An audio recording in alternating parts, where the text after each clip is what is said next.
perfectly fine. I don't see any issues at all with this phone on the drop test.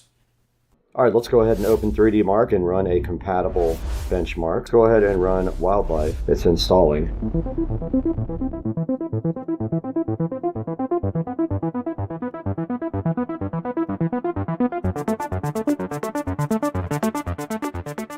All right, here's our score from 3D Mark Wildlife. 1085 with a 6.50 frame rate. You can compare that to other devices online if you want to.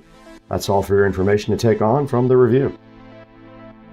All right, we just tested the durability and put this WP58 Pro through its paces. Now that you've seen the durability and what this guy is capable of, let's throw it into Studio B with Brad and see how you can get your own from Amazon or directly from the Alcatel site.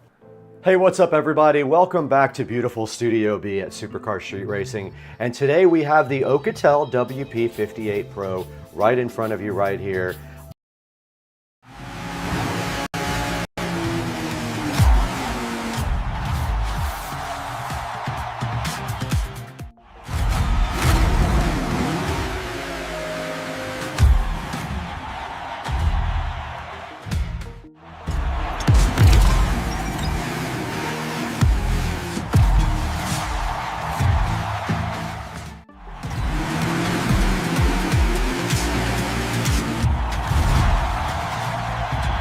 That was pretty cool, huh? I want to show you guys something wild. I took Skyworks General Super Agent and gave it the simplest prompt ever. The eWin Champion gaming chair is racing cars and it's winning.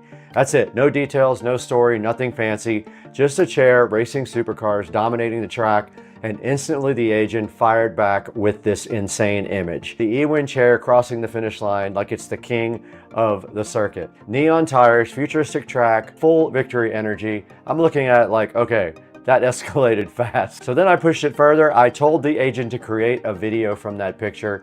Instead of just animating it, General Super Agent went full filmmaker mode and decided it needed an entire race sequence to tell the story right. First, it generated like a starting line shot. The eWin squared up between two hypercars under a giant countdown clock. Total intimidation scene. The kind of moment where you know the chair isn't here to play. Then it built a mid-race chase scene, weaving it through skyscrapers in a futuristic city while leaving glowing speed trails. That's awesome. The chair is literally out-cornering supercars like it's built from alien technology. And finally, the agent dropped a victory celebration shot. Confetti, spotlights, roaring crowd, and the eWin Champion chair on the winner's podium getting showered in champagne like it just won the world championship. All that from one tiny idea on the Super Agent for Skyworks. And that's the power of Skyworks General Super Agent. You give it a spark, it builds the whole scene and the universe around it. Images, story beats, sequences, everything you need to turn a simple prompt into a full video. The video would open on the starting line scene, showing the eWin Champion gaming chair transformed into a sleek racing vehicle positioned alongside sports cars. The middle segment depicts the intense racing action, with the chair competing neck and neck with Formula One style cars on a racetrack. The climax then shows the chair crossing the finish line first. So then I decided to make a thumbnail for this video using the Super Agent and the images that were created by the General Super Agent. So I fed that to the poster Super Agent and described what I wanted. It made me a bunch of sample thumbnails, as you can see right here for this video. One of them is right on the title, and the other one is used in the eWin operation segment of the chair. Stay tuned, because if this is what one sentence can do, imagine what's coming next.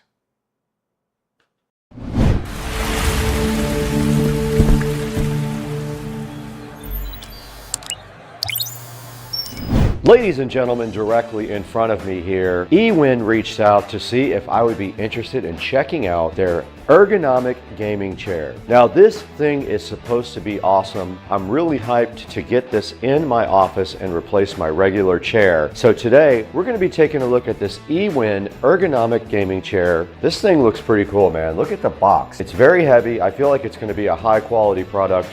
It's one that I'm really looking forward to getting out of the box and checking out. Now, hopefully this is good enough to replace my old beat up office chair and we can take that thing and set it directly on the curb. That would be my goal. So today, let's get this thing opened up and see what's inside of it. It's got to be something awesome, right? Let's do it today on Supercar Street Racing.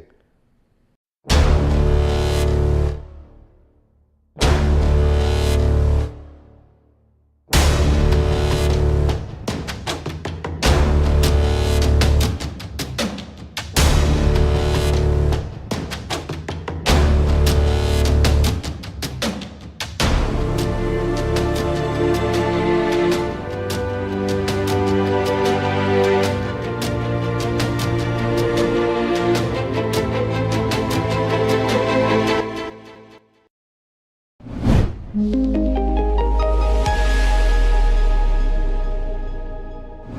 I don't know where I got this old chair from, but I've been using this in my office for a while. Right here in front of me, this office chair will hopefully be replaced today. So my goal is to get the eWin out of the box, directly out of the box right now, so we can go ahead and get this thing built and put over in the Supercar Street Racing office. But to get this out of the box, we have the trusted SCSR patented scissors. Let's go ahead and cut this box open. eWin reached out and asked me if I would want to take a look at this. I said yes. Now, honestly, I've been running behind because I have so much happening with YouTube scheduling that I was late, so I owe them an apology for that. But we're gonna go ahead and do this right now because I can't wait to put this in my office. As soon as we open the box, we see crazy good packaging, which I always love to see that with these content creation videos. And this packaging looks so cool. Check it out, guys. Shows you all the features of the chair. Drop test, it passed. Stability test, backload test, overturning test, swivel test, mechanism test, vertical armrest, and packaging drop test. All done before the package got here. And over here, there are some funny little things that you're not supposed to do. Don't sit on the edge, don't lift weights on it. Don't let somebody sit on your lap. Don't put your surfboard in it or a sword. It's a sword. Don't surf on it, and don't go crazy and use it for a vehicle. All that stuff is on the box. Pretty funny. At least I have a sense of humor, right? All right, guys, real quick before we jump into the next part of the video, I want to take a moment to thank a brand new sponsor on the channel, Umevo. They sent over their AI voice recorder with app control, and honestly, this thing looks super useful.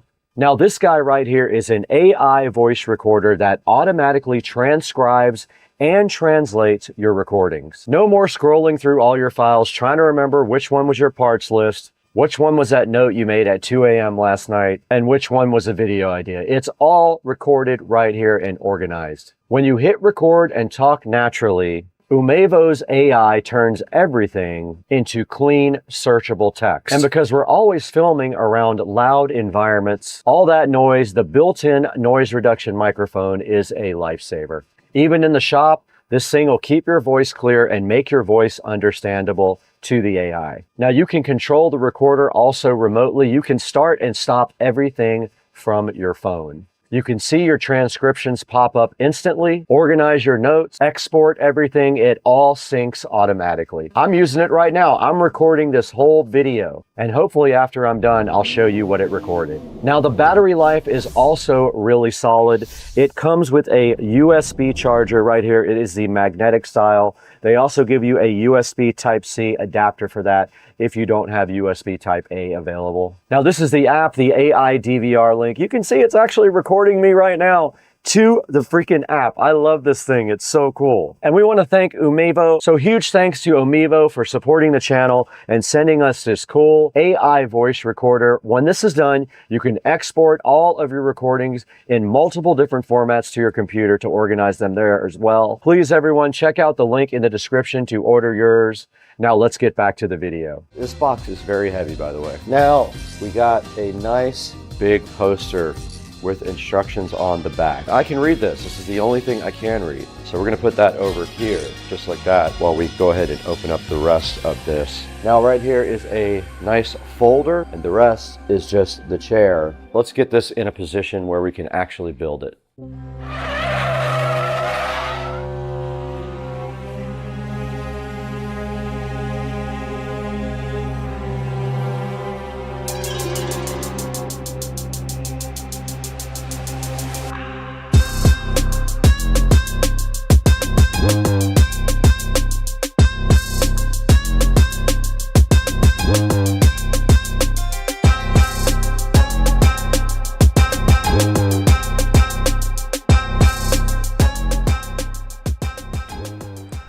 Okay, I decided to build this in the actual room in case it won't fit through the door. And thanks to our sponsor today, Teslong, we're going to be using their quick fix toolkit here to help us out with this build. All these cool tools will be assisting us, hopefully. Now I've got the assembly guide on the bed here. Let's continue. It says to remove these 4 screws. You can eat this later, or I'll give it to your mom when she comes over. Okay, next up, slide the backrest right down onto the right bracket.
Okay, I just finished building my eWin gaming chair. You can see it right here, looking so fresh and so fly. You can see right here, it also has a magnetic pillow system, but we have to get this old chair out of here. That is the next step. We're getting this out and getting this one in. But to do that, we got to get this thing out to the street so someone can have it. I don't want it anymore.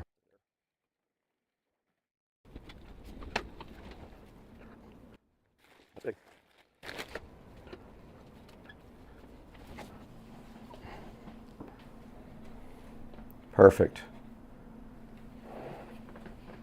Thanks, eWin.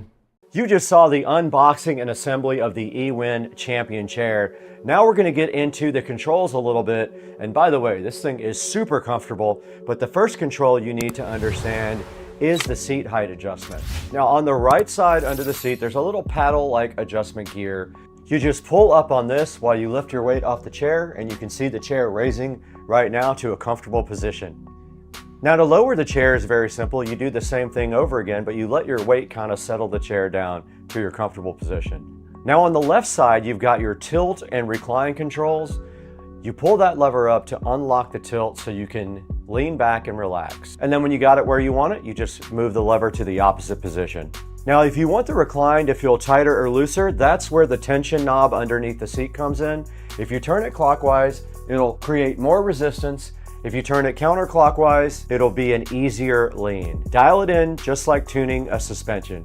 Now on the right-hand side here, you also got your recliner control. You just pull up on that and you can tilt the recline back like this, and it can go all the way back to the back. You can see literally here, I can go even with the floor.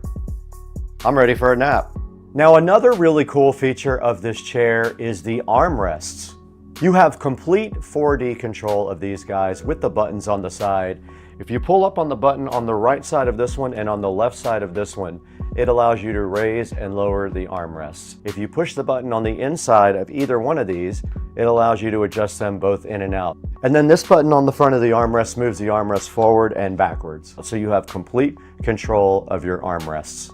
Now let's not forget the magnetic pillow that comes with this. This pillow can attach to the top however you want it. It is adjustable.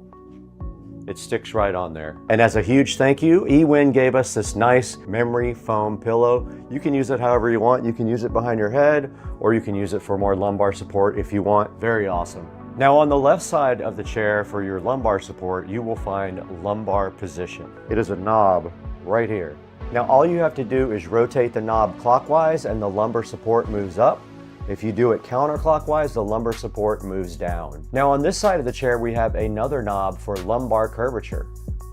Rotate the knob clockwise for more curve and counterclockwise for less curve.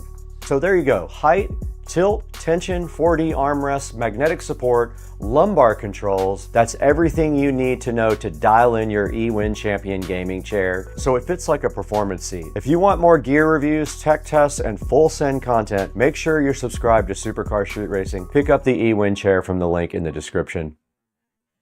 We'll see you later.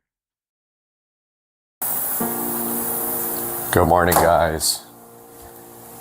Setting up here to get up on the roof and try to fix this leak on my patio. My plan is just literally to throw as much spray foam at it as possible.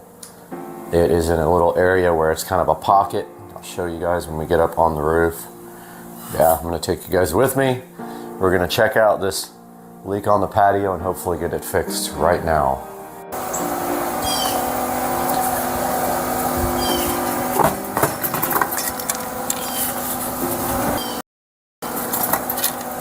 Does not want to say. Come on. This thing is being a jerk.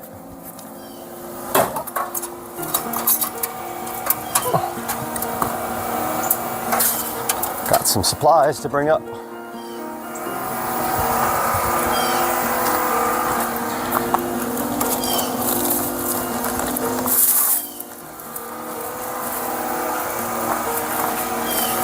So I honestly don't know what to expect up here, because, and I hate climbing up here on this sketchy ladder. This stuff is not gonna stay.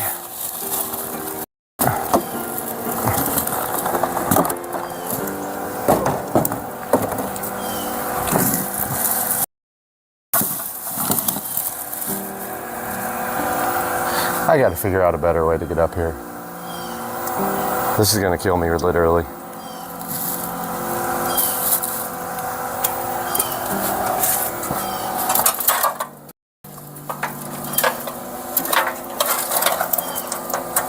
This ladder is the worst thing ever. It has issues. But I'm gonna try to do this. It's a lot more sketch than it looks, I promise. No fun. I think this will work, or either this is going to be the video, or I bust my ass on YouTube. My roof really needs to be bleached out. That's my next project. But that's where we're going over there, the patio. Okay, guys, I think I figured out what's going on here. Looks like water might be going in right here around this flashing. You can clearly see where the water can go underneath that. I think it's dripping down through there. So I'm going to give this all a good foam here, and I will show once I have my foam spray open and ready to go. Put a nice there. So here's a little illustration of what was going on the roof. Basically, what was happening is water was flowing down the flashing in the corner of the roof.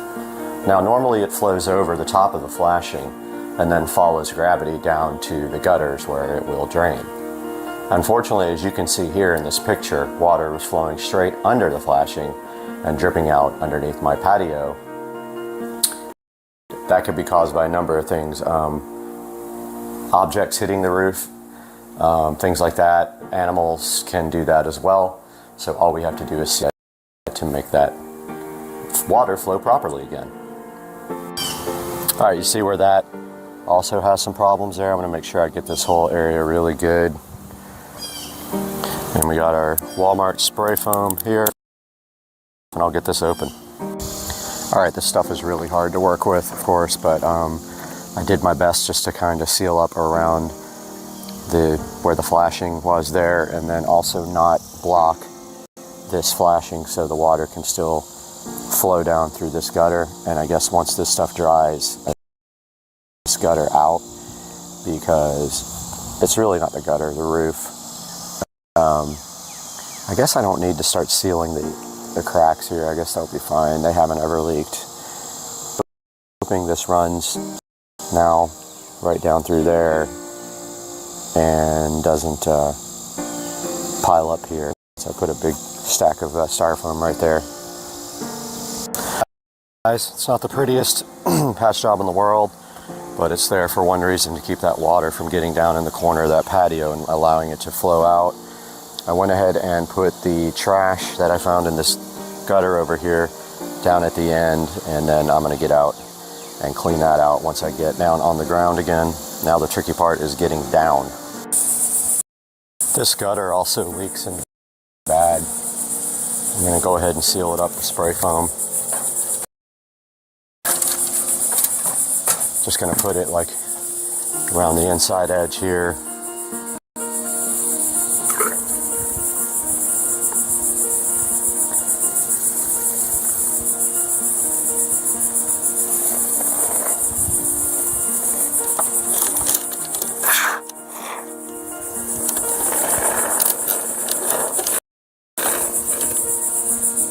Hopefully this does the trick.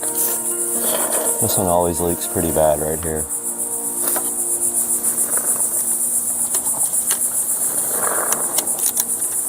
When it rains really hard, it comes out of the cracks down here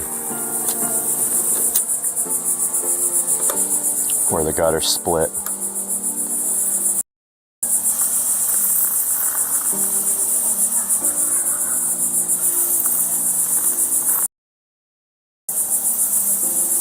I think that should do it.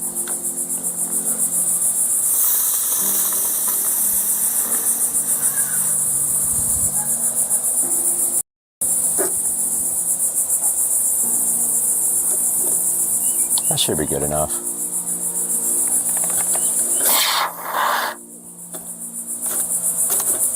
I think that's the only place it leaks. Yeah, that's good enough. Right out of the corners here, even though it's been sealed up several times. I'm not used to not yelling at the microphone since we have a mic now.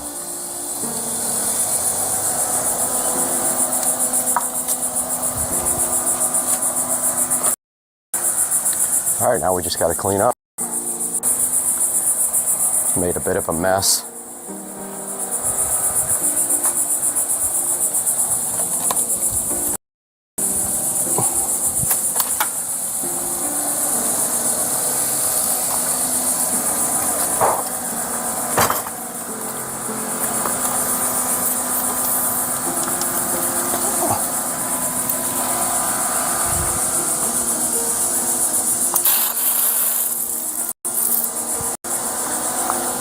Oh, this has 20 kinks in it.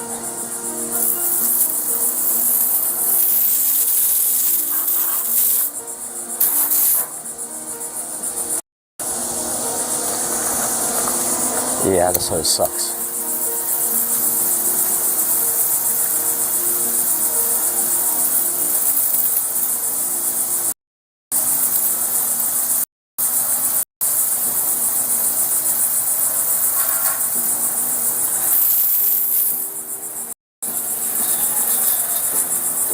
Trying to wash some of the dirt off, at least dilute it a little bit that I tracked in here.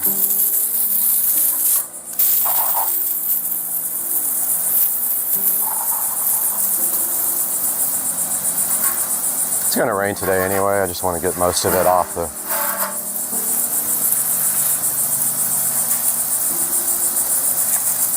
off the pool deck here. I got to redo this hose bad as soon as I get rocks put in this garden.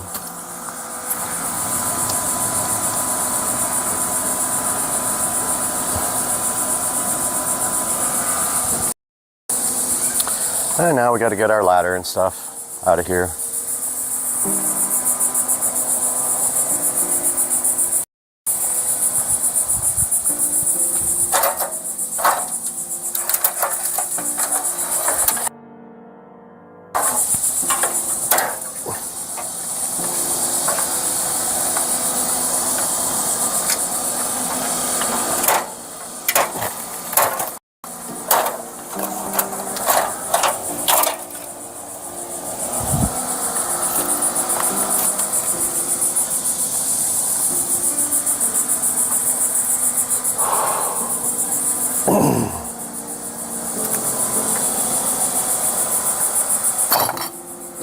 And I think we're just about cleaned up. Put this stuff back in its place. Unpack this, or pack up this foam stuff. It's pretty worthless after you use it once. I'm gonna toss it. Put our trash can back over here.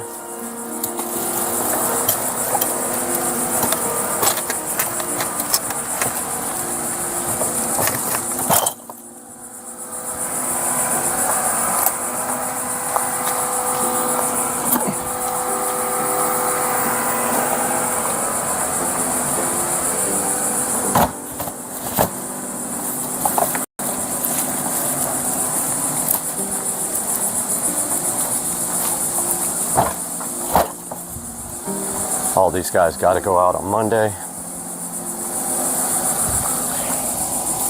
Oh, we got a casualty. Stuck to the broom.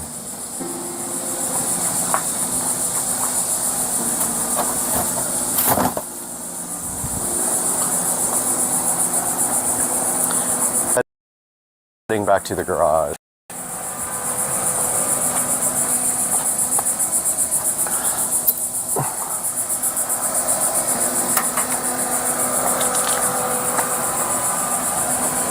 With all our miscellaneous supplies that we used. We'll put this stuff up in the garage. Came out with 2 cans of foam, which I'll eventually use one day. All this trash goes out tomorrow for trash day.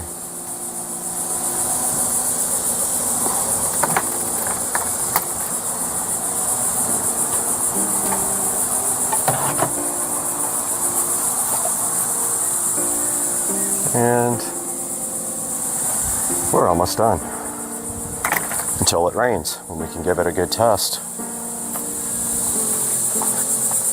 There's Mr. Binks, waiting so he can come inside.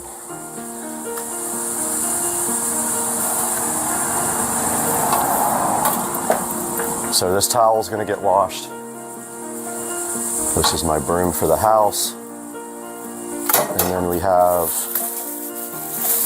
Windex we have to put. And we have 2 amazing spray cans. So I'm not going to return them. I'll use these. I will use them eventually. Those 2 can go with the supplies. I know, kitty. Find my other glove. My other glove is somewhere. Not in here. Kitty, I know.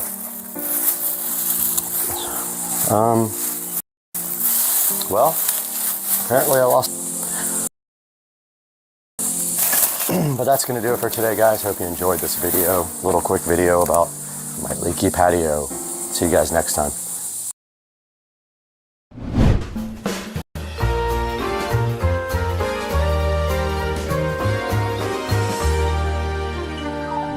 Welcome back to Supercar Street Racing, and we're out in the Supercar Street Racing awesome compound garage today, and we're teaming up with Navi once again. Navi sent us the ST3 Pro that you can see right here behind me. They actually sent 2 of them to us, and Joe and I took those out and did a whole video with them and absolutely loved them. But Navi reached out again and asked if we want to look at their XT5 Pro, their scooter that's designed for off-road, and we said absolutely yes. And they also sent us something else as well, but that's not for this video. But right here behind me, we got the Navi XT5 Pro. We're going to be unboxing today on Supercar Street Racing. Hang out with us and let's check out this badass scooter. Let's get moving.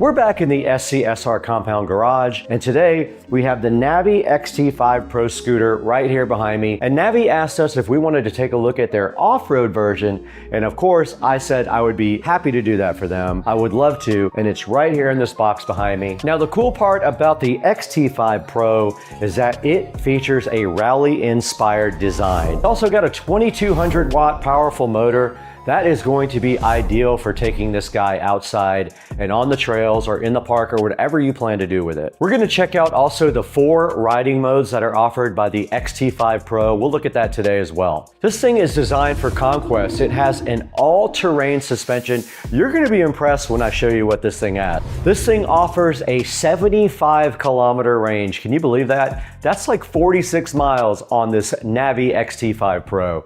I'm hyped to check out if it can really do that. Now it also has a high quality carbon steel frame, which means it's going to be durable in the long run. It can handle 150 kilograms, that's 330 pounds for us US people who don't know metrics at all. And for safety, it also has TCS traction control. How awesome is that? A scooter with traction control just like a car. This thing is such a bad boy, you can do a 32% grade on it without any problems whatsoever. What's also insane is this thing supports an external battery. And if you do that, your range goes up by almost double. That's so cool. I can't wait to see if I can get an external battery for my XT5 Pro. Another very cool feature of this, 1.5 hour fast charging time. That means you can get back on the road sooner with the XT5 Pro. It comes standard with 12-inch off-road tires also that can handle probably anything you can throw at it. Now it also has a triple braking system with 130 millimeter rotors and eABS on the rear. Now the guy comes standard with a 597 watt hour battery. If you need more, you can add the external 468 watt hour battery and increase your distance as well. It's got a 9 watt headlight and mecha style Navi lights. It has front and rear turn signal indicators, just like this ST3 Pro does, which is very cool and very safe. Now another cool feature is auto unlock on this thing. When you walk up to it with Bluetooth, it's just like my Tesla, it auto unlocks for you so you don't have to do anything. That's pretty cool. Okay, now that we've seen some of the features of this guy, it's time to get this thing directly out of the box now and see what's inside. Let's do it.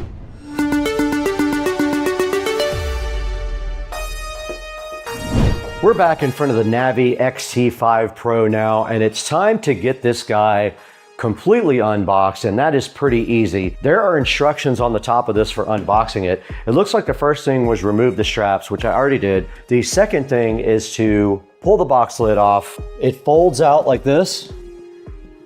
You just squeeze and fold out, and it should come right out of the box. Now let's try it. After I destroyed the box.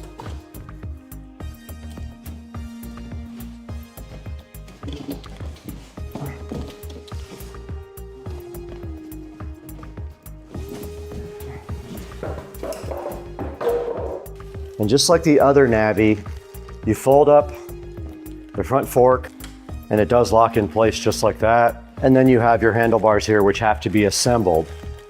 Now it's not hard, it's only 4 screws. But this bad boy is definitely heavier than the other scooter. Okay, so you just kind of feed the wires down inside, and these 2 red wires stay outside, and your 4 screws to go ahead and assemble your scooter. You just use a supplied Allen wrench here, a little T-wrench to assemble your handlebars, and with just a little push, it should go directly in.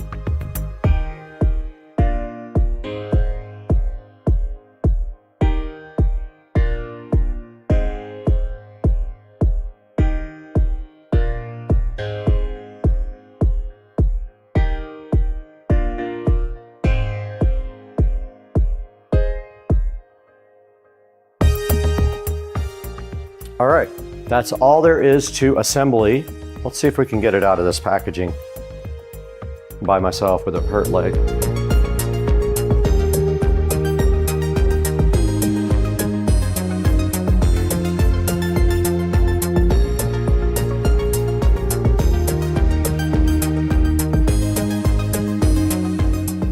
We have the XT5 and the ST3 Pro sitting so fresh right next to each other, being friends. Here is the charger for the XT5 Pro. We're gonna go ahead and get that thing plugged in now, get it on the charger so we can actually take this thing out for a rip. And it's just a standard charger here. Here is the plug that goes into the charger. Leaves you with this end, which is a round type end. And on the other Navi, it goes right here. This is different from the ST3 Pro. Okay, we have the charger plugged into the charge port. Let me go ahead and apply power to it and see what happens. We're gonna go ahead and power on the scooter and see what the percentage of charge is. I don't know how to do that yet. Power button's right here. It says M power. It's at 52% and charging, and it's beeping like it wants us to add it to Bluetooth. I'm gonna open the phone now and get this Navi app going. I have the Navi app open on the phone, and I'm gonna go ahead and add a new scooter. It wants me to log in. Okay, we're logged in. Now all we gotta do is go to add a device. It found the XT5 Pro right away. You guys could see that on the app here. I had to confirm an agreement policy, and it wants to show me a riding guide, but I'm fine. I'll watch that later. It is charging up here as well. What a cool display. All right, the only thing we can do now is let this guy charge up a bit so we can go ahead and take it off-road and learn how to ride it. Let's let this thing charge.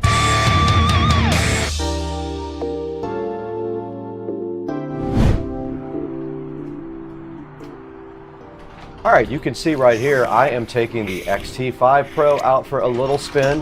What we're gonna do is take it up to the local bar and have lunch and enjoy the XT5 Pro on the regular streets and check out the speeds that we can get. And during this trip here, you're gonna see me go along a main road. Now, these scooters are street legal in Florida, and you do not need a license or a helmet to ride them on the street, or any kind of special motorcycle endorsement. So yeah, this is me going up to the local bar and having a great time on the street on the Navi XT5 Pro.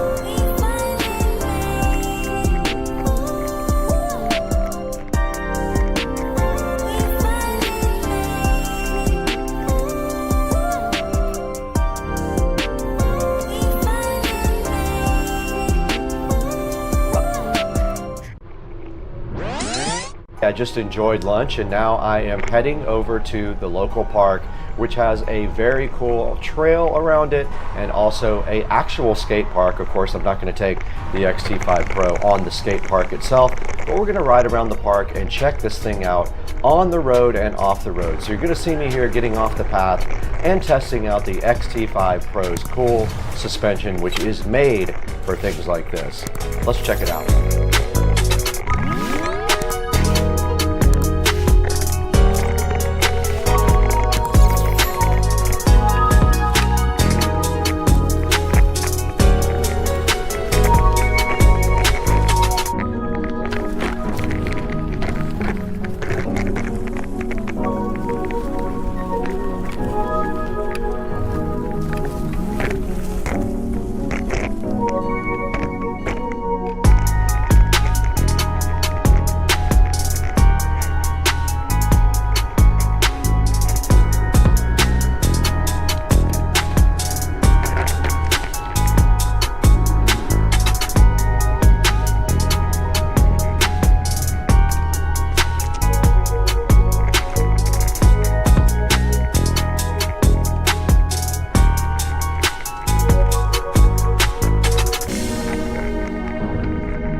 All right, we just checked out the park and now I am headed over to Joe's house to go steal some stuff from him. So you will see me now getting back on the road and testing the XT5 Pro out on the sidewalk itself, and let's get over to Joe's house.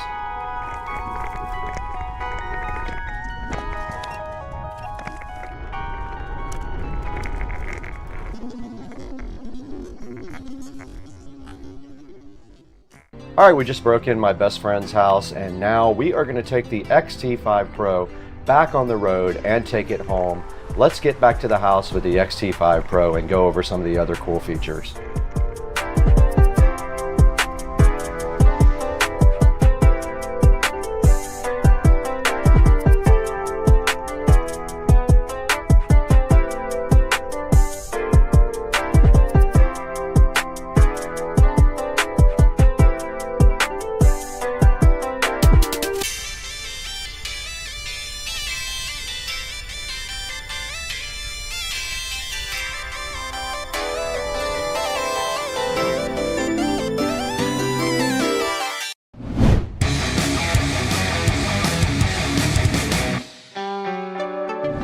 You guys just saw us take this Navi XT5 Pro for its first rip. This thing is so freaking awesome. I'm so hyped to be partnered with Navi. We got some exciting news coming up also pretty soon, so stay tuned for that. But now the next thing we have to do is show you guys a closer look at the controls and around the Navi here. Let's go ahead and do that now. All right, we're right in front of the XT5 Pro here. You can see this very cool display right here. You can see it's on the charger and charging. Over here on this side, you have your headlight button, you have your power button, and you do have your left and right turn signal button. So to activate your scooter, you place one foot on the deck and use the other foot to slowly push off. Once the scooter is gliding, you put both feet on the deck and gently press the accelerator. And of course, you tilt your body as you turn, and of course, release the accelerator to slow down and apply the brake. Now, the app does have a Bluetooth lock feature, and that's a Bluetooth proximity unlock.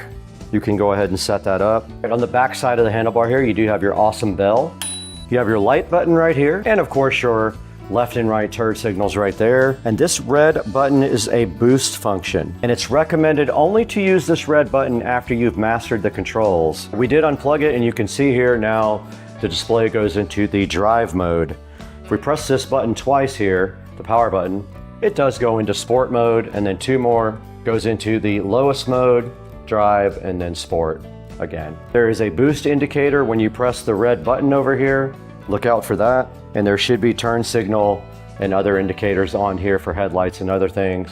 There's a headlight just came on, and you can see the headlight indicator right there. And you can see also traction control is on. It is lit up right here on the display right there.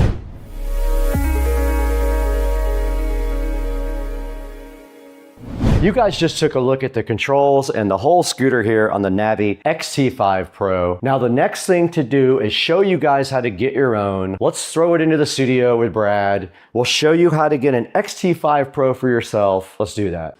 We're back in beautiful Studio B right now to talk a little bit about the Navi XT5 Pro that Navi was so gracious to send Supercar Street Racing. You saw everything this can do. This thing is absolutely awesome. It has a top speed of 31 miles per hour. I got it a little bit faster on hills though. It has a cool turbo button that lets you get that top speed. You just turn it on once, it'll take you right to that top speed. It has dampening arm suspension and disc brakes and 12-inch off-road tires. You can see right here the coupon price is $14.99. Not sure what it will be when the video drops. Check the link in the description and get yours. This thing will do up to 46.6 miles, but you can get more. There is an external battery available that will get you extra miles. It does support fast charging if you get their higher output charger, which is optional. It does have tubeless tires, which is also great. It'll support up to 330 pounds, and it has a triple layer brake security system, which also supports regen, which is great for your battery. It's got traction control and 4 intelligent riding modes, all app-based. As you saw, you can do everything from the app.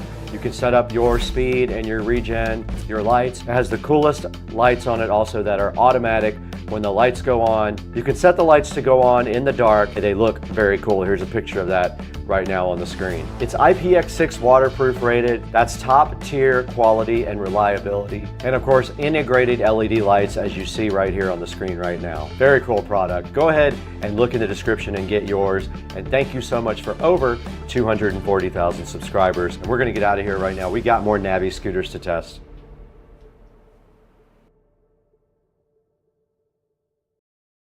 Two power bank with active cooling. It has this really cool, sleek, transparent design. I'll throw some pictures of it up on the screen right now. It offers 3x 15 watt max charging on the wireless side. Now it can do 30 watt two-way charging over the USB-C port. So you can charge this guy and charge other things with that port. It has an integrated foldable kickstand, as you can see right there. And it does RGB, which I love their products, how they always have something really cool. Hey, what's up guys? We want to welcome a new channel sponsor and someone that I actually buy from all the time. This is EBL Batteries. They sent me this EBL badass green wave box, and it is all about saving the on the front, promising, inspiring, and sustainable. And inside of the EBL box, they brought me some really cool stuff to show you guys. The first thing that we have here is an EBL battery charger right there. Right there. EBL battery charger charges both AA and AAA. They gave me 4 each of AA and AAA batteries right here. They gave me a cool little fridge magnet stuff and a cool little sticker thing with several stickers in it about EBL. This is such a cool thing for them. I love EBL. I actually use them on all of my stuff anyway. And then I got this pretty cool hat right here as well. So this EBL box is available to go ahead and order on their website. We'll put up a link in the description to this on the website. Now this is such a cool gift idea for Christmas. You could get this for $49 on their website. It has all this cool stuff in there. All of their batteries and chargers on Amazon have great reviews. I'll put a link up to a few of those as well in the description. Support EBL and show them that you appreciate them supporting Supercar Street Racing with this awesome EBL green wave box. Go ahead and pick up one for your friends and your family. Send everybody one, send yourself one, support EBL. Now let's get back to the video.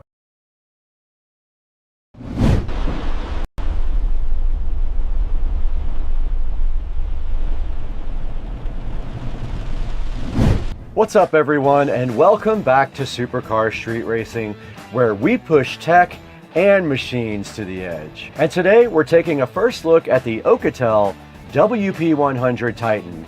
This thing is an absolute beast. It's got a rugged build and a 33,000 milliamp hour battery. It's also got a cool camera setup that punches way above its weight. I'm just giving you a little bit of a taste of this now because in the full video coming up, we're gonna stress it, we're gonna test it, and see if it actually lives up to that Titan name. Now let's get into it.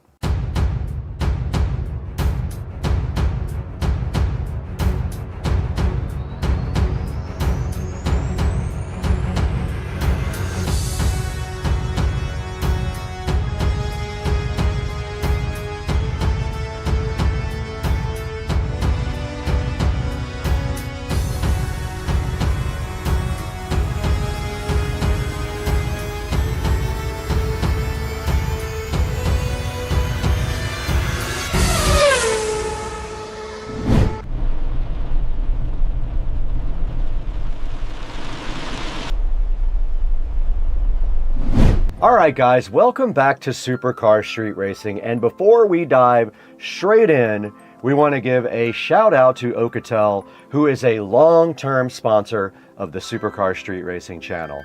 And they just dropped one of their craziest rugged phones directly on this channel, the WP100 Titan. Now let's break down what makes this thing such a monster. Now first up, let's talk about the battery in this thing. That is the largest battery ever created for a smartphone. Now what this means for us is when we're out there on those long days shooting on the road, like Las Vegas CES on January 6th through the 8th, we'll be there. We're gonna have the WP100 Titan with us. We won't have to worry about charging the phone for days. It's gonna be so nice to have that available. Now you would think with a phone with a battery this big, it would take forever to fill up, but this guy works very quickly and can fill up in a fraction of the time. That's perfect for us when we're jumping between shoots and we don't have time to charge, but more than a few minutes, this thing comes in clutch. Now, as usual with Alcatel phones, it has a rugged military build. It has IP68 ratings, IP69K ratings, and it has MIL STD810H. And in plain English, it's dust-proof, drop-proof, and it's waterproof. Now, we've had phones die on shooting days before. It's not gonna happen with this one. Now, I've got it right here in front of me, and it has a 200 megapixel camera out back, and it does actually have night vision as well. This is perfect for both regular light and low light situations. Let's say we want to go on a car meet and we want to shoot some of it in a parking lot at night. We've got the perfect night vision right here for that. And it's even great for night drives. And another big one, the Media Dimensity chipset. This isn't some slow CPU in a rugged phone. Apps load fast, 4K playback is silky smooth, and even gaming won't choke you out on the WP100 Titan. And now let's talk a little bit about the display. This thing has a 6.78 FHD screen with a fast refresh rate. It's big, bright, and smooth. It's great for navigating, watching back footage, all when we're out scouting new production locations. Now, something that I really like that Alcatel added to the phone is the dual frequency GPS and the expanded navigation suite. Let's say we're out in the middle of nowhere filming off-road shots or scouting new routes. This phone actually locks onto satellites faster and stays accurate even in wooded areas or around tall buildings. And it's one of those features you don't usually appreciate until you've been lost with no signal, which has definitely happened on this channel. Also, speaking of being out there, this thing also supports reverse charging. This thing isn't just for charging itself. This thing can top off cameras, mics, drone batteries, even another phone if somebody on the team needs charging.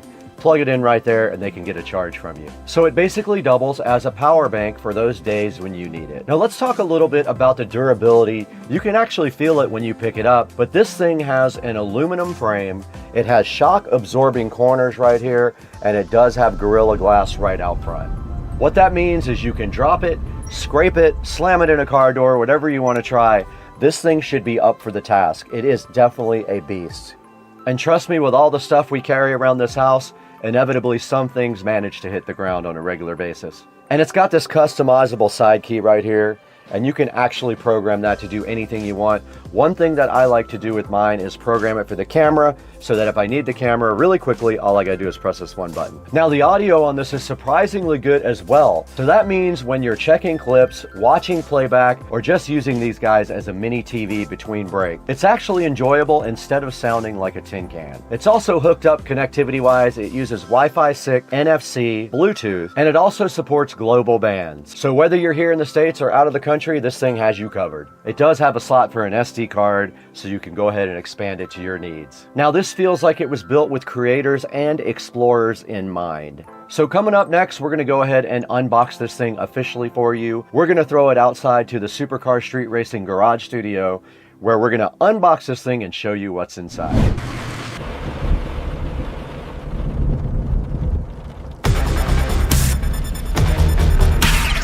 Okay, directly in front of me, we have the Alcatel WP100 Titan that we're going to be unboxing today on Supercar Street Racing. Let's go ahead and get this thing out of the box. All their boxes look about the same. They all have like an AI logo. They tell you what kind of RAM and ROM are inside of it. They tell you the model number and that it is a 5G phone. Let's go ahead and crack this thing open now. We don't need this plastic where we're going. And right here in front of me is the WP100 Titan box, ready to be opened. There's not much on the back except the IMEI number and a little label, so we're not going to show that on camera, but let's get this thing all opened up now. And there is the fly and fresh Alcatel WP100 Titan in the case. It does have the Alcatel brand on the little cover. Now this thing is heavy, guys. Now I am telling you right now, this might be the heaviest smartphone that I have ever felt, and there is a reason behind that, and we will get to it in the unboxing video, but there is the WP100. Look, it is made of metal there. You can see, look at the buttons on the side here. Very cool. You can definitely tell this thing has some weight to it. You can see on the back it does have a camping light like the other phone did. You can see its triple camera system right there as well. Yeah, on the side there's your card slot right there. There's some buttons and there's some more buttons down here. There's a USB Type-C port right there, and I would say, I don't know the exact weight. If I had to guess, I would say a pound or more, and we're going to get into why that is when we get into the specs of this awesome phone. But yeah, for right now, this is the WP100 Titan. And what else is inside the box is a user manual, and there is a charger down at the bottom here. There's a warranty certificate. There's a USB Type-C. And yes, they do actually give you a charger brick, which Samsung is not doing anymore. So that is it for the WP100 Titan. Let's get that thing back in the plastic now. It's very heavy and very solid. What a phone. This thing looks like it could last through a war.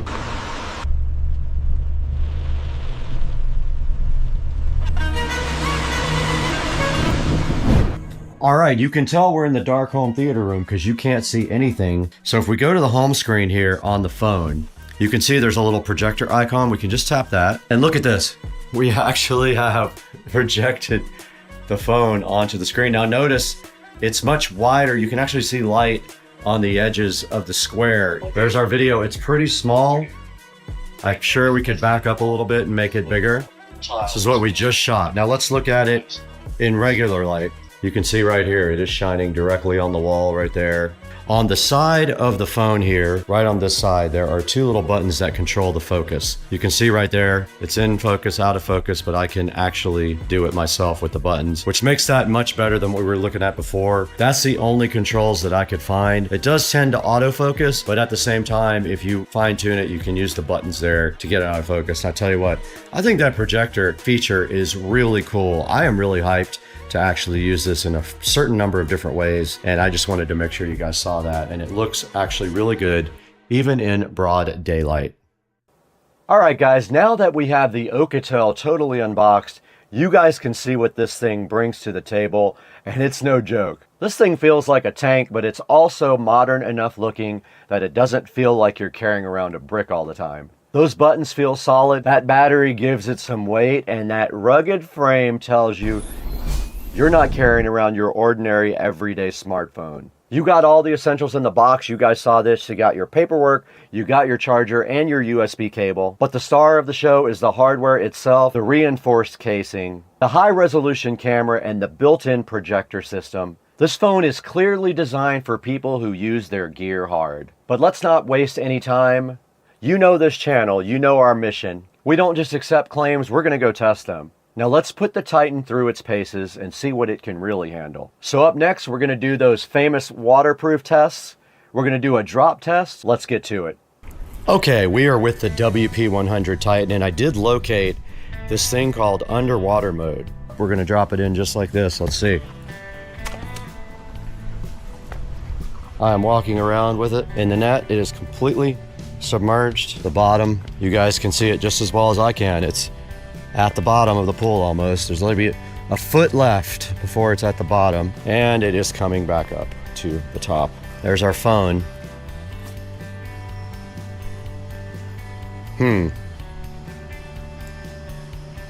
don't know when it stopped recording. It is recording still. It's recording. All right, great. All right, we put the WP100 Titan through our normal test in the battery test, a whopping 47 hours.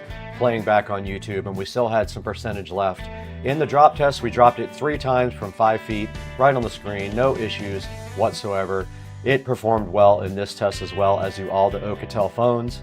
And in the water test, we drug it through the pool. You guys saw the results. We drug it all the way through the pool, and the screen came right back on when we were done doing that as well. And in the performance area, we did 3D Mark, and we did Geekbench. In 3D Mark, it did well as well. 355 on Wildlife, 1050 single core, 3100 multi-core on Geekbench. All right, guys, we're back here in Studio B, and that's going to wrap up the Alcatel WP100 Titan review. This thing is an absolute beast. It is very heavy because it has a 33,000 milliamp hour battery. It has a projector, which is very cool, 1200 lumen camping light, and it does pretty much everything. Has a very nice camera, very detailed, great color. Loved all the pictures and photographs from the camera as well. You're going to see some of that at the end of the video here. But that's going to do it. Go ahead and order your WP100 Titan from the link in the description. And thank you, Alcatel, for being a long-term sponsor. We got to get out of here, though. We got 1,000 other phones to review right now. All right, we're out here taking video now on the WP100 Titan. We got it set for 4K, 30 frames per second. This is the compound here, and you can see the alligator right there chilling, so fresh and so fly. And I just wanted to get you guys an idea of what the video quality was like. But yes, there is the alligator right there. There is the compound. There's some green grass for you guys. There is the pool, should be looking nice and blue. There is the pool tile. And then of course we want to go ahead and look at some red colors. There's some nice reds and purples for you, and another look at the compound on the WP100. Let's get some pictures as well.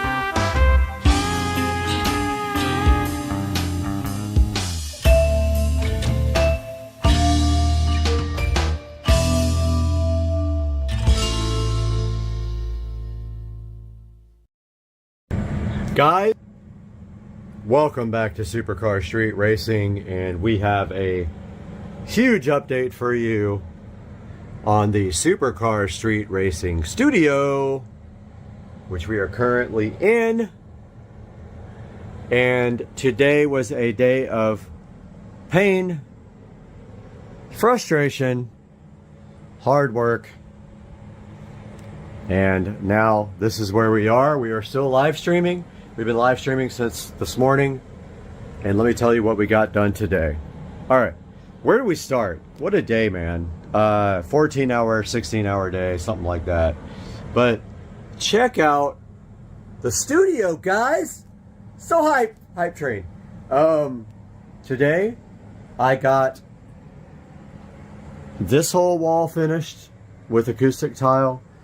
That entire wall finished with acoustic tile. Got it cut in all around the AC and the plugs. You can see it turned out so good. So hyped. I got the Govee 6-inch recessed lighting done. Look at it, guys. It's going to sync to the TV lighting too. Check it out. We got 6 of them, and they are programmed and doing a awesome job. Those are also Govee. This one's turned off, but the actual bulbs are Govee there as well. And we got all the speakers mounted, guys. There's the center channel. There's the side surround, side surround. All we have now to put up are the Harbinger that are going to be flying. Oh, also got the hooks and the chains up for the Harbingers. They're going to hang off of these. These guys right here are flying. Guys, the studio is coming along so good, and I am sleeping in here tonight, so I got all my stuff out, and the AC is set to 68, and we're live streaming at the same time. But yeah, we got all our lights on, and we're just having a good time. Went out on the golf cart with Joe, had some liquid refreshments, and now I'm going to upload this video for the daily update. And I'm crashing right there, get up early and start work tomorrow.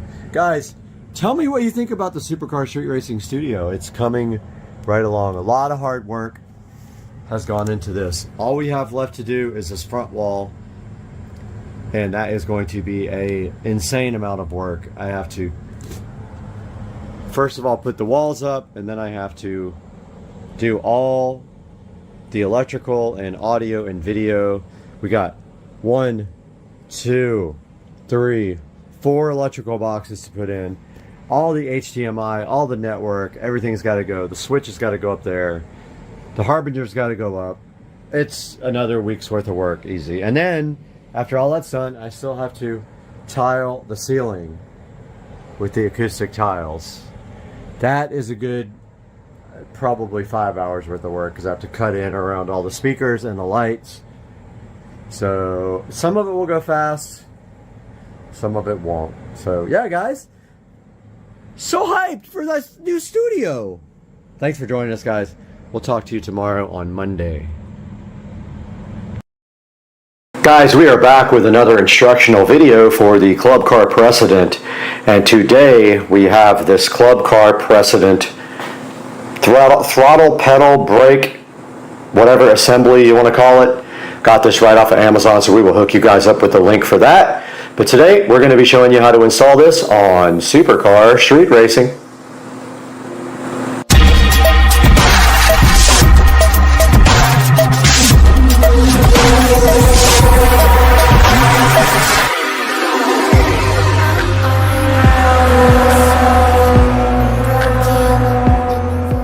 Out here in the Supercar Street Racing garage, and the very first step of this process is to remove the mat.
Okay, for the next step here, mine is a little bit strange because I have this brake pedal switch right here that connects.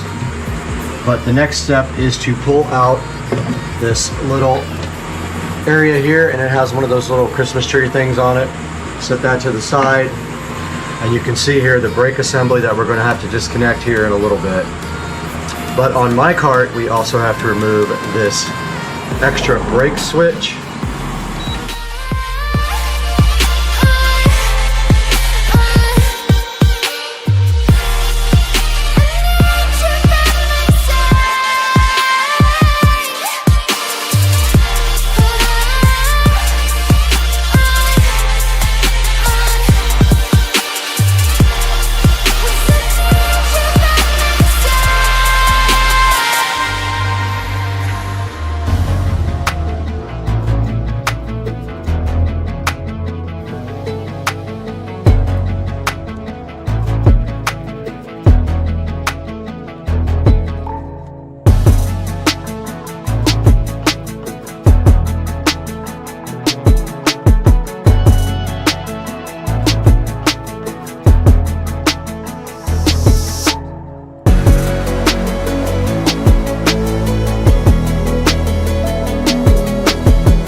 All right, so we just have two crescent wrenches here.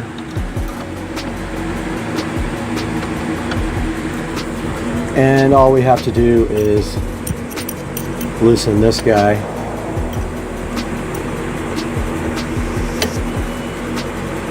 And I think it's going to be this way.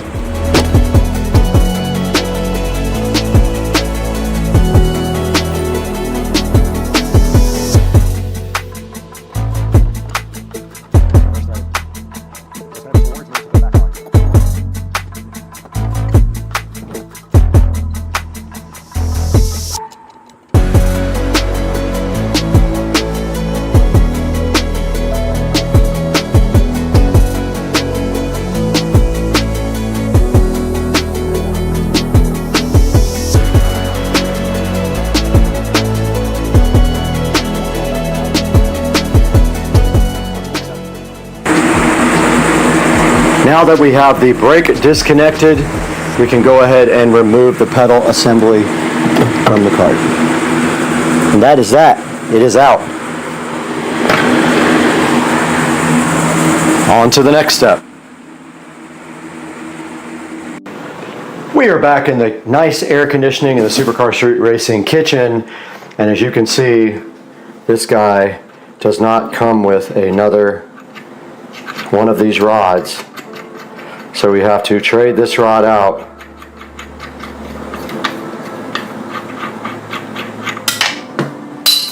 And we don't want to lose that, but I saw where it fell. So we're literally just going to take out this old one here and put it right through.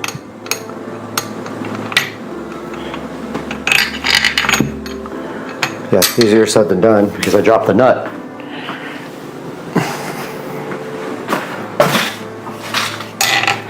I think these are all reverse threads.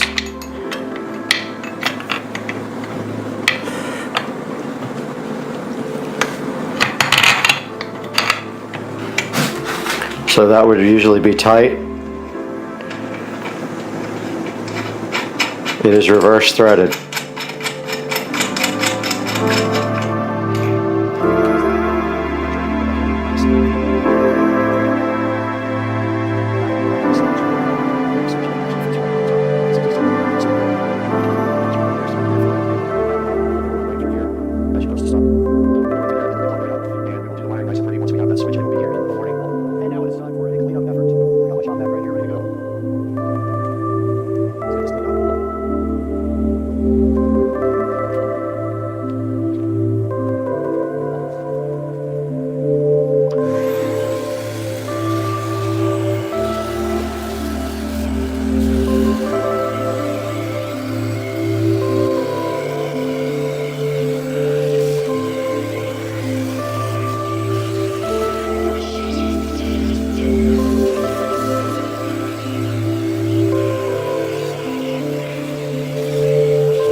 And we do have a problem right here, and that is that a bunch of these screws have broken off.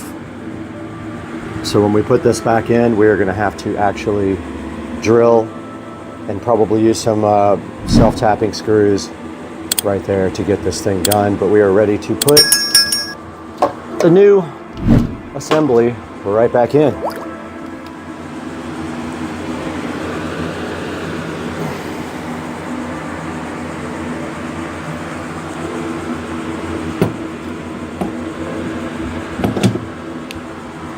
Need a towel to kneel on.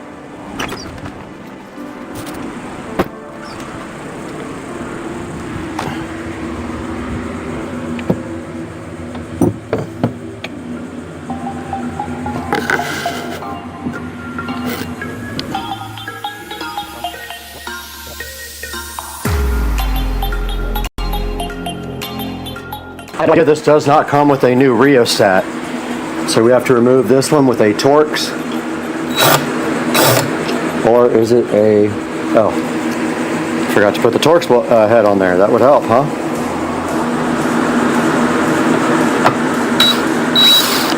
Simple as that. It should come right off. But I don't want to take it off until I have the other one right next to it so I know how it goes back on. I don't know if there's another connection to something here, but I see it clearly on the other one.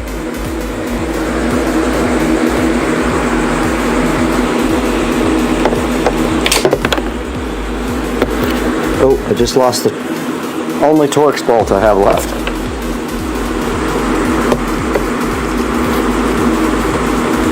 Okay, I can't tell how this comes off. Okay, it just literally slides right out. Pretty dirty. I'm gonna go ahead and wash this all up and degrease it. It just slides right out, literally. There's no way to get it wrong. Got the old rheostat cleaned up. Get that out of the way. Got the new part, just like the old part was oriented.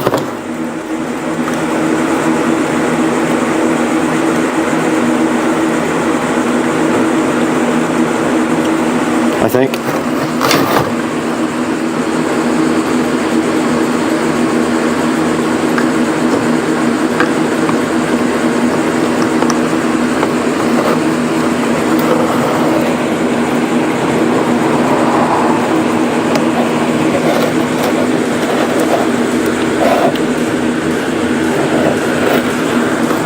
Okay, this is harder than I thought to get back on.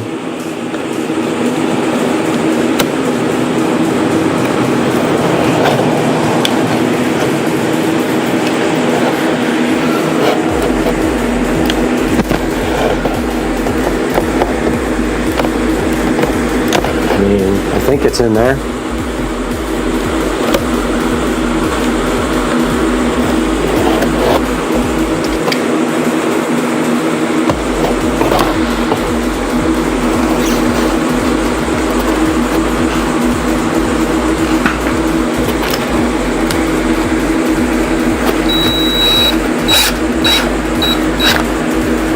Looks right.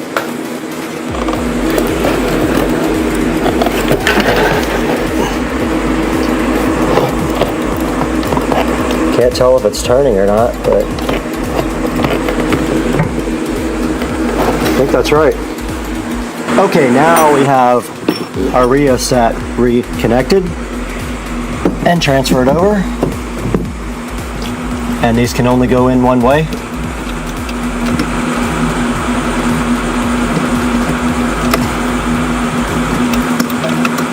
So you can't mess them up.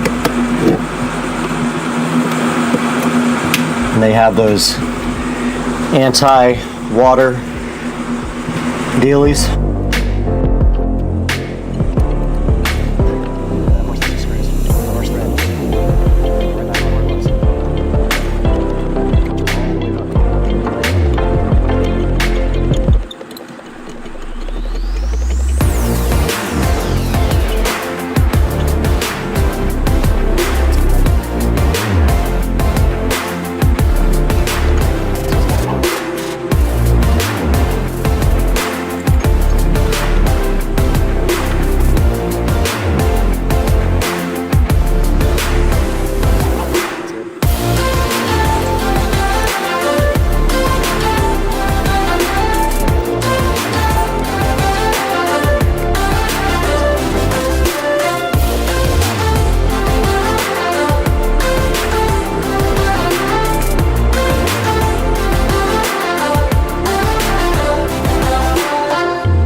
Just ran down to Ace Hardware and picked up some self-tapping screws to finish off the pedal assembly.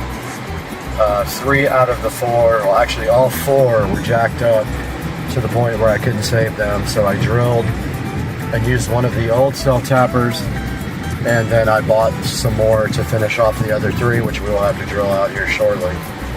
But yeah, just a little update, just ran in Ace Hardware, so yeah, that's what's up now.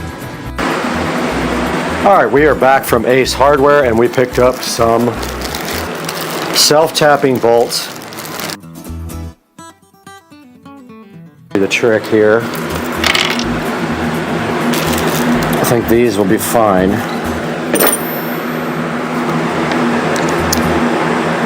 They have the same head as the other ones. Let's see if those will go in.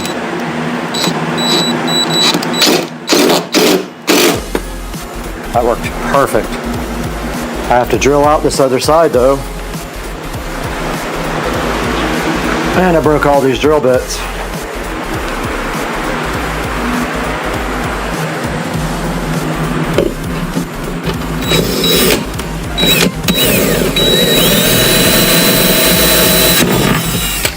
Oh, it's just plastic. It's just plastic, or either there is metal down below there. Yeah, I think there's metal below it. If not, we'll use the bigger ones. Yeah, didn't do anything. That one won't either. We might have to use the big ones on this. Oh. They sold me one of the wrong one.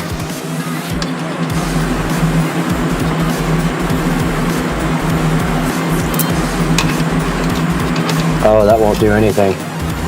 This one might. That back one.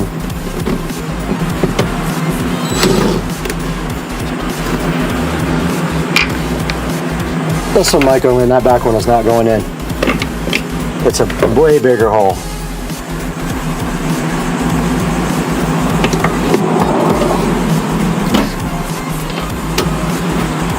This one might go, maybe not.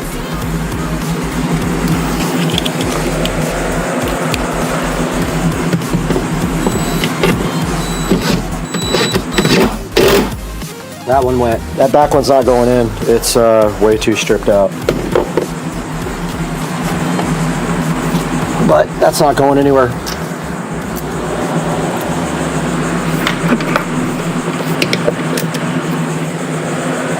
Alright, that part is done. I'm going to call it good with 3 bolts in there.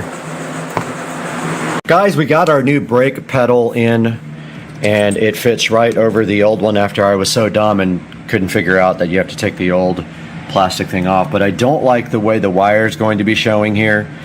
So I think what I'm going to do is notch out this little cover plate here, so that the wire can run under that and down through. And of course my light goes off every time I come out here. Ugh! What I was saying is I don't want my wire showing here, so I think this little plastic plate under here, if I just pull it off and notch it out, the wire can run behind it because there's a space back there, I think. Yeah, there is a space back there. So I'm going to just take this off real quick and notch it out. And hopefully it can go back on and the wire will run behind it instead of like over the top here. You guys will see once I get a better idea of how I'm going to do this. Okay, I think what I'm going to do is drill a hole right through there, literally right where my finger is, and pass the wire right through and behind, if I can. Yeah, and then underneath it. I think that's what I'm going to do. I'm going to work on getting that done now. Okay, I did find a way to route the cable behind the pedal and underneath. I will have to extend it though, I'm pretty sure. So I am going to go ahead and mark off right here and drill a hole right there. And I'm going to have to go through both the plastic and the metal. So let's see if I can actually get, sorry, I wasn't even on it. Let's see if I can actually get a drill bit to go through there, and it is going to have to accommodate the wiring. And on the end, it will either have to accommodate this. I think I can get these through there one at a time, hopefully. Yeah, it looks like I can. So it's got to be at least that wide to get through there. So let's grab a drill bit and get to drilling.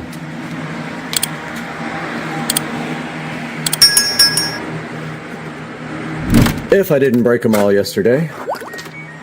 I know. Every time you touch it, it turns on. Alright, let's see what we got in here that matches. And I think maybe this one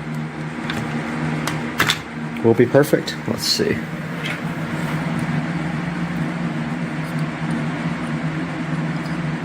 Either that or we just cut the wire and put new ends on it. Probably the best thing to do is just cut it and re-solder and heat shrink ends on it afterwards. Like go ahead and extend it right now. Probably the best thing to do. And then we don't have to really put a super thick wire through the hole. We can drill it out smaller.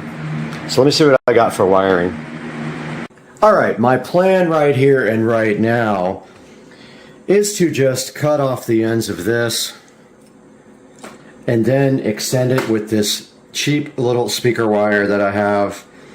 The problem being the speaker wire is very thin, so I'm going to probably have to double up the ends in order to get our T-Con shrink wrap, not shrink wrap, solder connectors on it. I brought everything I need in here to do this connection. So what I'm going to do from the very beginning is cut off these worthless. You don't need bullet connectors. You're not going to be taking off your brake pedal. I don't know why they do it like that. I guess if you ever have to service it, I don't know.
I'm going to drill through this brake pedal. See that wires are back. Oh, we can't do that. Nope. That's why it's plastic. Okay, that's not gonna work. Don't think that's gonna work. That's any brake somewhere back there. Yeah, no. Shoot, it's right on the edge of it. That sucks.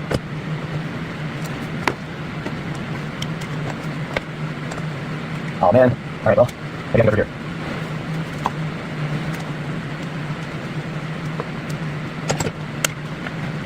I'm gonna break this thing.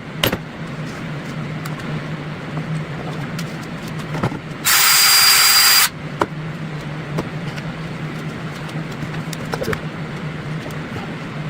Oh, maybe. Huh, okay. As well. That's fine.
Update from the garage here. I did get the wiring run behind there. I need to tuck this in a little bit better, but yeah, the wire is run nice underneath the pedal right there. It goes behind the pedal and then underneath like that.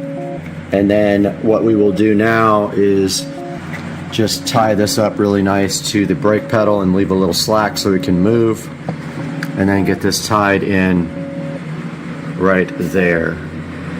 So that's next on the list. Alright guys, a little update from out here in the garage. I got the brake wire ran to the back and underneath, and I might have already done this update, but the next step is to actually zip tie the brake wire line to the actual brake thingy here, whatever it's called. Give a little slack right there, and then do the connection. So I'm going to do that now.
This project is completely done. We have replaced the brake and accelerator pedal assembly on the 2014 Club Car Precedent.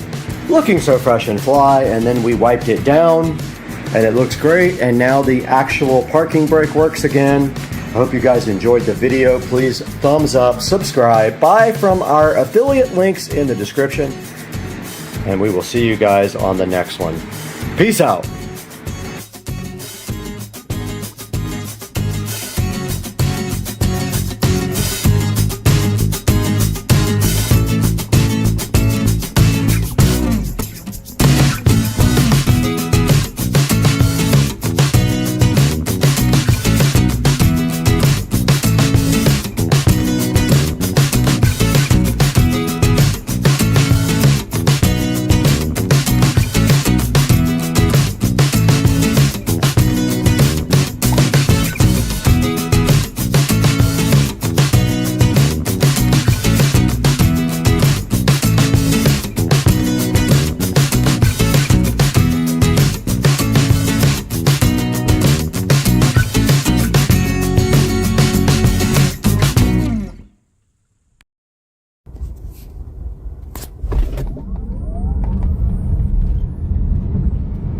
Dang.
Of supercar street racing and providing the batteries for our V6 Max. EBL is my man. 1030 on the display in the front. It's got an LED display right there. You guys can see it. Looks kind of cool, right? And it looks like it might be booting up now. Let's see what happens. We have the remote here. I have not paired the remote yet. Let's see what it says when it comes up. Ah, there we go. Press and hold the OK and the minus button on the remote. By the way, the remote has some weight to it. It says connecting successfully. Now it's asking me for my language. English US, that's us. Remote's very responsive. I guess you push the right button now? Yes, you do. This is for your scale. So this is how you match up the corners. You see how my corners are up in the corner there? Those look good. So I'm going to go to the next one. We are Eastern. I'm going to click next. We are going to connect to Wi-Fi. Not responsible for the content. Agreed. I'm assuming we need to download all these. It is downloading and installing Heat Live. Okay. All right. Well, it's doing something on Heat Live.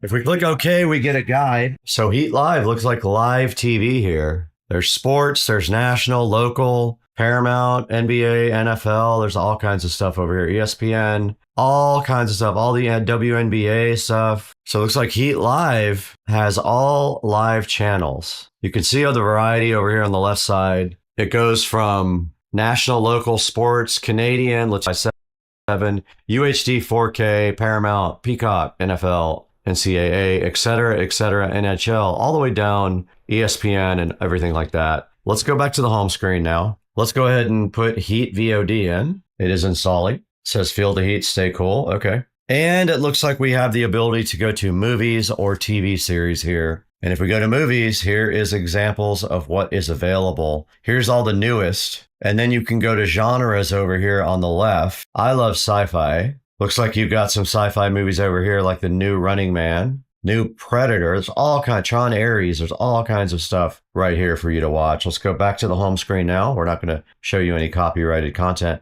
Don't know what VOD Ultra is. Let's see what that is. It says receiving data. Now, I have not tried to update the device yet, so I don't know if it has a firmware update available or not. All right, so we got movies or TV series as well. Let's click movies. And it looks like there is some categories on the side like Max, Peacock, Hulu, etc. So there's a lot of stuff over here on the left for you to choose from for video on demand. Let's go back to the front. We are on the latest version. Okay, cool. That's going to be the limit of our Wi-Fi connection, 180 megabits per second. Plenty for 4K video. And we do have our regular Google Play Store here, Prime Video, Netflix, YouTube, a file browser, and an initial setup. So far, so good, man. I'm going to use this thing tonight and try to watch my favorite stuff on.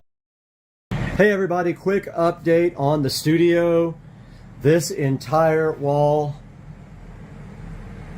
is tiled, as you can see. Let me turn some lights on here. This entire wall is tiled. I still have tiles falling off, so I am re-gluing them as they fall off.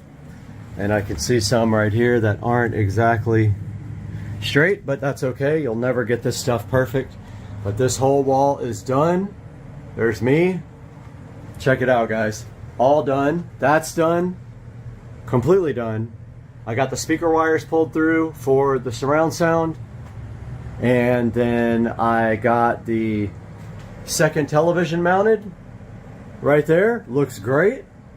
And so now I just have to do above that door, continue to this side, and then I got to do the ceiling and that back wall. So I have probably a day's worth of work ahead of me. Actually, this half of the wall, the most difficult part was cutting around all these fixtures and stuff. Yeah, so everything's painted now. I just got to do this front wall, which is where the 250-inch screens are going, and I need to get all the acoustic tile up. And that's going to do it for today. I'll update you guys again tomorrow with a little T-Mobile update, because we wanted to get back to you. A couple of people, 3-4, have commented on the video, and we wanted to just get back to you guys and let you know that we are going to be moving away from the T-Mobile 5G internet. It just isn't working out for this particular situation, just due to the layout of the house, and some other factors were involved. But we are going to be moving this place to Comcast on the 1 gig connection. And there's some factors involved there that we need to talk about at another time, but just wanted to get something out there for you guys to let you know that we're going to be moving this house back to Comcast, away from T-Mobile 5G. It's better for business reasons, and also the amount of load that will be on the internet. So we'll update you guys when we get the Comcast stuff. But for now, we are going to be moving away from the T-Mobile. And just for reasons of just connectivity and Wi-Fi in a few places in the house, that's the only reason, but no other reason than that. And yeah, we'll update you guys as soon as we know something more. Later, Gators.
Okay.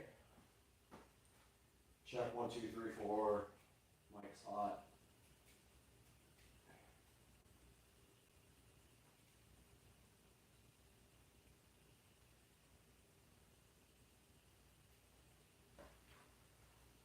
Plenty of headroom. Okay. So leather conditioner, leather cleaner. Shake well, apply 1 to 3 lines of product on a premium microfiber. Spread evenly, massaging the surface, allow to penetrate. Wipe dry if desired. Reapply as needed to keep leather looking. We recommend using chemical dyes leather first. Okay.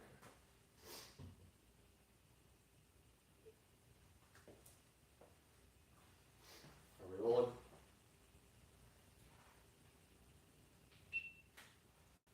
We're on it now.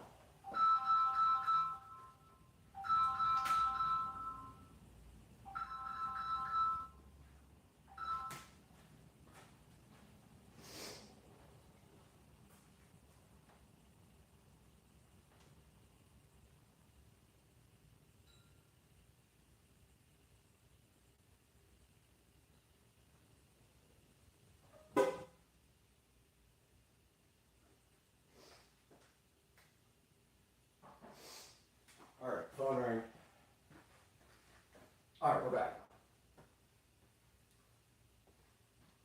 This thing can see a lot.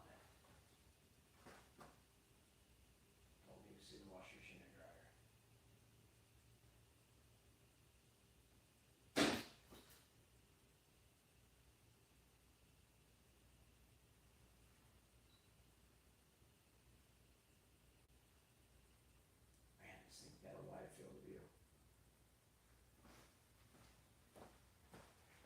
even look like it's on me.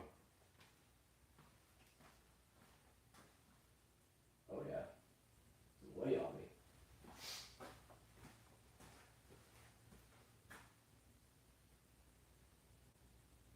Ladies and gentlemen, welcome back to the SCSR Compound Garage. And today we have a new sponsor for the channel. You can see sitting right here on top of the Model S Plaid, another tiny Model S Plaid. And then right next to it, our new sponsor, Chemical Guys. And Chemical Guys was so kind enough to send us this leather conditioner and this leather cleaner. And Chemical Guys was so kind, they sent us this leather conditioner and this leather cleaner to show you guys. We're going to show you how to use this today right here on the 2023 Tesla Model S Plaid and right behind you on the 2014 Club Car Precedent. There are specific directions for using this stuff, and we're going to show you that today. So hang out with us on Supercar Street Racing while we detail the inside of the Model S Plaid and the golf cart.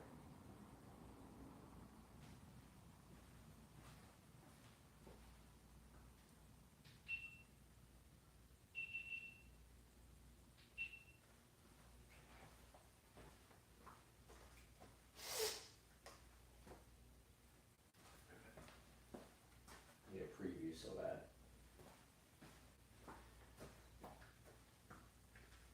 Welcome back to Supercar Street Racing, guys. You can see we're out here in the garage with our Chemical Guys leather conditioner and leather cleaner. They were super nice and they sent us this to show you guys. They're trying to get the word out about their great products. So today we're going to give you guys a look at these two products right here in the SCSR garage. Now, there's a certain way you need to apply these. There's a certain order and a certain way you have to do it. So we're going to show you today the correct way to do it because we're actually going to detail the inside of the Model S Plaid. Now, we try to keep this car pretty clean. We barely... What? What's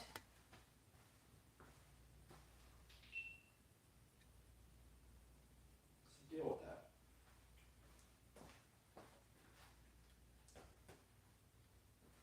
Stops all of a sudden. Stupid thing.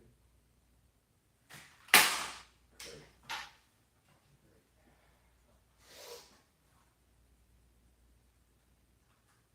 Wonderful.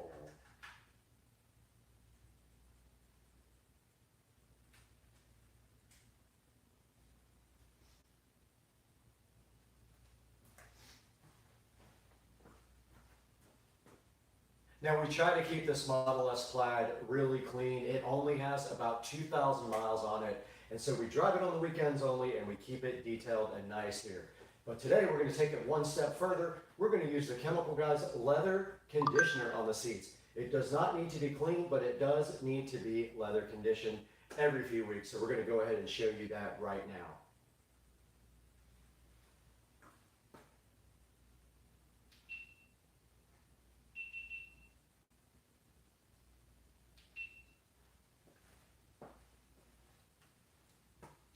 Now you guys just saw me clean the whole inside of this Tesla Model S Plaid with the Chemical Guys leather conditioner.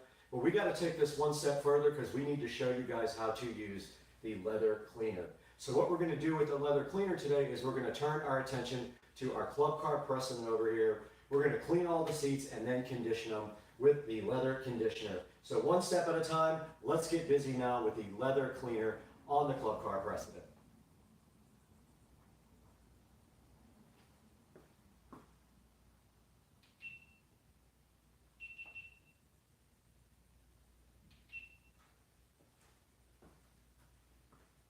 Back out here in the garage, and you guys did just see us clean and condition the seats on the 2014 Club Car, and you can see how good they came out using the approved methods by Chemical Guys. We went ahead and cleaned all the seats first, and then we followed it up with a nice coating of the leather conditioner by applying it to our towel first, and then going ahead and rubbing it on the seats afterwards. We want to go ahead and thank the Chemical Guys for being so gracious and contributing to Supercar Street Racing. Guys, do us a big favor. We'll put links down in the description for this. Make sure that you order everything from the approved links from Supercar Street Racing.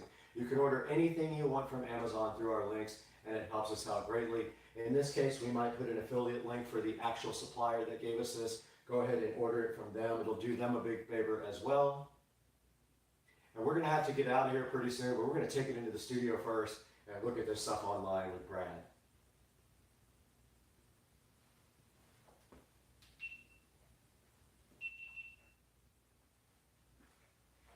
Ooh, it's hot in here.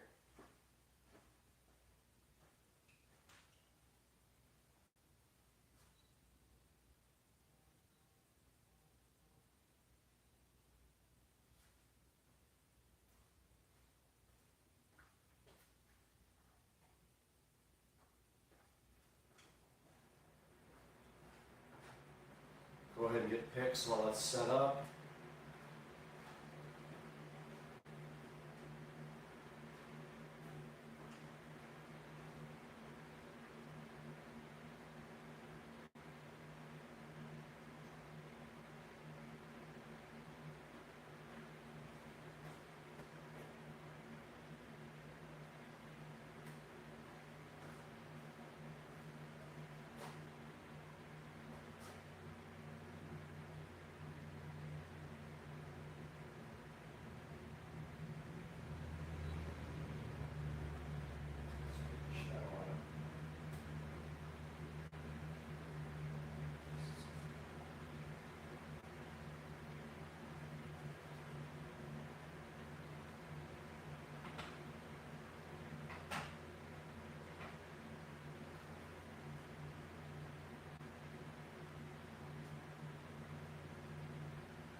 are coming to you live now from inside the Tesla, and we have the chemical guys, another conditioner, right here with us to show you guys.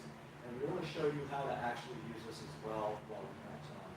So the instructions do say take the leather conditioner and grab a nice soft towel, and then just take and put a couple of stripes, 2 or 3 stripes, directly onto the towel like this.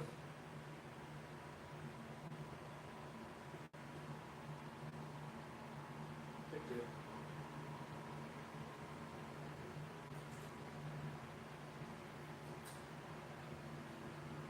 Take 2.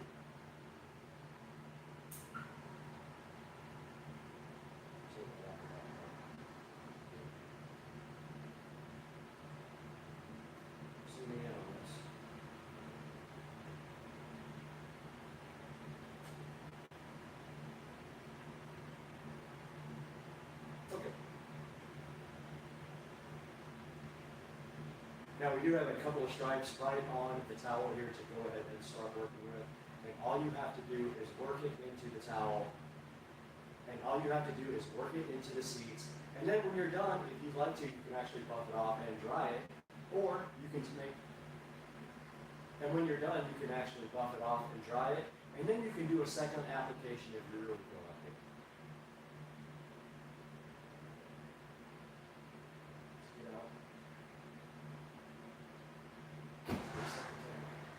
How?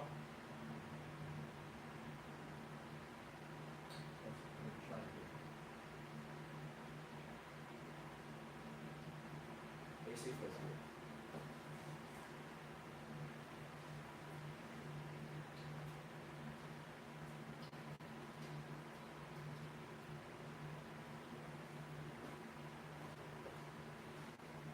Manage fan was on.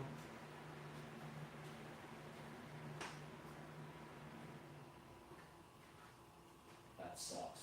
Hopefully it didn't pick up all the fan noise.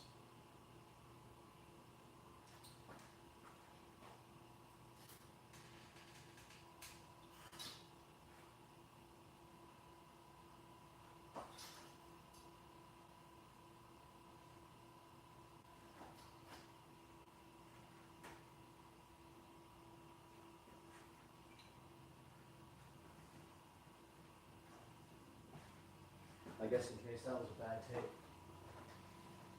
I'll go ahead and re-record that part.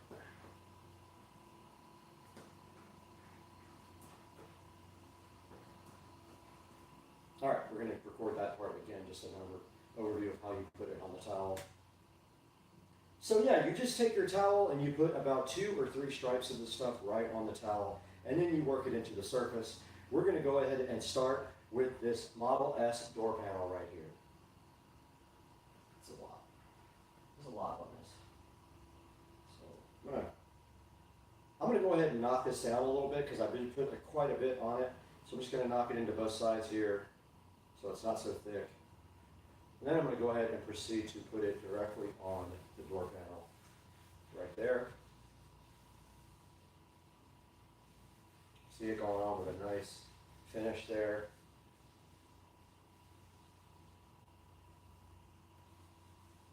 I'm going to go ahead and get all over the door panel with this stuff, and you can already see that it's drying. Don't forget to get into the cracks.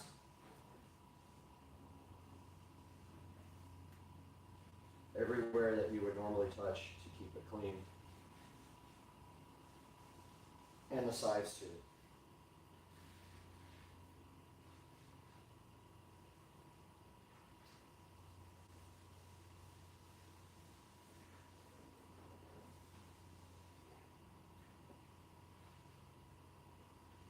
Now, if you'd like to, you can go ahead and wipe that off as well. You can buff that right off.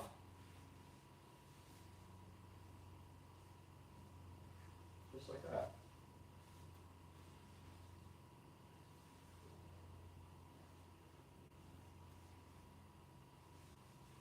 And that door panel is completely done.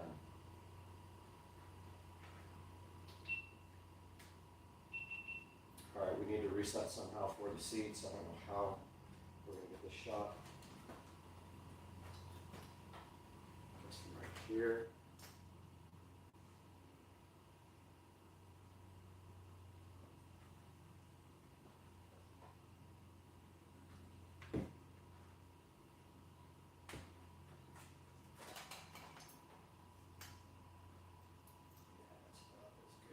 take it, and this light is in the shot.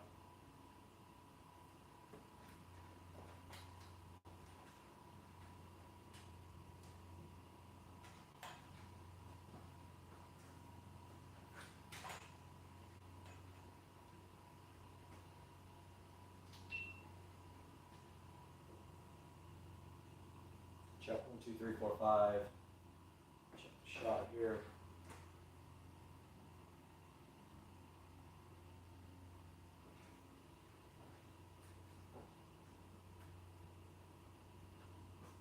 Alright guys, here is the front of the Model S, and we're going to go ahead and put a little bit more of the Chemical Guys leather conditioner on my rag here. I'm going to turn it over first. And this time I'm not going to put quite as much on it. I'm just going to put a couple stripes here. It comes out pretty thick, so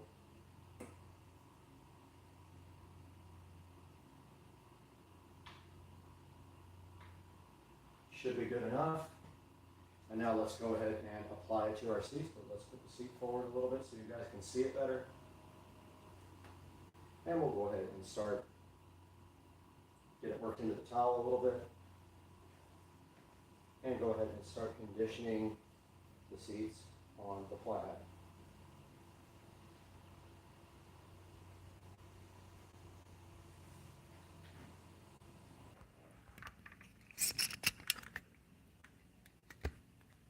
Overheated. You guys overheated.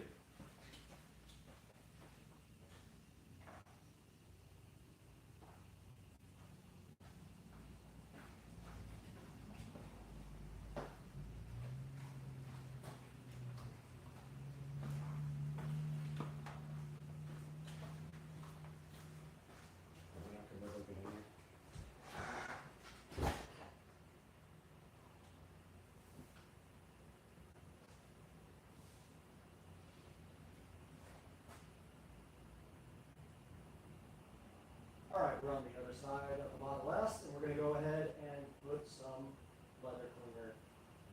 Alright, we're on the other side of the Model S. We're going to go ahead and put some leather conditioner on our rag and do this other seat for you guys. We're going to go ahead and wipe it into the rag so it doesn't splotch a lot. Move the seat forward a little bit so we can get to it.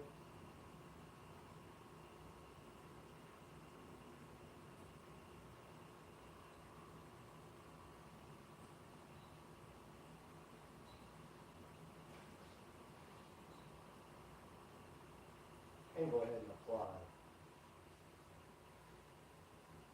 the leather conditioner.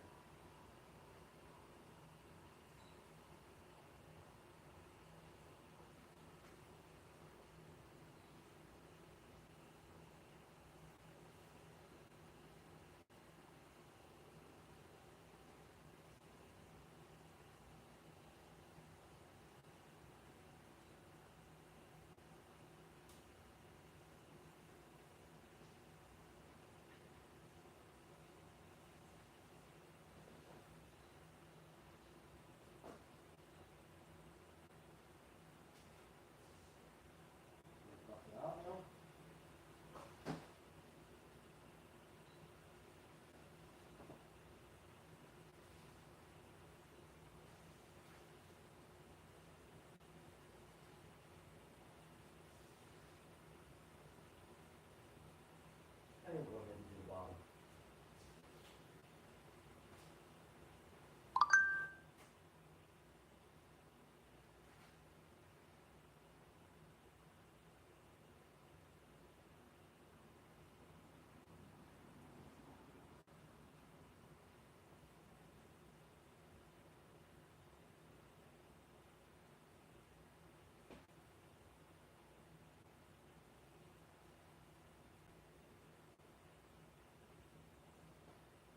You got to work it in good in these seats with ventilation holes, or it looks splotchy.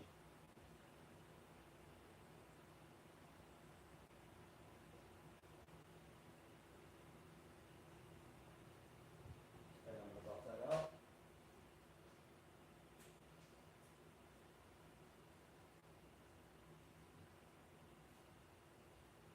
And that seat is done. I'm going to get in so I can view the door panel because there's no dash. And I'm going to do the dash and the center console here. Put my towel over. This time I'm going to try to do some stripes.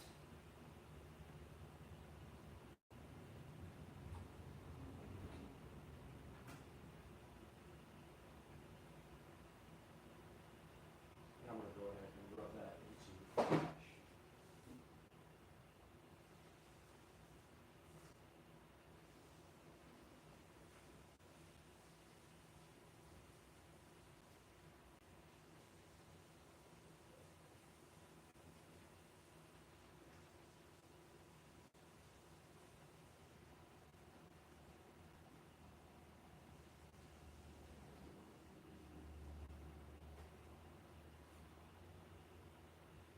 Wipe it off after.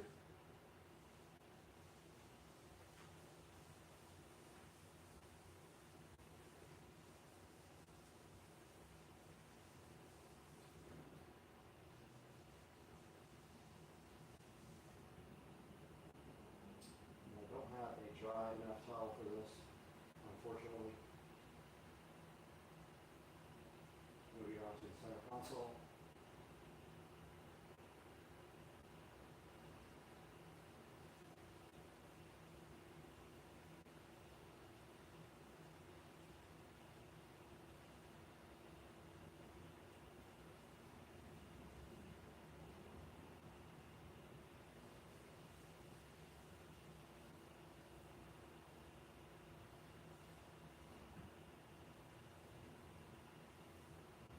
Now I'm going to get this underneath of the dash here.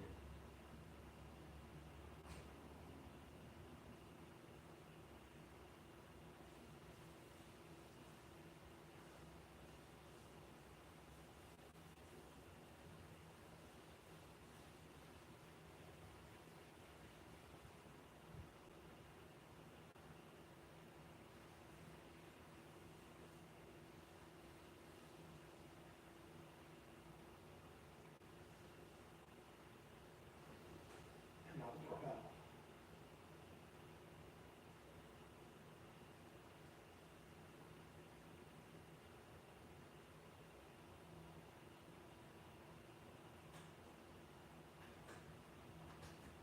Lock came out that time.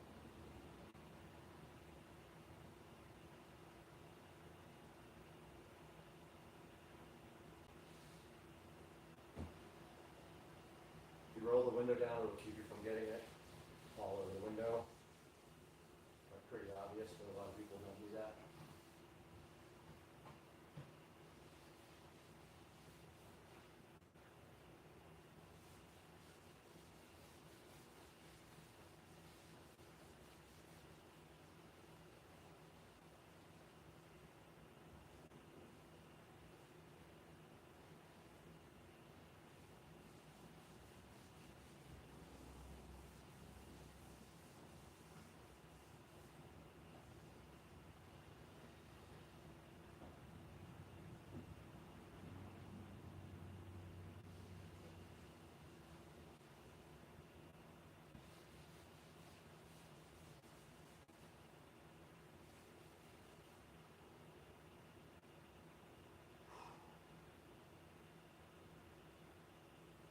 All right.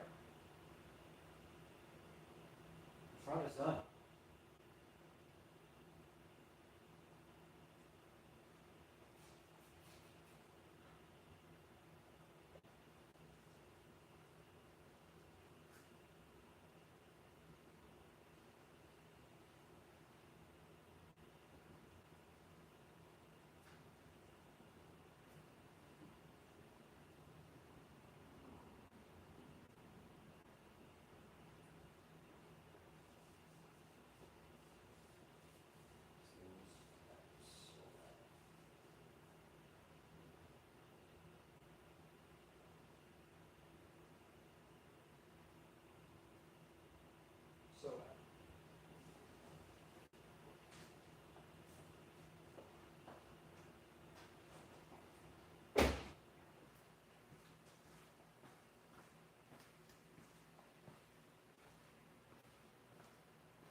Check 1, 2, 3, 4.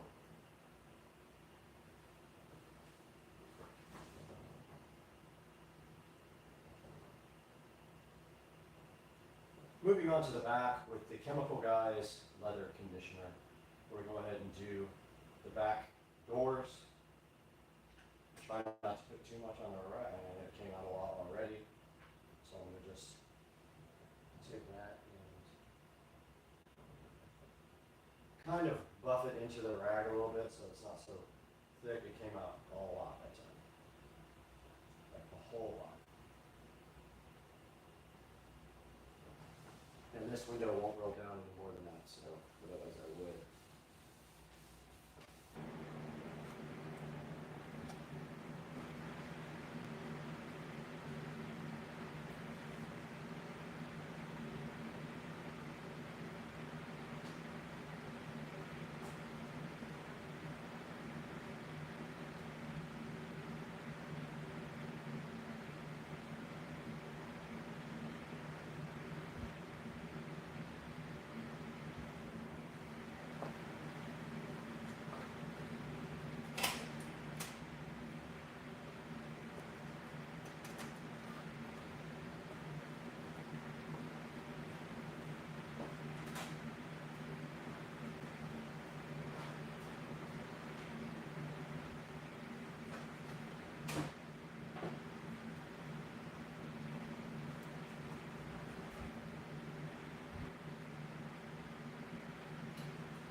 All right, we are now in front of the golf cart. We're going to go ahead and do this take.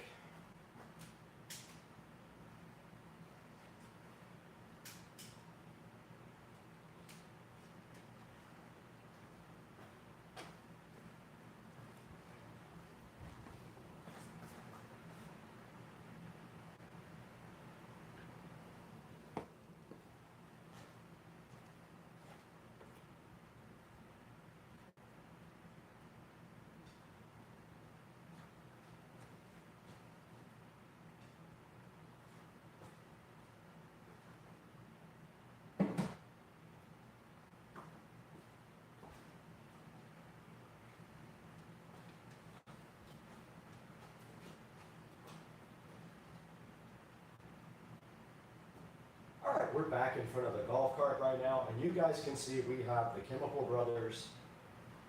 I say Chemical Brothers. All right, we're back in front of the golf cart. You guys can see we have the Chemical Guys leather conditioner and the Chemical Guys leather cleaner sitting so fresh here.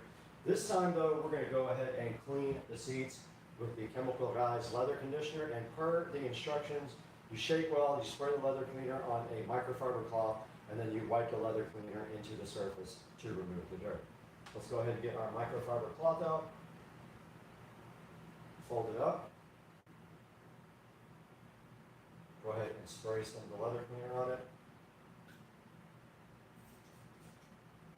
and we'll go ahead and clean this leather.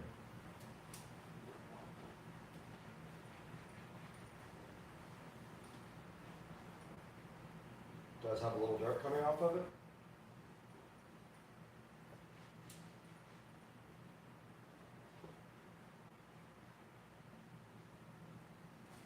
And that's all there was to that. And we'll flip to the other side because there was some dirt on that seat.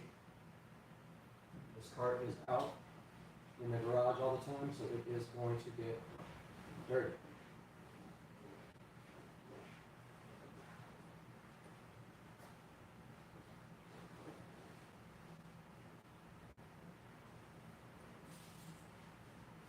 All right. That is the leather cleaner for the front. Now let's go ahead and get a clean cloth. That is dirty. We'll put a few stripes of leather cleaner on it, or we'll put a few stripes of leather conditioner on the cloth.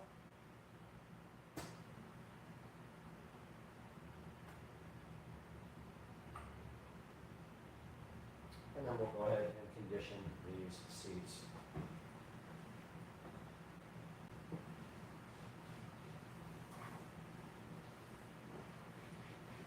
And you can see it's soaking into the leather already. Flip the towel over. Put a few more in it.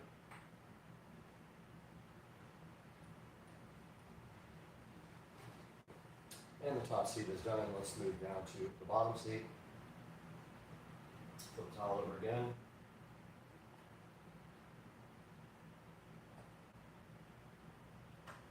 Way too much on that. That would be enough for the front and the back. We'll put some of this on this other towel for the back. Let's go ahead and do the bottom seat.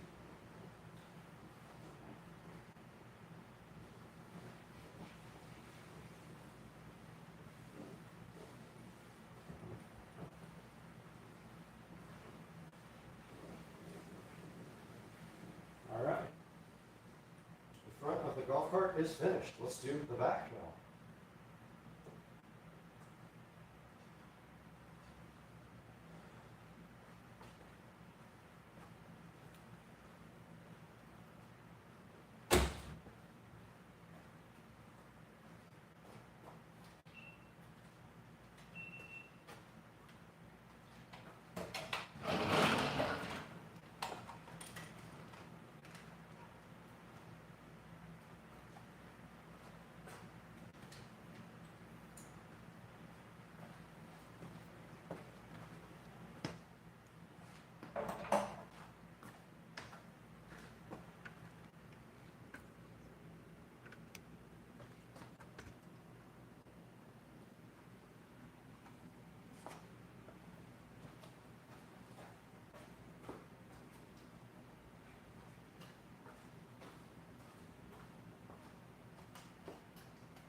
All right, we're back at the rear of the golf cart, and we are going to start with the leather cleaner. Let's go ahead and spray some on our rag here and wipe down this top seat.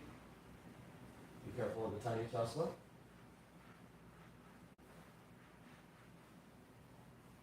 And that is clean, that just needs to dry. I'm going to flip my rag over and do the same to the bottom.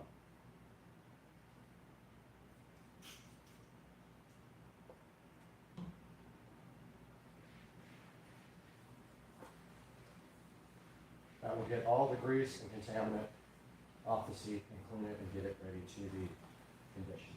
Top's already drying, bottom is done, and this rag is also done.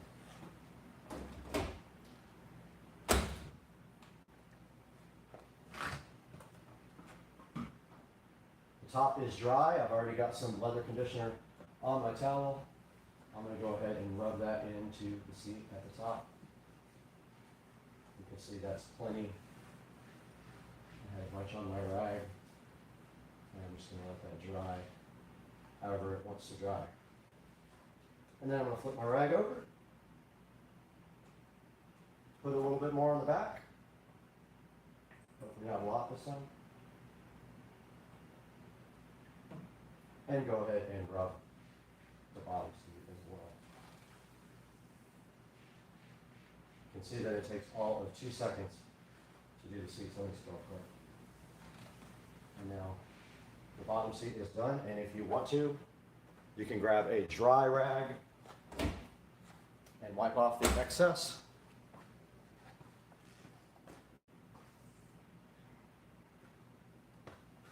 If you feel like it.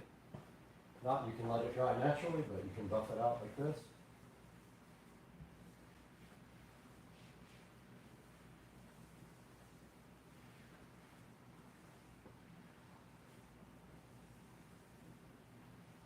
And that is that.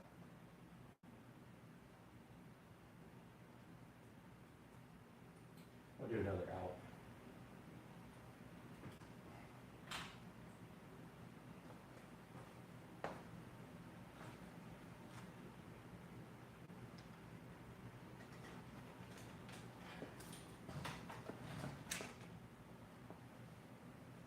Do another outro.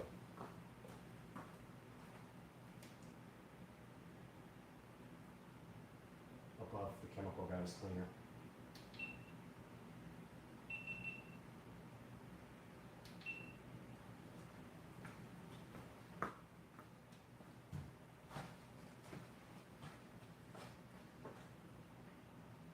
All right, guys, you just saw us go ahead and condition the. Take 2. All right, guys, you just saw us go ahead and condition the seats on the Model S Plaid, and then we came over to the 2014 Club Car Precedent. We cleaned the seats with the Chemical Brothers. I want to say Chemical Brothers all the time. We cleaned the seats with the Chemical Guys leather cleaner, and then we proceeded to go ahead and condition them with the leather conditioner. If you want to pick up this product, it's going to be down in the description. Go ahead and check it out there. If you want to check out this product, it's going to be down in the description. Go ahead and check it out there. But for now, let's throw it over to the Supercar Street Racing 4K studio and see what Brad has to say about this product. Why was I looking at the light the whole time?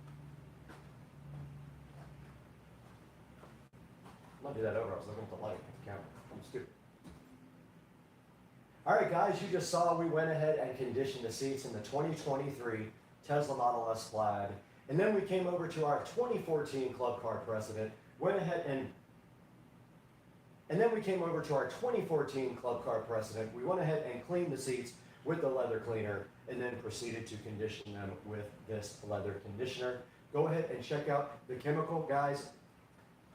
Go ahead and check out the Chemical Guys products down in the description and pick yourself up some. Now let's throw it over to the 4K production studio with Brad and see how you can get this stuff online. Perfect. Come over. It's hot.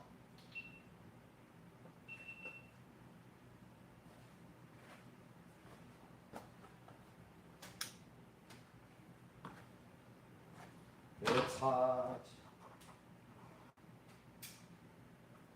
And everything keeps overheating.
Alexa, turn off.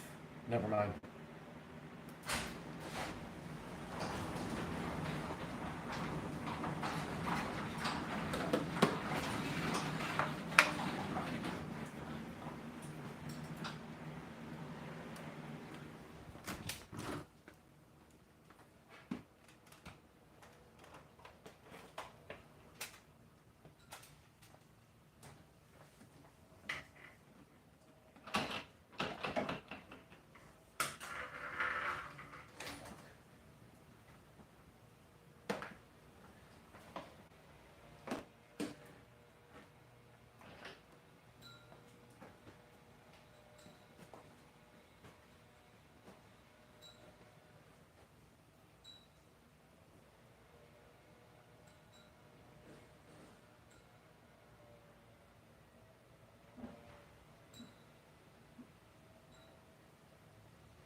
filter was so clogged on my vacuum cleaner.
set air 2D1 to 72 degrees.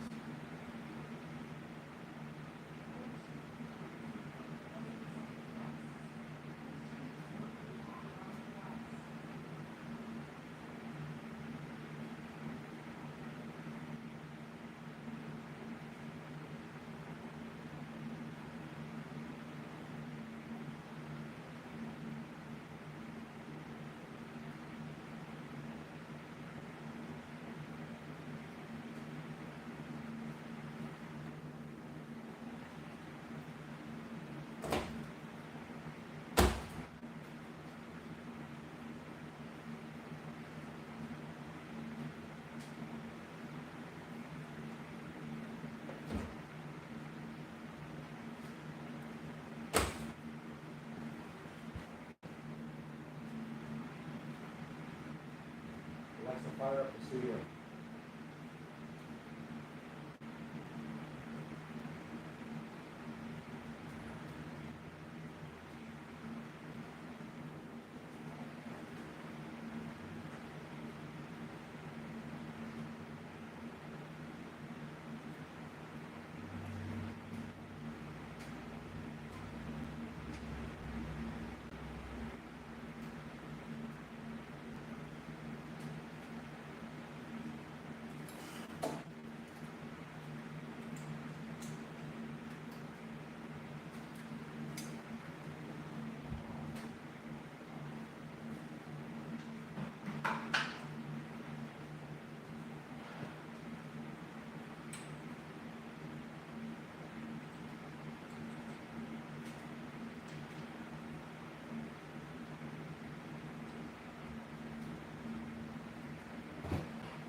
All right, guys, bad news.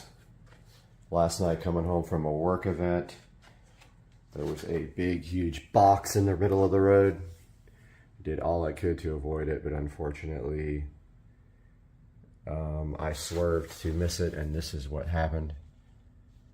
I hit the corner of it, and it looks like it broke my bumper pretty hard. It didn't get my headlight.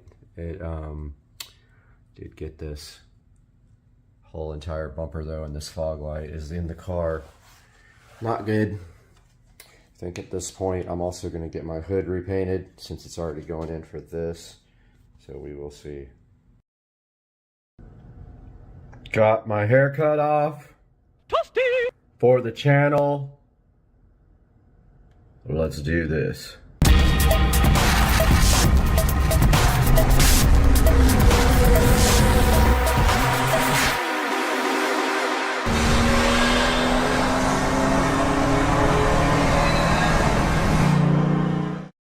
Hey guys, and welcome back to the channel. Supercar Street Racing is the channel name, at least for now.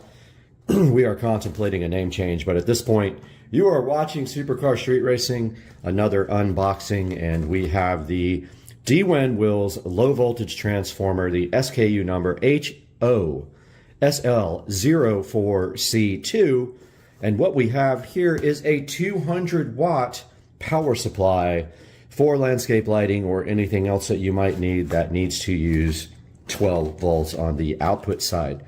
Now this guy does have an app, although it's rudimentary and looks like it was designed by a 2-year-old and has not improved very much. It does have an app that works with Android and also Apple, as you can see here, and you can scan to get this app. You can scan this code, this whatever it is, QR code. And let's take a look at what's inside the box here, freshly opened. We have a owner's manual here, and inside of this owner's manual, it explains to you how to get the app up and going, and it explains the setup.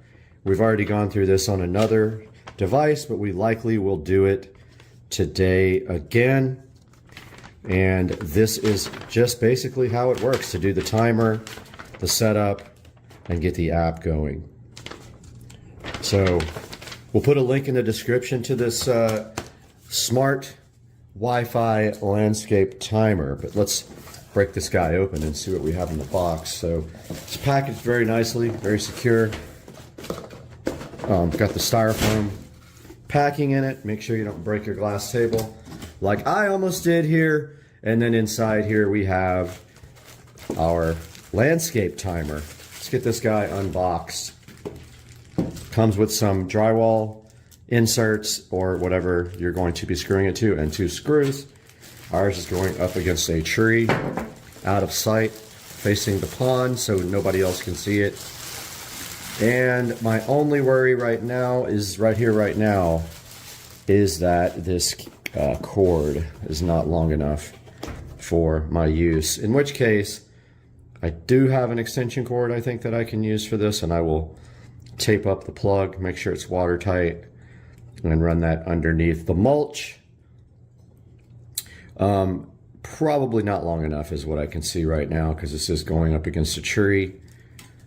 Yep, that's not going to be long enough, so I might have an extension cord in there that works, or I could just modify this to work. I could cut the cord and put my own plug in.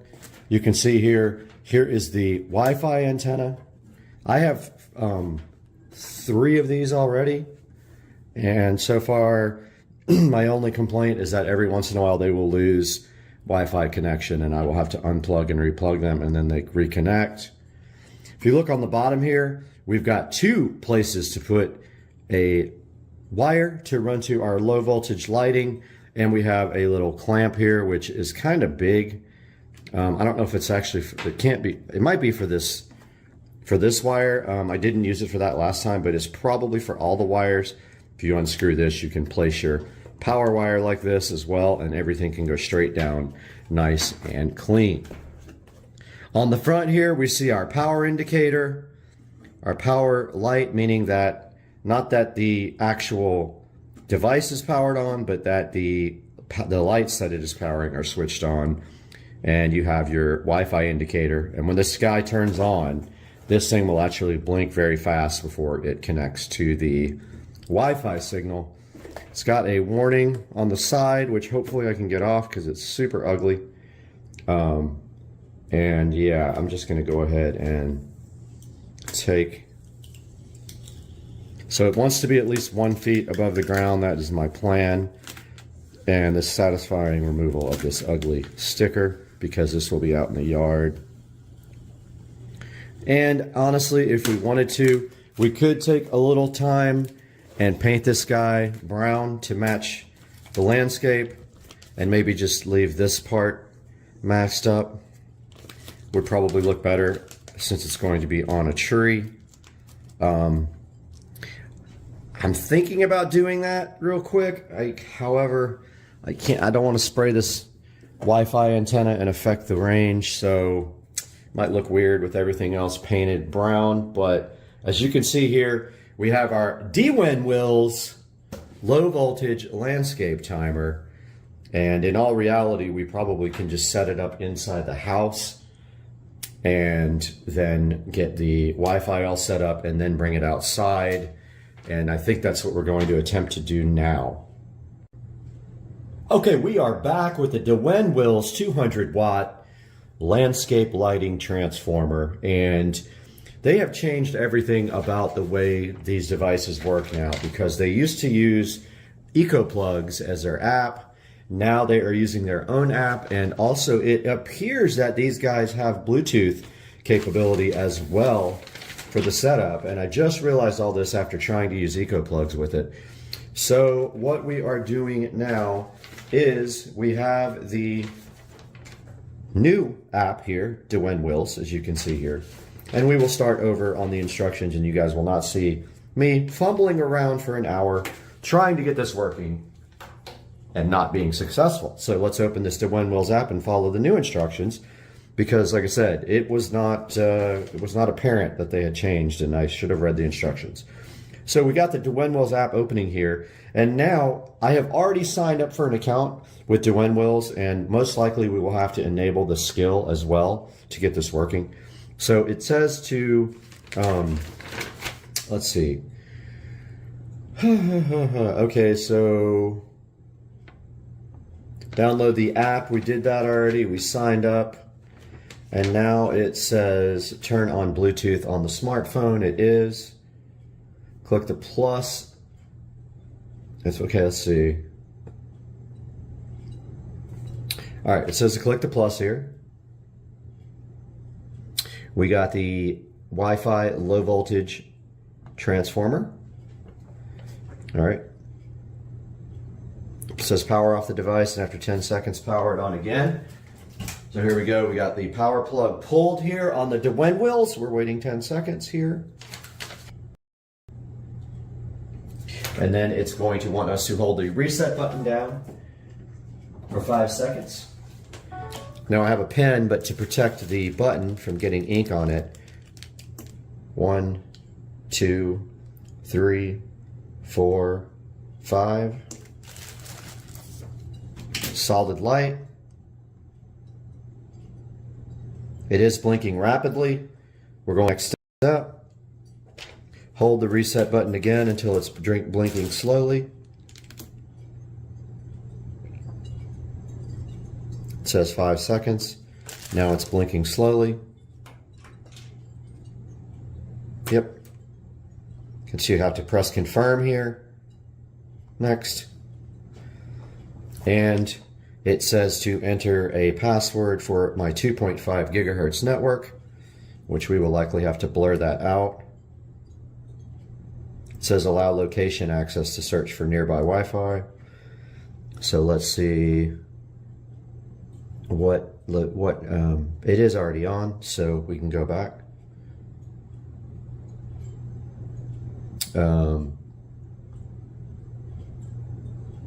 Or it says to enter your Wi-Fi name or allow location access. Settings, let's see. App level permissions. We already have this on, so I don't know why it's asking for me to enable it again. Let's see, Dwinwells. On, okay. I was able to turn it on in the location settings. Let's see if that worked. Start over. Go through all this. Okay, so we need our 2.4 gigahertz network connection. So we're going to go here and switch to that. We are going to use is closer to the where it's going to be outside. So we're going to use this one. All right, let's go back to the app and see if we have to do that again now. Okay, that's good. I have to put the password in now. I will have to blur this out.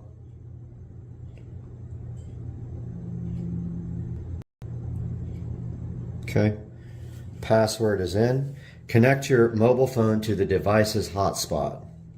So we're looking for the Smart Life hotspot.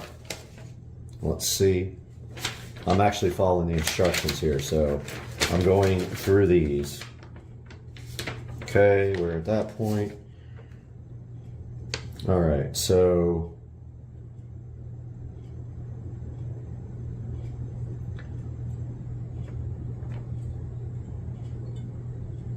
yeah, it doesn't talk about this part in the instructions, but we're supposed to connect to the Smart Life, I guess the Smart Life hotspot here. Let's see there if this is it. It says Smart Life 8E-D1 is the only Smart Life I see. So let's try that one. It says it's adding device. This is all new for me, so I'm doing this with you guys. Now I'm guessing I have to keep the old devices on the Eco plugs. So yet another app that I have to manage in my arsenal of apps for everything. And it says adding. Let's see if that is the case. The light did go off here. And I don't have the skill enabled yet. And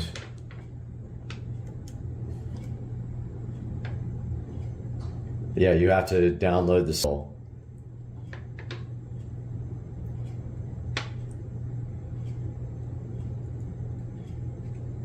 So it still says it's adding. Let's see if this is actually going to work. The skill part is a little janky on the instructions.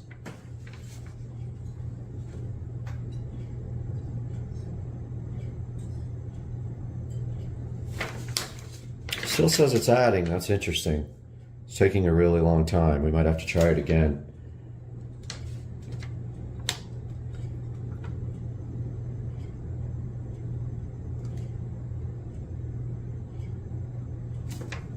It says it's got 30 seconds left on adding.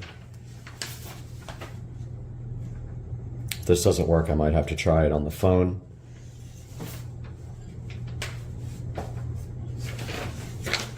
Instead of the tablet. Got 10 seconds left. It doesn't look like it was successful. Let's see.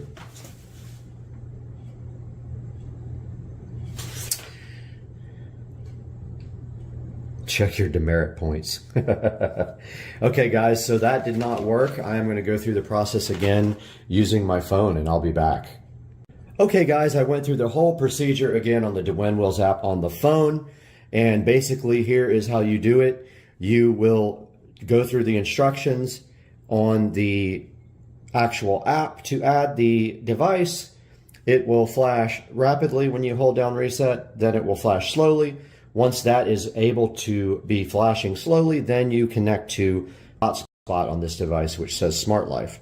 After you do that, you put in your Wi-Fi password name and make sure you're on a 2.4 gigahertz network. And then here you can see we have added it. Now, it does not really explain adding the skill, but there is a skill in Alexa called Dwinwills. And the actual instructions here make no sense. It says, let's see, work with Alexa. Op 1, app to app, OEM app redirects to Alexa to bind. Discover the corresponding app, OEM Alexa skills directly in your OEM app and easily complete the skill. So it says find me on the home page. So here we go to me. It says tap Alexa. And then it says sign in with Amazon.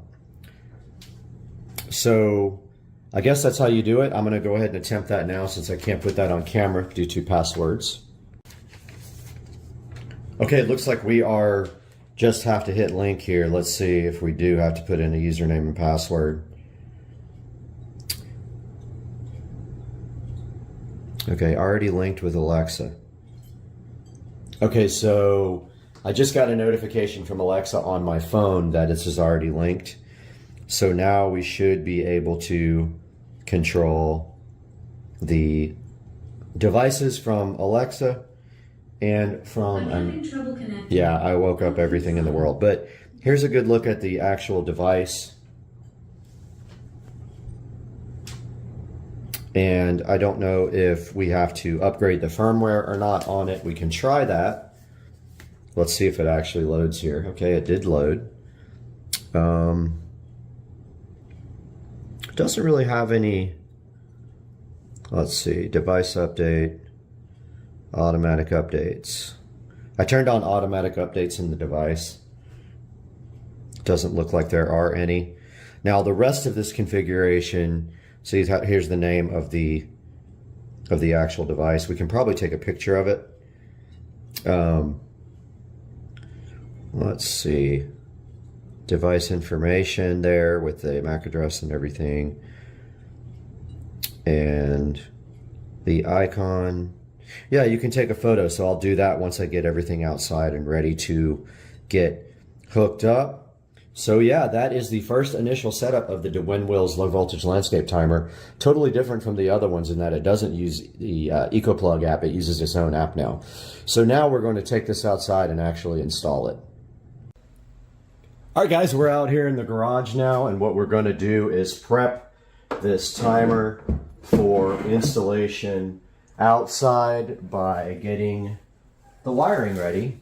And here is our low voltage landscape wiring. It's pretty heavy gauge. It's designed for outdoor use. Nothing will last in the Florida outdoor. However, this stuff might. Now, what we are going to be doing out here is we are going to be putting these spade connectors on the end.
Okay, after further review, my plan will no longer work because the tree is not flat, and also it's not going to look that great. So I have a different plan that moves the whole thing kind of away from the tree now. So what I'm doing is, right here, right now, I am building a base to lay on the ground. It will lay up against the fence, overhang to the dock, and also serve as a block for anyone getting around the dock on that corner, because I don't want the kids doing that anymore.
All right, we were successfully able to get all the nails out of our board.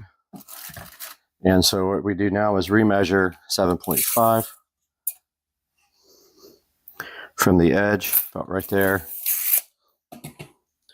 And that should be the point where we can start driving down our screws here.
All right, ready to put a coat on this guy.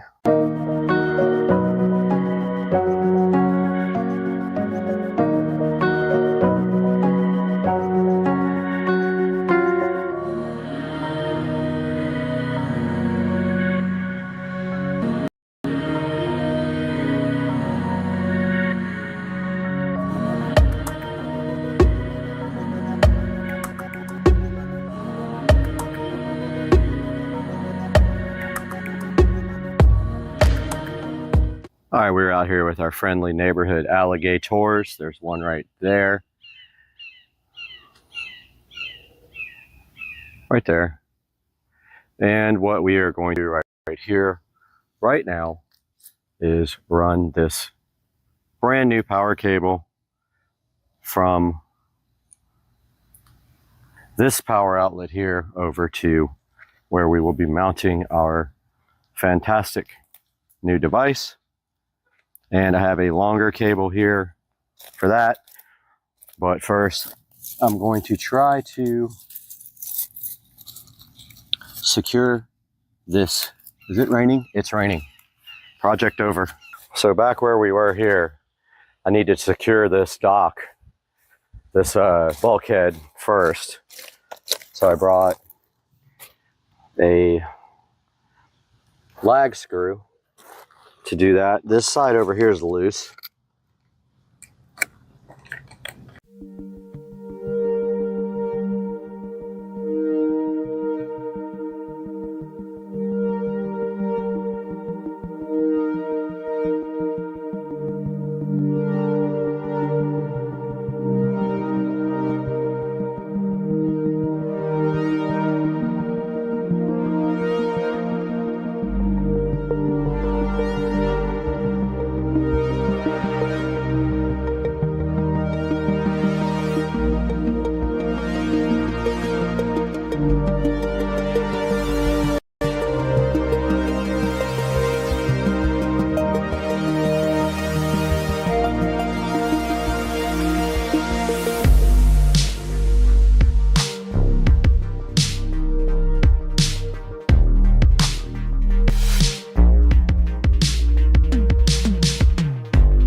I got the timer here, and we are going to mount the mounting screws onto our new mount.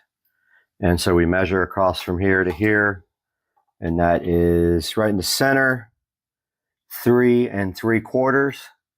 So we will have to come over here into our board and get a level 3 3/4 screw on each side of 3 3/4. So I'm going to go ahead and do that now off camera, show you guys the result after.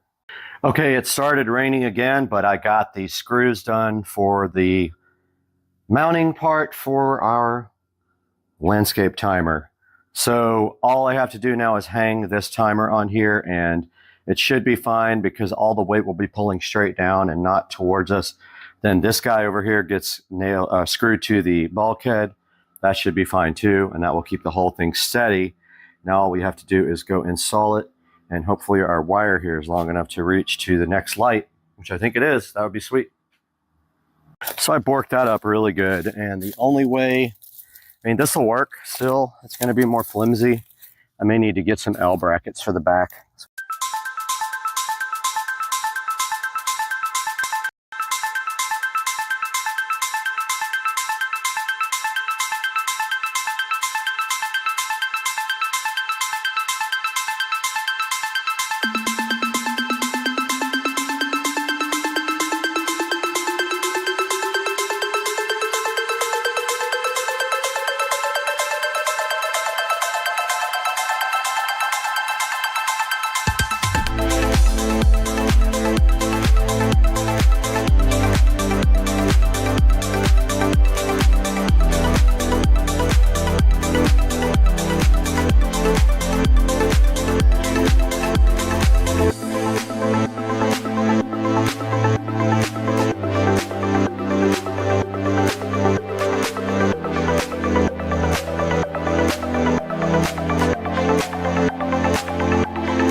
So I've been suffering for long enough without a drill. That's on my list for this week.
Okay, here we have our finished mount. It's not ideal. It may be changed in the future, but what this does here is allows us to increase the voltage, because the voltage drop was so high over the long run of wire that the lights were very dim on this side of the yard. So this adds another 200 watts.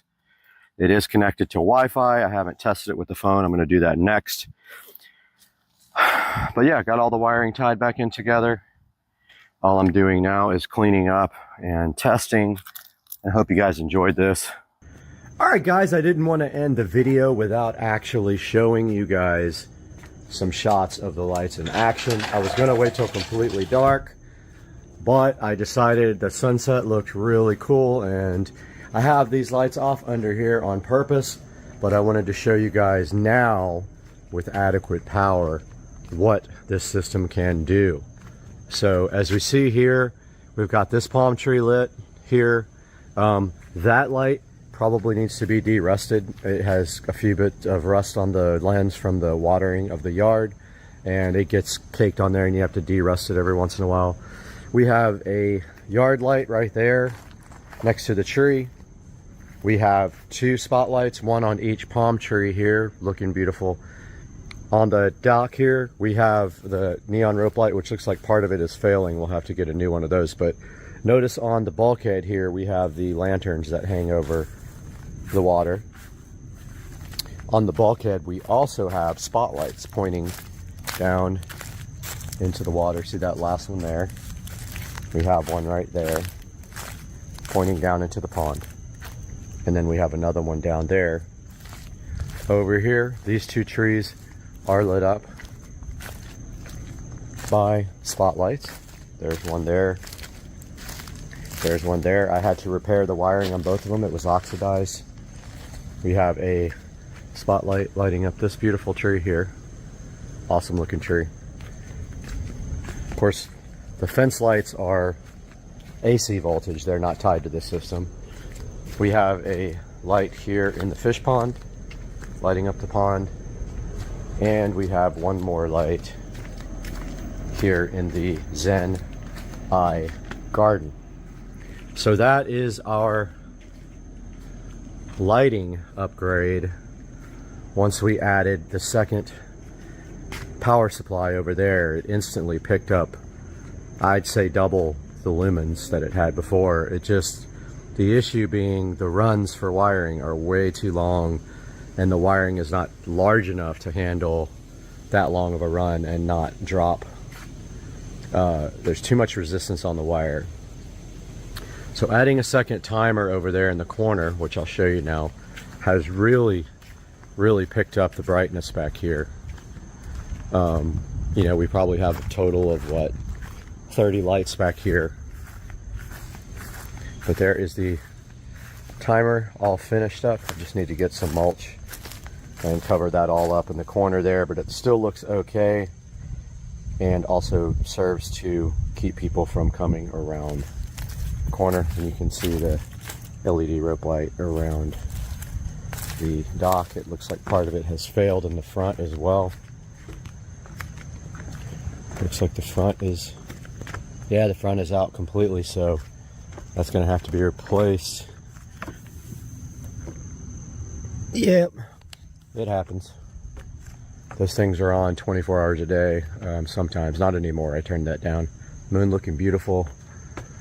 The sunset out here in 4K. And there is the yard from the back. Almost warrants a nice picture from back here for the thumbnail. Guys, I hope you enjoyed this, and if you have any questions about landscape lighting, make sure you hit me up in the comment section, and I will see you guys soon.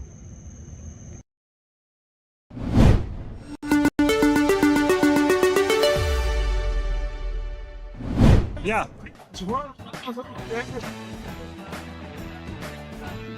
Please. And hopefully.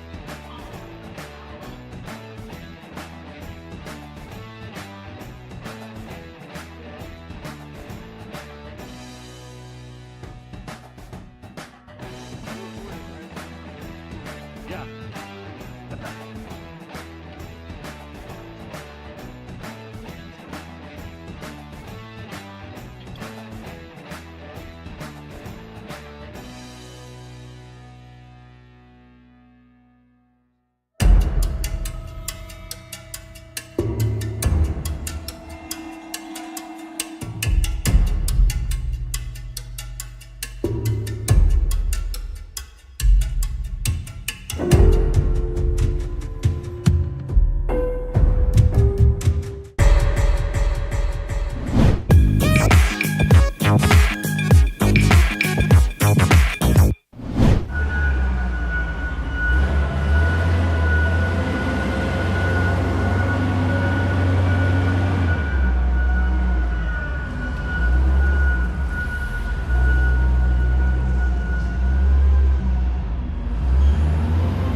about to get electric bikes too.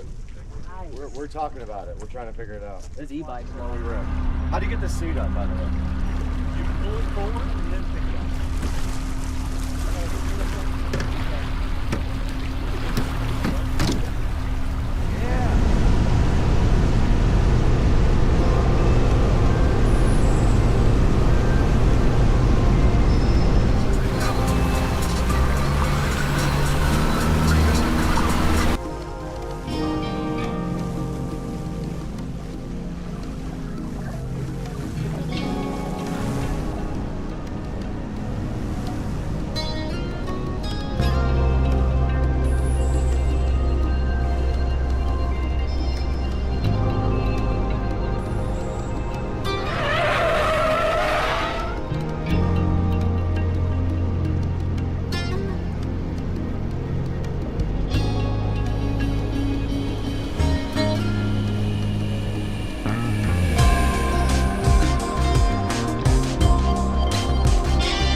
Oh, I got too far from you. It disconnected. Hold on. Yeah, go on. I got too. What? Hey, am I recording?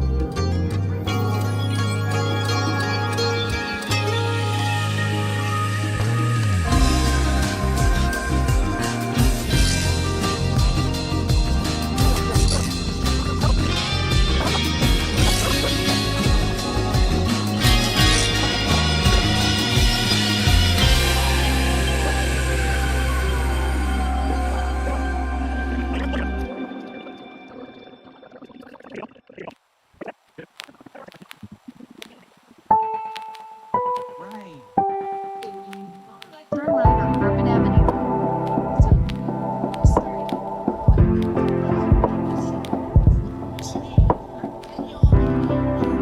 In half a mile, turn left on Atlantic Avenue. Then turn right on.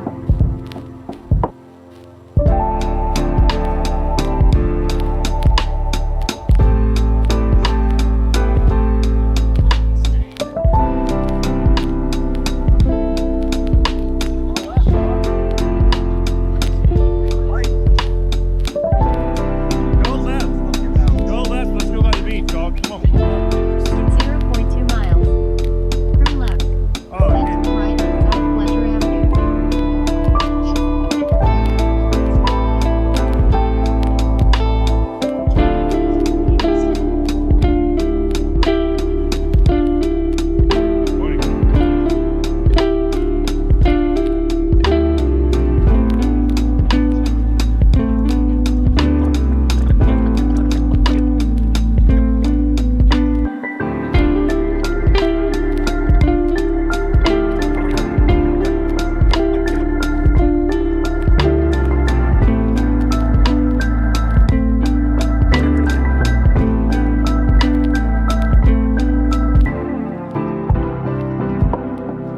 Only open upstairs? Okay.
Now, we would like to welcome back a great sponsor of Supercar Street Racing. Charge has been a long-time sponsor of us for a while. We did feature their power bank in another couple of videos, and it is sitting directly on my scooter outside, but they wanted us to take a look at this charger because it is kind of unique. This boasts to be the first QI2 power bank with active cooling. It has this really cool, sleek, transparent design. I'll throw some pictures of it up on the screen right now. It offers 3x 15-watt max charging on the wireless side. Now it can do 30-watt two-way charging over the USB-C port. So you can charge this guy and charge other things with that port. It has an integrated foldable kickstand, as you can see right there. And it does RGB, which I love their products, how they always have something really cool on them. Now, when this thing actually starts charging, you will see the RGB light up right there. It's pretty cool. Now, it has something called a unique low current mode also, and this guy is 100% airline safe. And you can see right here, I've got it sitting directly on the wireless part of my phone, and it is charging right there. You can see the RGB right there as it's going. Very cool. You just sit it on top of your phone and it starts wirelessly charging it. Very neat device. Go ahead and check out the Ice Mag 2 in the description. Buy from our sponsors and tell them Supercar Street Racing sent you so they come back to us.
There's your rip.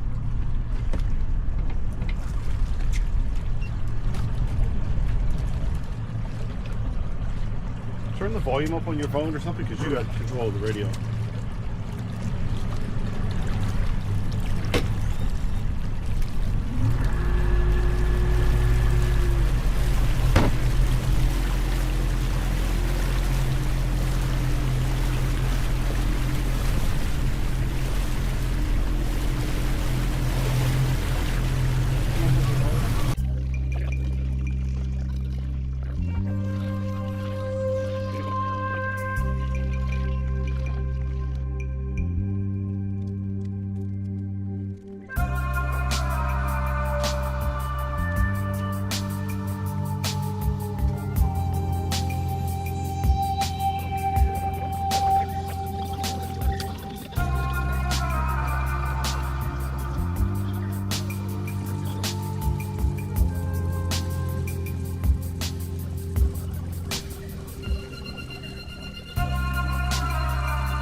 Hey guys, welcome back to Supercar Street Racing, and this is the video before the video. And I wanted to get on here before we start installing this device and talk to you guys a little bit about why this device is so important. Chamberlain absolutely refuses to work with Alexa. They will not pay the fees to be integrated with Alexa, so you cannot control your garage door with Alexa. You would have to subscribe to a service to do that. So this Tailwind smart Wi-Fi garage door opener allows you to integrate with Alexa. All you have to do is put it on your garage door and your opener, and then you can integrate for free, just the cost of the actual device. So Chamberlain, shame on you, but guess what? We're gonna get to work today and show you guys how you can do this on your garage door. So let's get to work.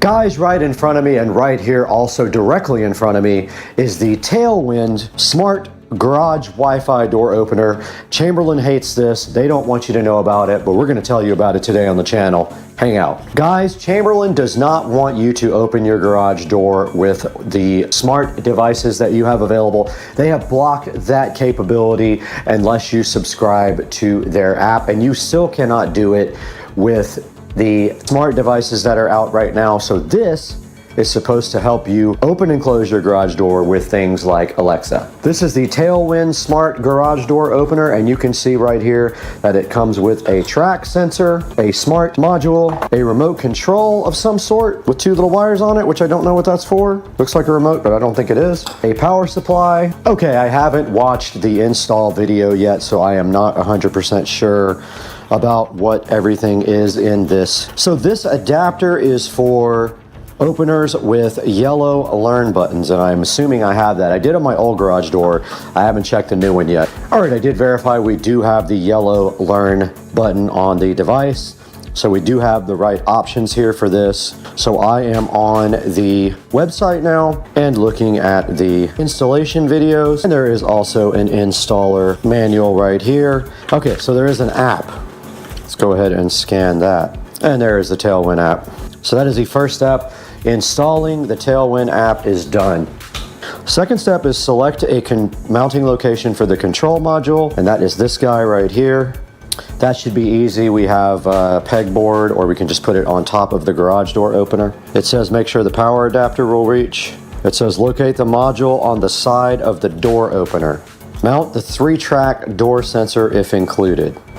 All right, for this next step, we have to move out to the garage, and I have to get you guys over there somehow, so I'm gonna stop down. Okay guys, for the next step, it wants us to power on the Tailwind controller where the power outlet is that we plan to use, and there is one, of course, right up here for the garage door opener. So I'm gonna go ahead and get up here and power this guy on, and there is our outlet. I'm gonna leave this hanging pretty low at this point and go ahead and power on the device. All right, I'm going to the next step here. Wait 5 to 10 seconds, then check the status light. It is flashing red, as you guys can see right here. It says press the reset button. All right, I have the pin tool. Okay, it turned blue. You guys can see it's blue right now. Is the light flashing blue? Yes. All right, so it's asking for the Wi-Fi password, and I'm assuming it is going to connect to Wi-Fi now. It says it'll turn green within 5 to 10 seconds. I'm naming it now, SCSR Garage, 1 door, and it's learning my location accuracy now. It says it's done. It did find my address. It wants me to put my name in and then the email address, and it is sending me a verification email. And I'm setting a password for my Tailwind account. And I am registering as a new user, and it's going to tell me to start hardware configuration. All right, guys, so today we are doing this garage door opener. The whole reason for this is that Chamberlain will not let you integrate this with the smart home. They do not allow it. And right here you can see me struggling to figure out this sensor that goes on the garage door, because the guy in the video did it on the other side, and I was just having trouble figuring out how to mount this thing. But basically it mounts to the hook, and then you slide this little thing in the back to lock it in, and you'll see that at the end of the video. Make sure it's dry before you stick it. Also, you'll notice there's 2 sets of mounting holes on the magnet, and that's so that you have a couple of options on how to position it on the door. Okay, so the next step is mounting the magnet to the door, and I guess we're gonna have to do it like that because it's too far out like that. So we're gonna need the double-sided tape for this. I'm gonna go grab it. Now we have to clean the area on the door where we are sticking the tape. I have some Windex here. It needs to be less than 2 inches away from the door. It is going to be mounted on the angle bracket like that.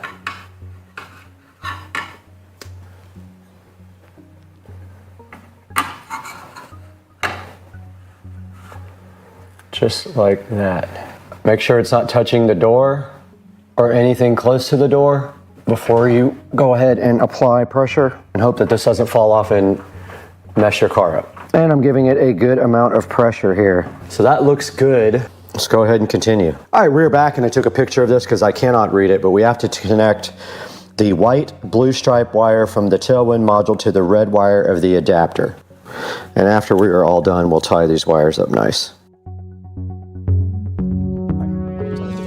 Okay guys, right here I'm just doing wiring. I am connecting the Tailwind module to the adapter, which looks like a remote control. If you have one garage door, it's super easy. You connect the white with the blue stripe to red all the time, and then if you have one garage door, you connect the white wire to the green wire.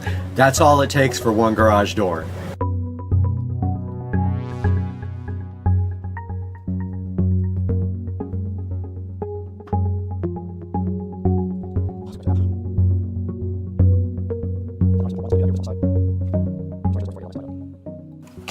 Okay, so I guess I don't connect to the opener. I think we're already there pretty much. Now, I don't think anything hooks to our opener because the remote control does everything. This remote does it. Okay, let's see if it works. It wants me to update the firmware now. I'm gonna go ahead and do that. It says my garage is green, so it says it's updating the firmware.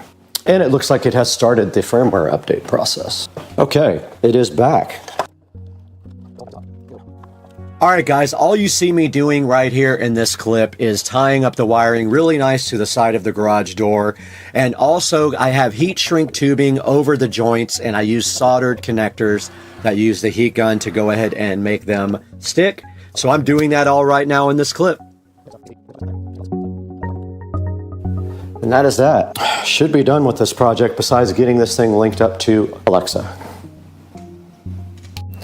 Okay, so the final part of this project just involves you linking your Tailwind account to Alexa. And I know I'm gonna wake up every device, never mind. And so what you do here is in your Alexa app, you go to Skills, you search for Tailwind. It will find two, it's the one that says Smart Home. Then you click Launch and you link it to your Tailwind account using whatever account you signed up for with Tailwind.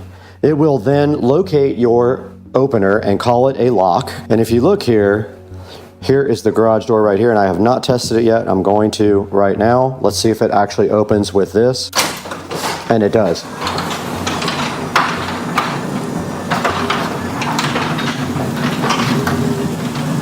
And now we will go ahead and close it when it is done. So you say lock it, it actually closes it. Chamberlain does not want you to do this, so just remember,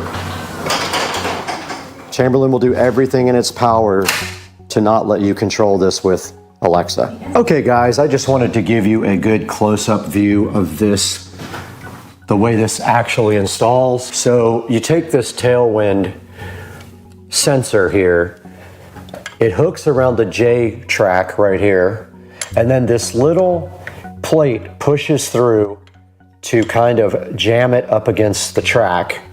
And then you tighten down this screw here to get it completely tight. Hopefully you guys can see that right there. So this just hooks around the back and this little plate slides through there. The magnet that it has to sense mounts right on the garage door right here. And you can see I use the angle. If you don't use the angle on this, if you use the flat, it would be too far out. So the angle lets it sit just next to it. And we went ahead and installed the actual smart box and the adapter on the very top of the garage door opener right up there. And the power goes up to the ceiling right there. We went ahead and tied up all the wiring and did heat shrink tubing. Even on the stuff that they gave us that had wiring nuts, we did heat shrink tubing and we did the solder shrink wrap connectors. And that is how the system came out. Let's go into the Supercar Street Racing Studios with Brad and see how you can get yourself a Tailwind for your Chamberlain garage door. Hey guys, welcome back to Supercar Street Racing. This was a difficult one for me to tape and film because of the fact that there was a lot of downtime in between clips and stuff like that, and also pretty boring, but I wanted you guys to see this because Chamberlain refuses to allow you to let your device work with Alexa. They don't want to pay the licensing fees, and in order to use it at all, you have to do like IFTT or something like that, and I don't even know if that works anymore. But this Tailwind device will allow you to do smart home with your garage door and also open and close it, which you cannot do with any other device. So you got to get this Tailwind. You can see it right here on your screen. It's basically a control box right here. And what happens is if your garage door has a yellow Learn opener on it, then you will need the special adapter, and it basically looks like a remote control that wires into the Tailwind smart home device and then allows you to link your Alexa to that and use it in smart home and use your voice to control it. It will ask you for a PIN because it thinks it's a lock. So you will have to give a PIN number to open and close the garage door, but that is totally fine because otherwise you can't use it at all. Now I've had this sitting in the closet for almost 2 months and I was really putting off putting it into the garage. I wanted to get everything in there first on the new garage door opener. So we do have it installed now and it works great. And then you can program it and put a routine in there to where if you say open my garage door, it will go ahead and open that by doing the lock part. So go ahead and order yourself a Tailwind because Chamberlain, you're not going to let anybody do it. I know you're not. And guys, we got to get out of here because we have to go open the garage remotely 1,000 times.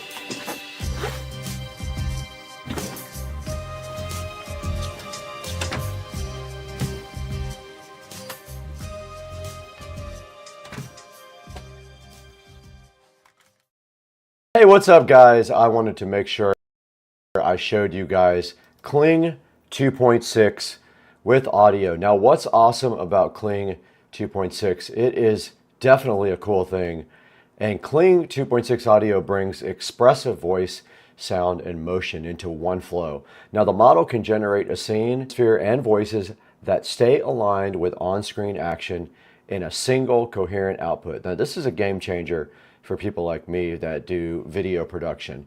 Now, what's new in Kling is built-in audio. It makes a scene blocking instant, no extra editing, no extra plugins. It generates a full shot, visuals, and voice in one pass. And also you can replace the audio later if needed, or you can keep it for fast drafts. It is optionally silent. You can turn it off if you don't want audio on a rendering or sound design at all. It's got better motion fidelity, so more stable multi-object scenes, cleaner camera paths, and higher global scene coherence, which is great. It's got higher prompt precision also, more accurate interpretation of action style, framing, and emotional tone. 1080p too, so the quality stepped up. They got sharper faces, better skin tones, and more reliable fine detail realism. Now, who is this for? This is for content creators. You can make shorts with it, explainers, demos, and instant voiceovers with synced audio. Advertisers and performance marketers and filmmakers, visual effects artists, educators and storytellers, and agencies and in-house teams handling high volume video and needing predictable low iteration audio workflows. Now, I thought that we would take a look at this together and generate some stuff. I've already been doing this over the past couple of days, so I'm already familiar with it. But basically, here's the layout here. Now on here, you can see on the left a prompt. You can see whether you want audio or not, what model you're gonna use, what your duration is gonna be. You can do 5 or 10 seconds, and let's put it on 10. And then you can say what aspect ratio you want. Now, 16:9 is landscape, and that's usually what you would use for things like YouTube and Facebook. Some of the other Instagram and TikTok are the portrait mode, so we're not going to use that for now. But we've got a bunch of cool pictures here of the house already lined up that I took with my Canon R5C, so they're absolutely fantastic pictures. So I thought we could work with these again and see what we can do with Kling 2.6 with audio. And I've already done a few. I did this one yesterday. I'll go ahead and play this one for you. It doesn't have audio on it. This one either, because I didn't specify a voice. It's got audio, but I didn't speak in it. So let's put something in here that can talk. This is another one I did without voice, but it looks absolutely insane. I mean, it looks incredibly real, but you can hear the guy walking. This is another one I did. End of the world inside the studio, and there is the end of the world. And here's one I did with a Corvette. Does have sound on it as well.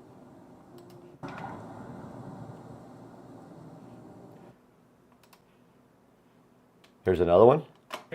I think we have the tools for the job. So you can see the audio is perfectly matched with the voice actor. We need a nuclear power plant for all these microphones. We need a nuclear power plant for all these microphones.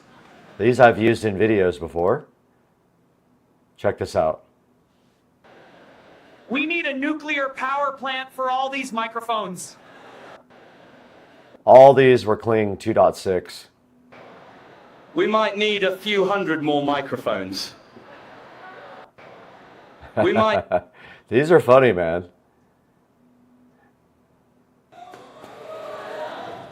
We might need a few hundred more. The crowd goes crazy on that one.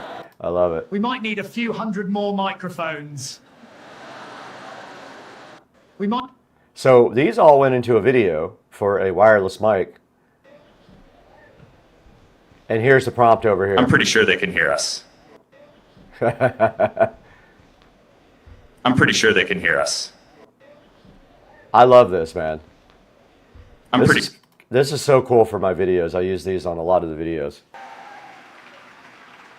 I think we have the mics covered. And see the crowd in the background.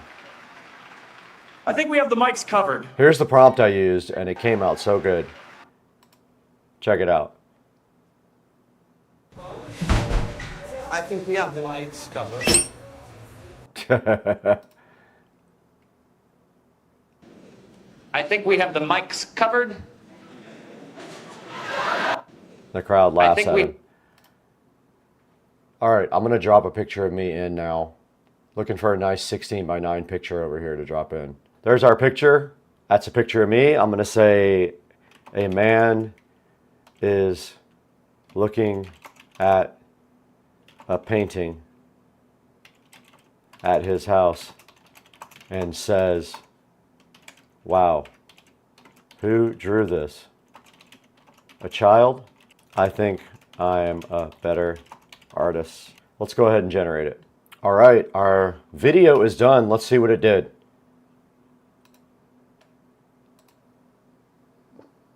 Wow. Who drew this, a child? I think I'm a better artist.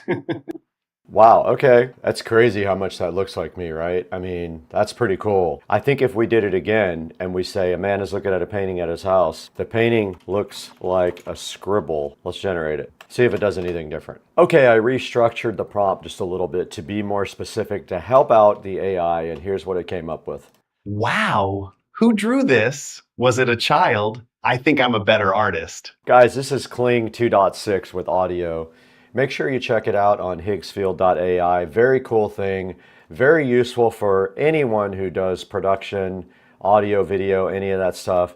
Comes out great. It looks amazing. Kling 2.6, link in the description. Go ahead and check it out at higgsfield.ai.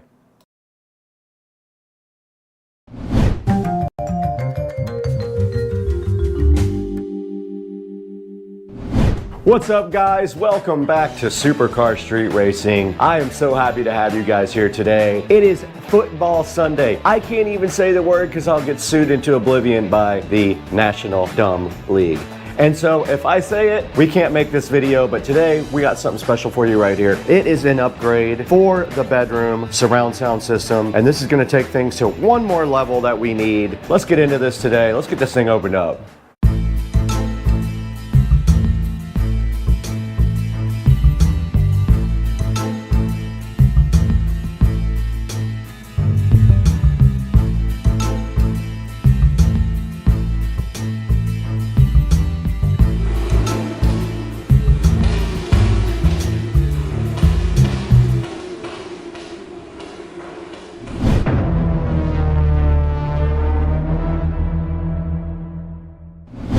We are back on Supercar Street Racing today, and we welcome you guys, and I have something in my right hand that might be a clue to what we're doing today. But first of all, I want to thank you guys for 60,000 almost subscribers as of this morning. It's an awesome achievement. I am trying to get my video views up, and people are really starting to watch some of the older videos, which I really do appreciate. I just want you to keep in mind that back then the production quality wasn't as good as it is now. We try to make our videos very, very much better now, and also to put more emphasis on quality content and less about length of video. The old videos would just run and run forever, but now I am really trying to make the content more quality based and less about length. And today we are walking into the Supercar Street Racing awesome office, and I've got something in my hand here that might give you a clue about what we're doing today. And then also there's something laying right here on this bed that might give you another hint about what we got going on at Supercar Street Racing today. But before we get started, I just want to remind you guys to please like and subscribe. Every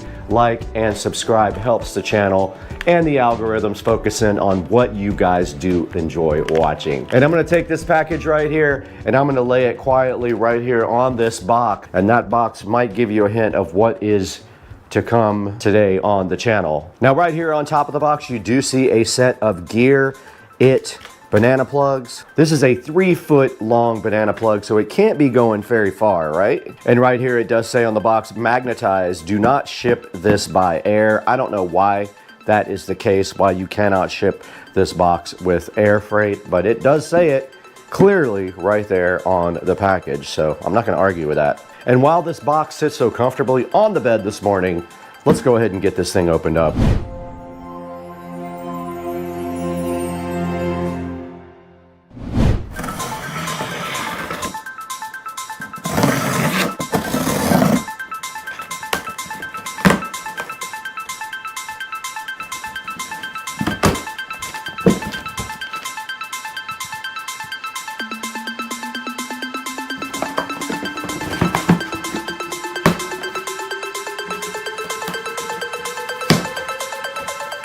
All right, now that the box is open, you have a hint as to what is inside. And there's a lot of empty space in here and not a lot of padding, which I think is kind of ridiculous. But hey, it did come at one piece, so you can see right here, there's a clue. It is a Polk Signature Series item. Let's get this thing out of this box.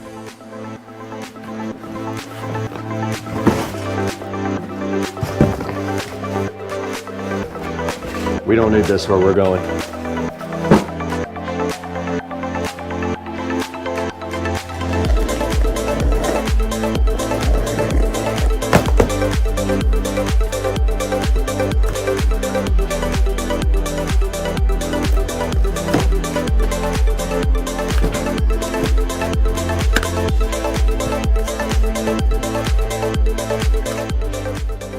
Now, before we get started on unboxing this, I just wanted to give you guys a good look at the side of the box. This is the ES35 Signature Elite center channel speaker from Polk Audio.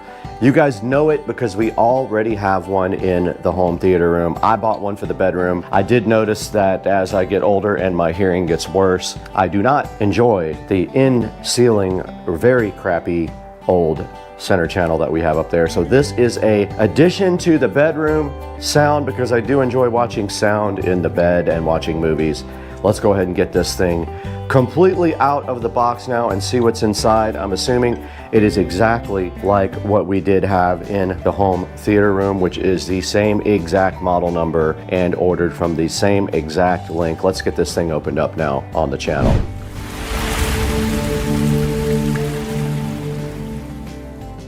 Got one owner's manual in here. I now have two of the same ones. Just go ahead and dump this out. The easiest way to open it, and I guess we don't need that either where we're going. And it is surrounded by some protective styrofoam condoms, and I was finally smarter than that. Do not eat these, even if you're hungry. And then it's also further protected by a nice little protective foam thing. And this is the Signature Series by Polk. This is the front grille. They are magnetized.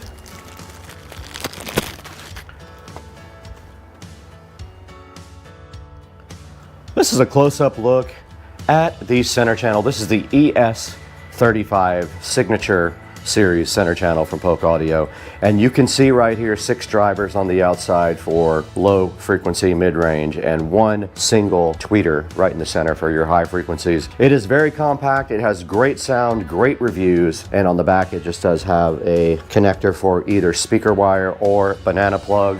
We are going to be using our Gear-It. There'll be a link in the description for these. We have a short run, so we don't need anything long. So this is going to sit right on top of the Marantz Cinema 70S in the bedroom and look so fly and fresh. This thing does have 6 3-inch balanced dynamic reinforced polypropylene. That's the correct pronunciation, and it does have one high resolution tweeter. Now this tweeter is crossover at 2.7 kilohertz.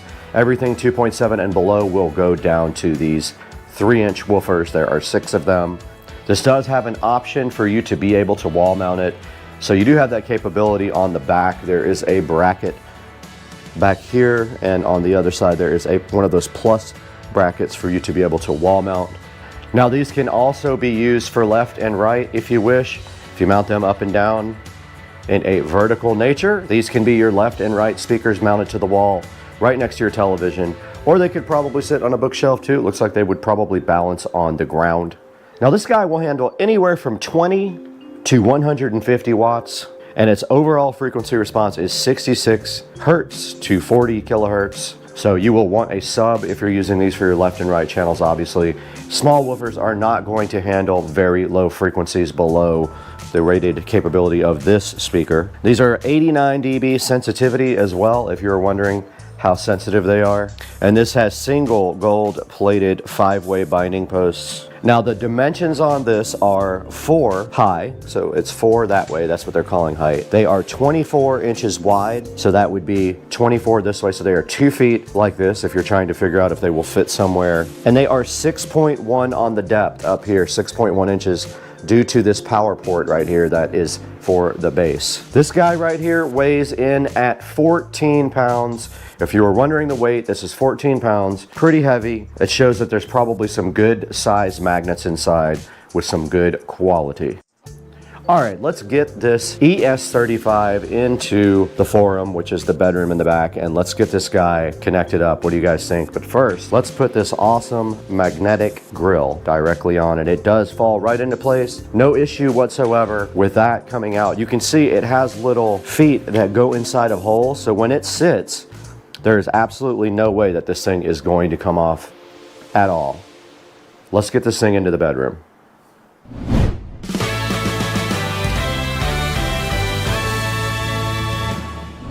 We are out here in the Supercar Street Racing Garage at the SCSR compound with a new sponsor today. NUC is so generous to have sponsored the channel, and they provided us with this extension cord outlet cover that is pretty dang cool. There are a lot of cool uses for this. One example I would say would be your refrigerator. But this thing is great. All you have to do is just put it on top of a regular outlet cover and it will basically create an extension cord. I went ahead and plugged it in right here. Plugging it in is simple. There is no trick to it. It literally just slides right over an existing outlet just like that. And when it comes off, you can see it's just a single plug like that. And what that does create for you is a nice 3 extension cord with a nice power light as well. So this is great. It allows you to add power basically anywhere that you can't have something poking out. Just like that. That's how you install it. And notice right now, it does have a nice green light on, letting us know that it is powered up right there. NUC, thank you so much for sponsoring Supercar Street Racing on the big game day that we can't say the name or we go directly to jail. Check out the description. We'll have a link to this. Go ahead and buy this product from the description and support Supercar Street Racing and NUC for the generous sponsorship today. Enjoy the game.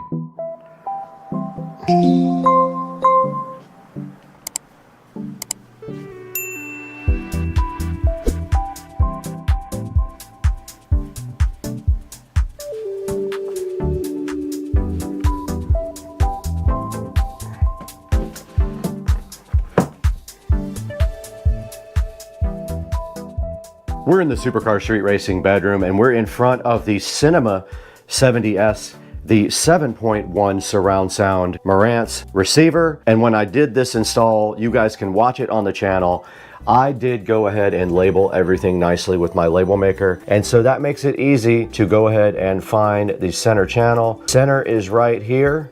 So we are going to be taking out this is really a 5 1/4 when you look at it. It is called a 6 1/2, but all these speakers, the inner ring is like way less than what it's rated on the size. You can see right there. So yeah, I'm gonna be going ahead and taking out the center channel right here, and we're gonna be plugging in our brand new Gear It banana plugs right to there and connect up this nice Polk Audio ES35 center channel speaker.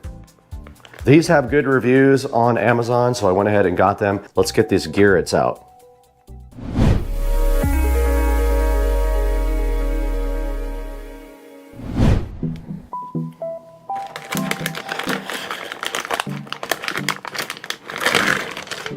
Now here's a look at the Gear It. They are nice and braided. They cost a little bit more for higher quality. And you can see right here, they have nice sleeving on them. So all we have to do right here and right now is remove. There is no banana plug on the center channel. So I did just remove positive and negative. And this will just gracefully fall somewhere back here. We're not using it anymore. Here's a good look at the banana plugs that don't fit. Notice they don't go in all the way. They don't seat properly. Let's see if the Gear Its do seat properly. First, we're gonna close these terminals so that they don't rattle. Let's see if this is a proper. Now the Gear It is marked right here. This one is positive, this one is negative. Let's go ahead and go for the negative first. And they did seat all the way, which is something I was curious about would happen. Yep, those go in all the way. As you guys can see, look at the ones next to them that don't seat right here. And then look at the Gear Its, they seat perfectly. Okay, we can go ahead and push our receiver back towards the wall now, very gently, so no wires get messed up or kinked up. The Gear Its are especially thick, like overly thick, so I think this is perfect. And we do have to worry about our Wi-Fi antenna. I'm gonna go ahead and rotate it down and to the side so it doesn't get smoked by the center channel. And we got our center channel speaker, and it does fit nicely under the TV as well. There's one thing you have to know about these Polk audio speakers. When you buy them, they do have caps over the banana plug section, so you have to pop those out, and it is not exactly easy. Okay, it did pop out, but it's not easy. They are in there. That one popped right out. Now you can see you can get the banana plug in there now, and we'll go ahead and move this without damaging the Marantz.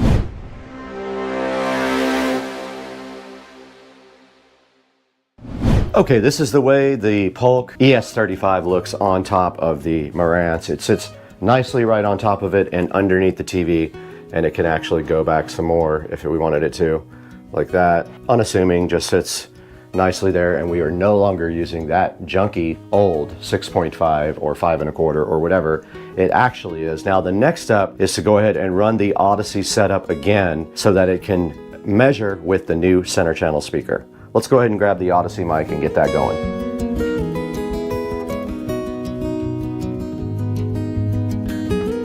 Mic is already connected. Next, sub is plugged in.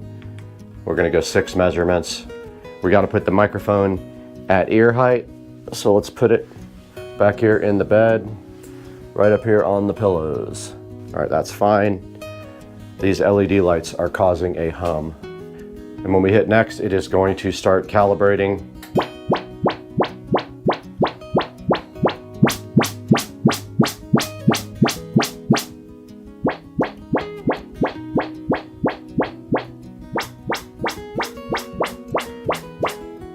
Okay, I did go ahead and run the Odyssey setup for all of the positions that are in the bed. Sorry about the hum on the video. It's these LED lights that are interfering with this camera, and I cannot figure out how to get it to stop. But anyway, I did go ahead and run Odyssey setup from the 2 positions there. This thing is ready to go. I'm gonna go ahead and put a movie on now and check it out, but you guys can't listen to the audio because it will be copyrighted.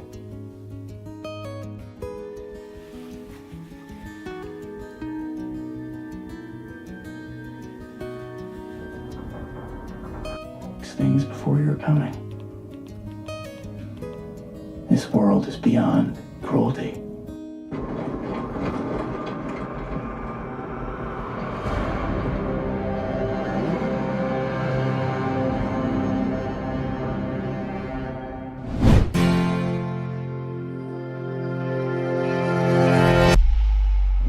All right, guys, we successfully installed the Polk ES35 signature center channel speaker right here in the forum, the bedroom, the Supercar Street Racing bedroom, with the lights humming like crazy on the video. But hey, it sounds awesome. I went ahead and watched a little bit of Dune 2 and with Dolby Atmos, and it sounds really good, just like in the home theater room over there. We accomplished our goal of putting this speaker in and getting a little sample. We aligned it with Odyssey, so we put Odyssey on, or Odyssey, however you like to pronounce it. We did run Odyssey and go ahead and make sure that all the levels were correct, and then watched a little bit of Dolby Atmos, and it sounds pretty freaking cool. Now let's go ahead and go back over to the SCSR Studio B and take a look at this on Amazon and let you guys check it out and see if you like it.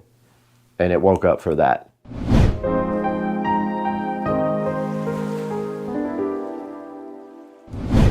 All right, we're back in Studio B in the Supercar Street Racing office. This is our second editing studio. We have the studio outside, and then we have Studio B right here in front of me. And we're gonna take a look at the Polk Signature Series, the ES35 center channel speaker on Amazon, so you guys can see how you can get your own.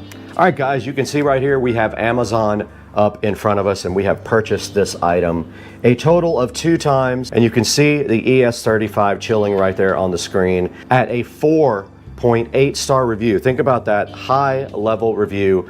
I'll put a screenshot up right now of the 4.8 on the Polk Elite ES35 Slim center channel speaker. It has a 1-inch tweeter, 6 3-inch woofers and power ports, and it is in black, and they do make a white version as well. There's a good look at the actual speaker, which you did see in the bedroom, and there is a video here that we will play for you guys. When it comes to experiencing the full impact of music and movies, deep, powerful bass is essential. To improve bass output, speaker enclosures often incorporate a port, which lets air flow freely in and out of the box. This puts the sound inside the cabinet to work, helping to deliver louder, clearer bass. When a lot of air flows quickly through the port, that airflow can abruptly change, causing chuffing sounds and other distortion. And when a port is noisy, the energy used to produce that noise is no longer producing the intended sound. Bass. Polk's patented PowerPort technology solves these issues in a few ways. Our original PowerPort reduces air turbulence by guiding airflow into the listening space using flares and a diffuser. This promotes a more streamlined flow, which creates less port noise, letting the speaker deliver cleaner bass. The tube-shaped port can also behave like an organ pipe, creating resonances that can mask mid-range sounds. Export has a set of closed-pipe resonators called eigentone filters, which are tuned to absorb unwanted port and cabinet resonances. When the open end of these tubes is placed in the center of the port, the resonances of the port and the filters are in opposite polarity, so they cancel each other out. Because there's less port resonance, bass output is cleaner. Polk's PowerPort 2.0 combines our PowerPort technologies for the best of both worlds. PowerPort's carefully engineered port design reduces the flow of air as it exits the cabinet, and Export eliminates cabinet and port resonances. Together, PowerPort technologies deliver cleaner, tighter bass and a more detailed mid-range. But no matter which version of PowerPort your Polk speaker has, you'll hear louder, cleaner bass that brings deeper thrills to your favorite music and movie. And like I said, I gave you most of the specs already. This handles 150 watts. As it has really good bass, I agree it does pretty good considering only 3-inch woofers and the power port. Looks really good also. Does have that Polk magnetic grill on the front as well. And in the theater room, I do have the full set with the tower speakers and the ES35. And I want to thank you guys once again for over 50,000 subscribers. We are at 55,730. We just passed 55,000, and we have been featured on a lot of different main channels. So I think that that has something to do with the fact that the subscriber count is going up. The video counts are going up, especially for the older videos as well. People are actually tuning in and checking out the older videos. Now there will be a link in the description to this Polk audio speaker. Make sure you go ahead and buy that or anything you want from Amazon by clicking through any of our product links. If you do that, it gives us a couple of dollars and helps keep the channel relevant and making content. But guys, that's going to do it from the Supercar Street Racing office. We're going to go ahead and call it a day because it is Football Sunday. We can't say the word or we get arrested and hauled out of here. So we're just going to call it Football Sunday. But again, buy from our affiliate links and go ahead and like and subscribe if you are not a returning watcher. And we will see you guys on the next one. We have to get out of here and go get breakfast and prep for the big game. Let's do this.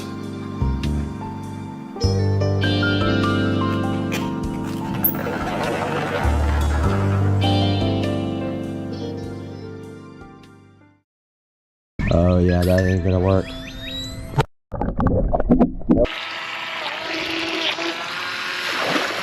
Guys, in the Supercar Street Racing kitchen, and we have this amazing RC boat that we bought. And we did buy 2 of them, one for me and one for Joe. And we are going to be unboxing this today and having a blast with this. I know it's gonna be fun and I am super hyped. Let's get it done.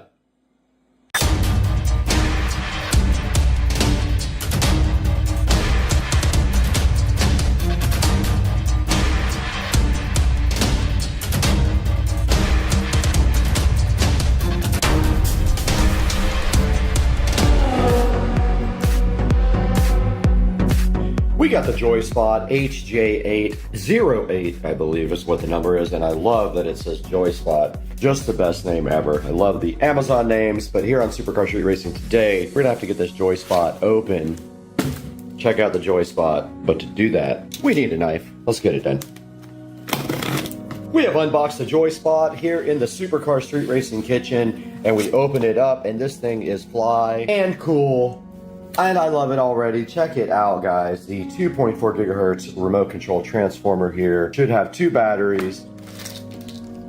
Has something right there. I don't know what that is. The charger. It does not have a camera or an SD card, but I am going to mount the GoPro to the top of it and rip this thing in the pond. As much as it sucks, it's gonna happen to not have a camera. But I looked everywhere. They don't have cameras on these things. But that is the Joyspot boat ready to be charged. Let's get the batteries on the charger. Deeper into the package for the Joyspot boat, and we did find the boat stand. We got a boat stand, guys. I'm hyped. And we got the battery plugged in.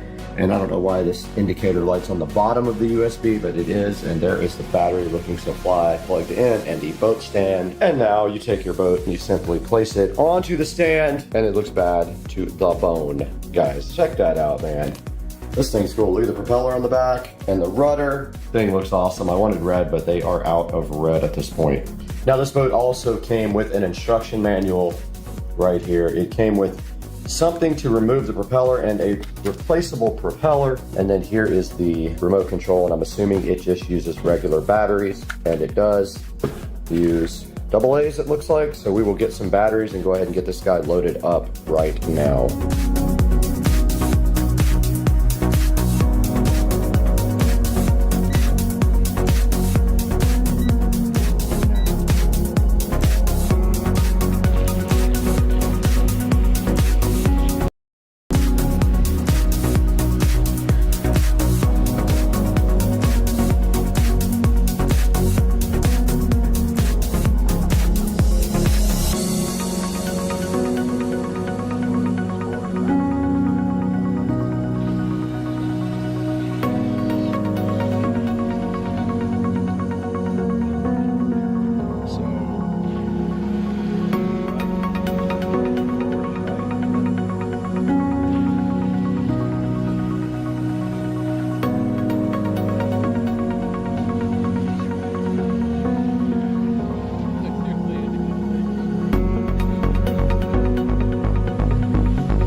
All right, let's go see if this thing works with a GoPro attached to it, or if it's gonna flip over and not come back.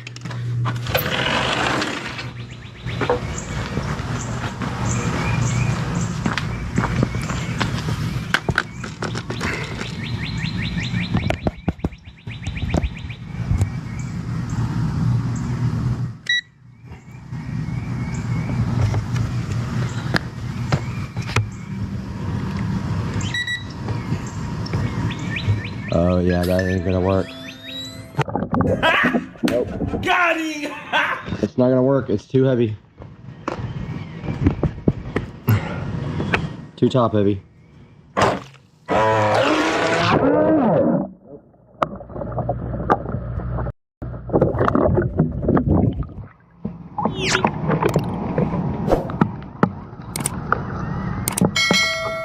thought that would be the case. It does not work. It just flips over. I'm so mad. I wanted to do GoPro video.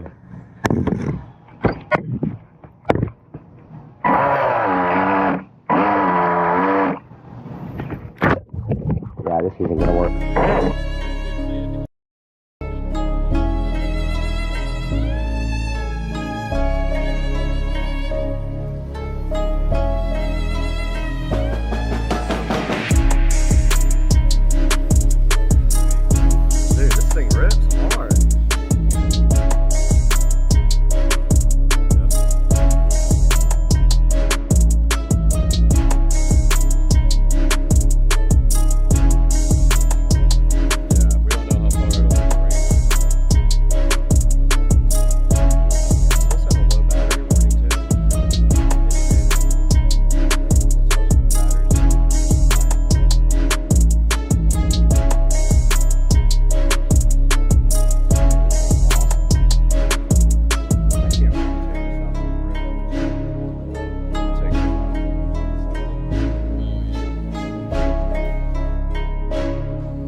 Welcome back to Supercar Street Racing. I'm Brad, and it's been a while since we went live from the Supercar Street Racing studio at the end of a video. We are back after testing the JoySpot remote control boat, and it is so cool. I have to say, this is one of my most favorite things that I've ever purchased on Amazon. I'm super glad I bought it. I have nothing but good things to say about it. Just to give you a brief overview, you can see it right here on the screen. It does have a 4.4 star review, and there are a lot of these boats on Amazon for you to choose from. So let me blow this thing up so you can take a good look at it. But right here you can see the RF remote control. It does use 2.4 gigahertz for its transmit signal, and it says it can go up to 600 feet. And right here in front of me you see the JoySpot boat. It does come with 2 battery packs, and they are 7.4 volt battery packs, and they are lithium ion. And you can see also in the picture here the USB charger that does come with it. My only complaint is the USB LED light for the charger is on the bottom, which makes no sense. You can't even see it. And you do see right here and right now it does come with a case as well, which is very cool. You can take your boat out to the water in a case, and it does come with a boat stand for your boat. Now this boat actually will right itself if you flip over in the water, and honestly I never flipped it over, but we did get it. We may have flipped it over and right back over without knowing it. If you do flip the boat over, all you have to do is push forward and backwards a few times on the stick, and supposedly it will just right itself. Now it also does have trim controls on the remote here for you, and it does take about 2 hours to charge the battery on the boat. Now this boat will actually do 20 miles per hour. It is very fast. Here are the few pictures of the boat here from customers, looking pretty cool. I do love the red one, but unfortunately it is out of stock and not available for a while. I did buy 2 of these boats so that we can go race them, me and Joe. And taking a look at the reviews, it has mostly 5-star reviews. Says speedy, says kids and husband love it, long range, very fast. Blew the motor though. Quality's about 3 in this one for the quality, but I disagree. I think this thing is very high quality. And let's see what some of the 1-star reviews say. One didn't work and one stopped working after the first run. Now back on the main page here of the JoySpot RC boat. If you look down at the bottom, you can see there are a variety of different types of boats for you to choose from, and they are likely all kind of the same thing. But the JoySpot boat is very cheap at only $65 right now. Now, I highly recommend the JoySpot boat. I hope you go pick one up soon. And when you're shopping, please shop through my links. You don't have to buy my specific product that is in this video. You can buy anything you want through any of my product links. And it does help the channel out greatly as it gives me a few dollars. Also, please like and subscribe. And we will see you guys on the next one. And we will put some more video up when we actually do some boat races with me and Joe Dukes of Duval. Now we got to get out of here. I got to go get my captain's license. See you later.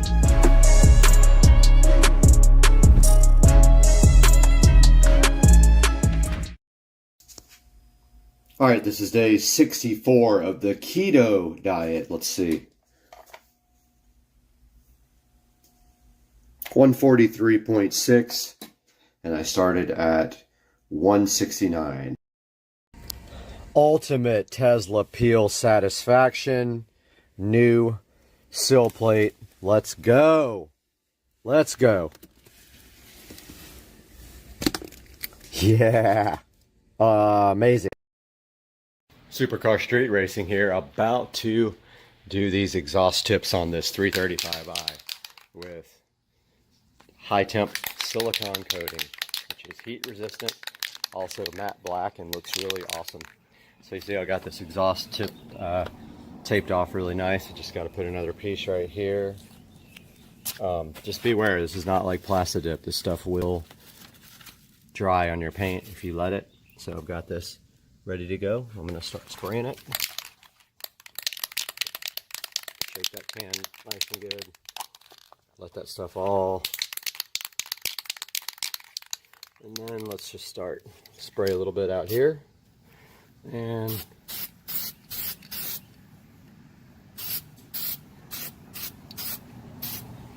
just like that.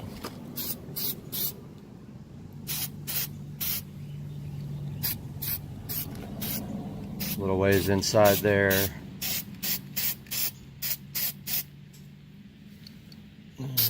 Can't really see up, but get that anyway. And that takes a little while to dry.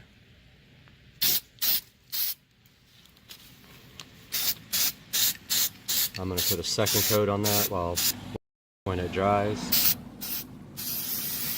Go ahead and spray the inside really nice. And that should do it for that side. And then I'm going to repeat the other side.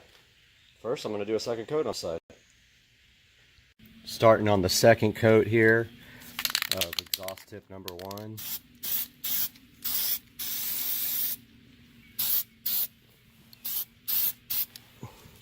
Pretty simple process. And that is it, my friends. There you have it. That's how you do your exhaust tips with DEI high temp silicone coating. Stuff prefers to be baked on, but it lasted as long as I had my SL65. So that's funny, it's coming out of that one now. I'm gonna go ahead and do the other side now. Hope you guys have good luck with this. I'll show a picture from when it's done. All right, I got 2 or 3 coats on each exhaust tip. But there's a good look at how that looks. Came out pretty good. Next shot will be without tape installed. All right, I believe that's enough coats. Taking off the tape here. That looks a little bit wet still, so yeah, gotta be careful with this. Yeah, that's definitely still wet. So when you take it off, be careful. There it is. Black exhaust tips. That really needs to be painted or something. That looks bad. But there you have it, my friends.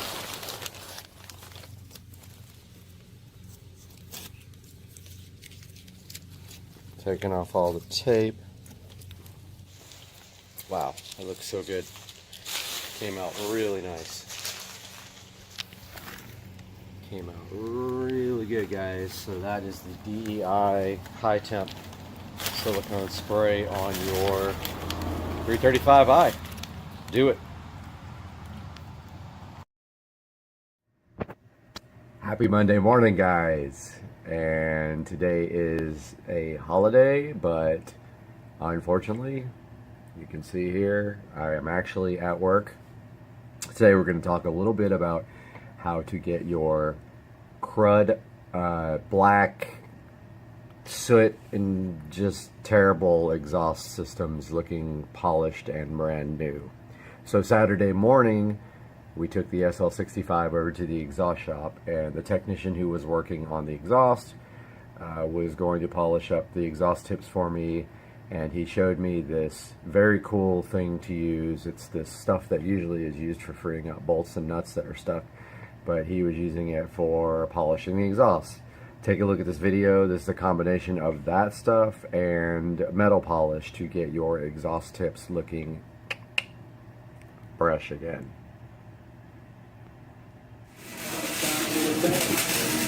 Looks good.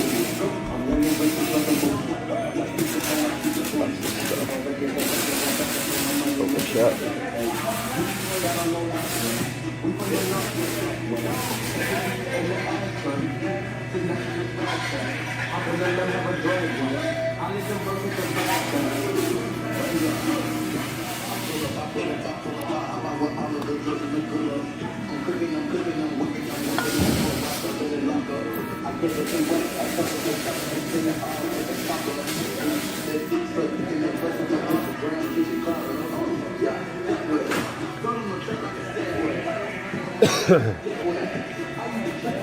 Nah, it ain't cheap though. That stuff ain't cheap. Like $20 a can. Oh yeah? Damn. And they don't have it at any auto parts stores, huh? Nope, you'll never find it. And if you do, let me know. I got it. The only place I found it was eBay.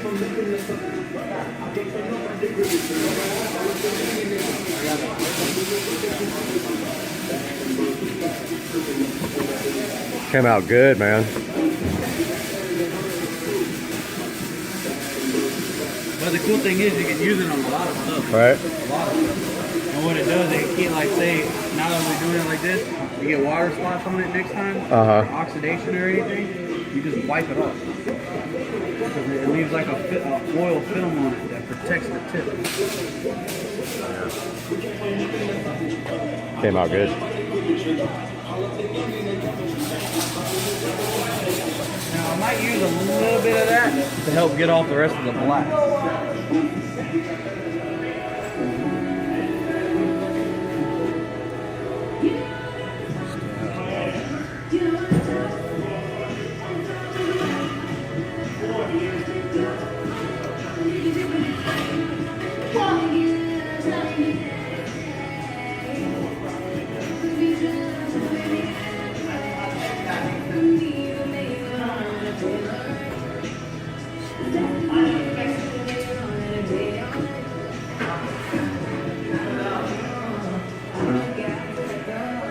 I don't think it works that great. Charging, you will see the RGB light up right there.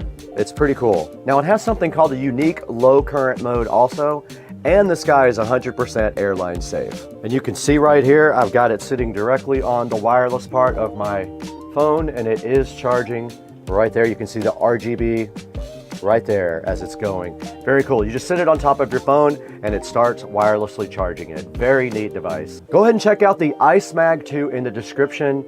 Buy from our sponsors and tell them Supercar Street Racing sent you so they come back to us.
All right, guys, so this is 7 days without a pool pump turned on. I told you guys I'd keep you updated. That's what it looks like when you don't run your pool pump in the springtime for 7 straight days. All right, we're here again, and this guy, he always stuffs his own olives. Look at this. Self-stuffed olives. Let's go. Are they good? Yeah.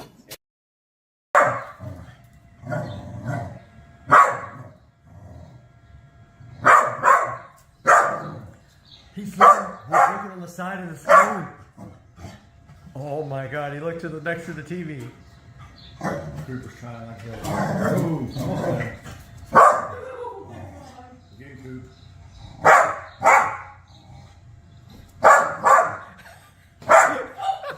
can't I get this?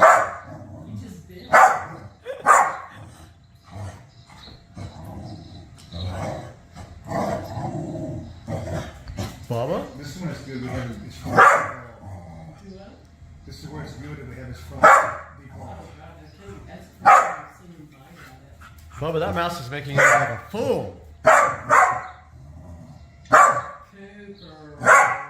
Coop, it's not. Coop's like, I want to get it too. It's all right, buddy. Coop, you're too short. You don't got a way to get up there. So loud. Dude. Cooper, that's enough, Coop. Coop. No bark. No bark. I want to take my house and I want it. I know you want the mouse, but you don't need to be barking. Come on.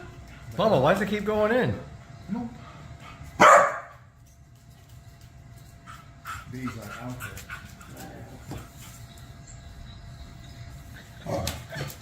I love his face. He looks at Cooper, he looks at the mouse.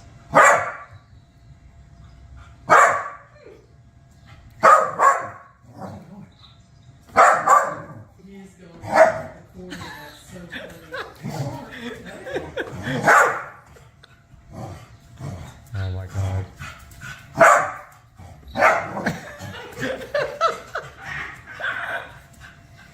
Your poor TV. That mouse was how it's supposed to. It does.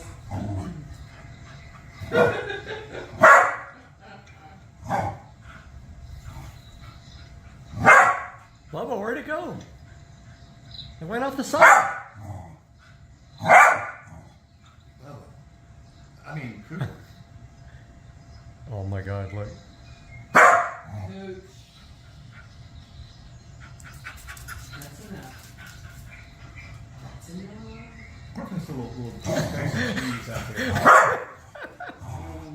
It's making pictures out there. Probably. That's cheese on the ground out there. That's what I Is thought. it that? All right, passing through.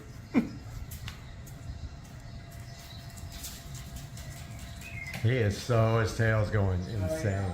90 miles an hour. Why isn't it moving, Bubba? Now it's just messing with you, Bubba. We just start a channel on Boa TV.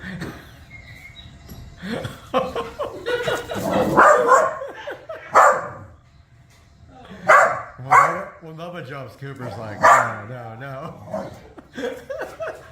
He's only got him. He's in the corner. Damn it. Get him, Bubba!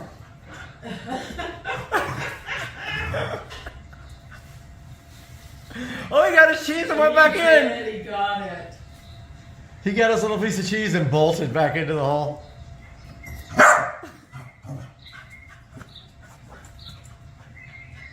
Cooper's on the freaking fireplace. Oh my God. All right, Cooper, you're gonna hurt. Pure entertainment. Oh, jeez. That's good. Oh, look at the little oh! Oh, two! Cooper wants up there so bad. Yeah, he's trying to figure it out. You got 2 to play with now. Oh, he's stalking for time.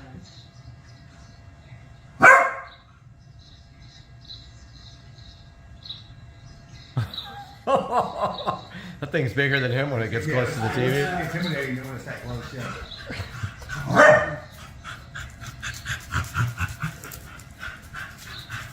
Good for goodness gracious.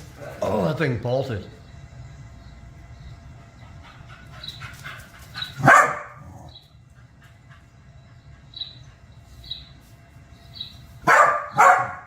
Fast, huh? Where's the other one? Oh, there it is. There it is. Oh, There it oh. is. Double mouse. He's like, oh, there's two?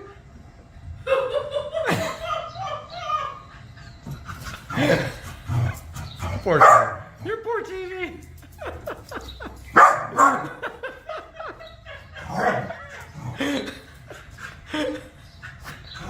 They're just fucking with you now, Bubba.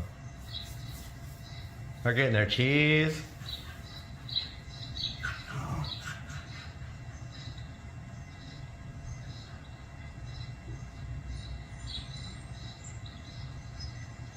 They're like, oh, cheese.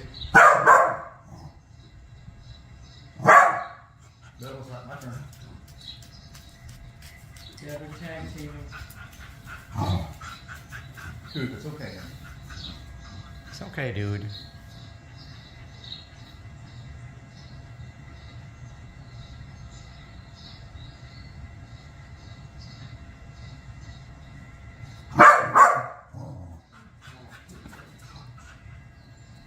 Yes, laser lock.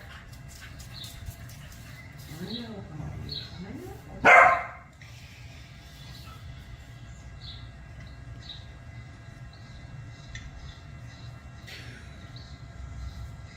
Oh, man. Oh, second angle. Dear heavens.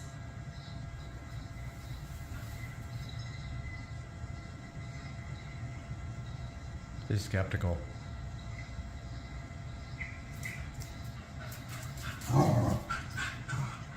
Bro, this one's skittish. Mm-hmm. Hang on, bud. What you want? Where's your big chunk? There you go. There you go, there you go.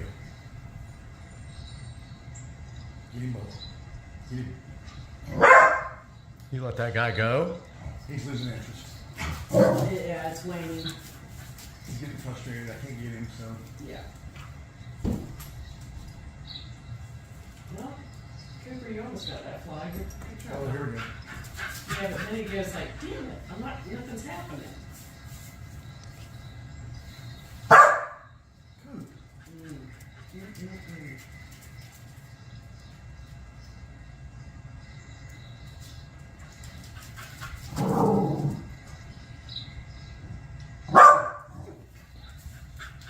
You just want to get up there so bad, don't you? Buddy.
What's up, everybody? Supercar Street Racing with a little update.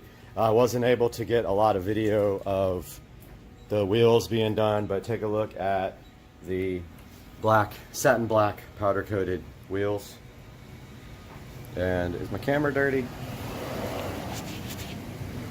Satin black powder coated wheels, new brake rotors and powder coated calipers. That's the rear and that's the front in satin black.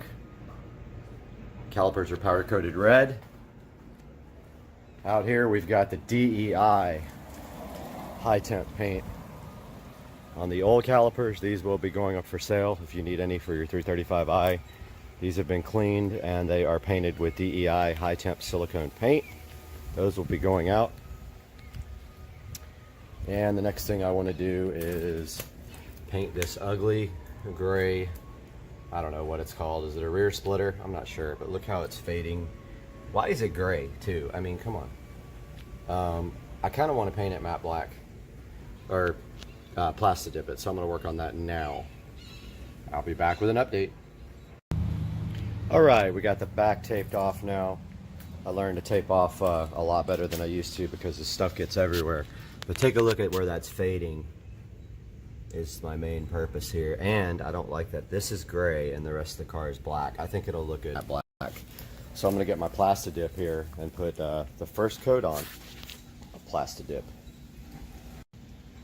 Got the first coat of plastic dip on. Remember to point the plastic dip can away from what you're painting. Oh, look at this pollen like falling everywhere.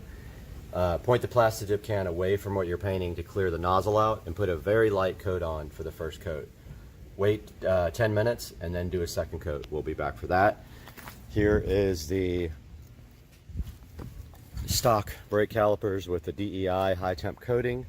I'm going to let that cure for maybe 30 more minutes before I flip everything over and do the sides that I couldn't get here. I don't have any really way to hang these things up to paint them.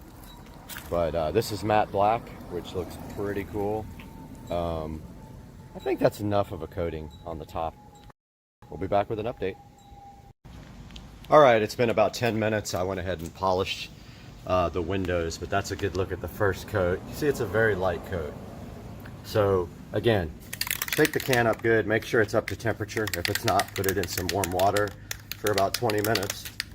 So always spray away. It's going to splatter like after it's been sitting for a little bit, so spray it away to clear the nozzle. Second coat can be a little bit more thick. Make sure you put on uniform coats and get all the areas even underneath. And notice how I'm keeping it a certain distance away. Just keep it about, 6 inches away. You can see already where that was all faded out. That looks much better. So that's the second coat. I'm going to wait 10 minutes and come back and put the third coat. Putting the second coat of the DEI high temp spray on. Just either tape up your rubber parts or just don't spray them directly. Like for instance where this rubber boot is. Just try to avoid that part. Spray around it. Don't directly spray it, if that makes any sense at all. Trying to put 3 or 4 coats on this because it just covers a lot better when you do that. But here's a good look at stock calipers completely cleaned, wire brushed and painted with high temp paint.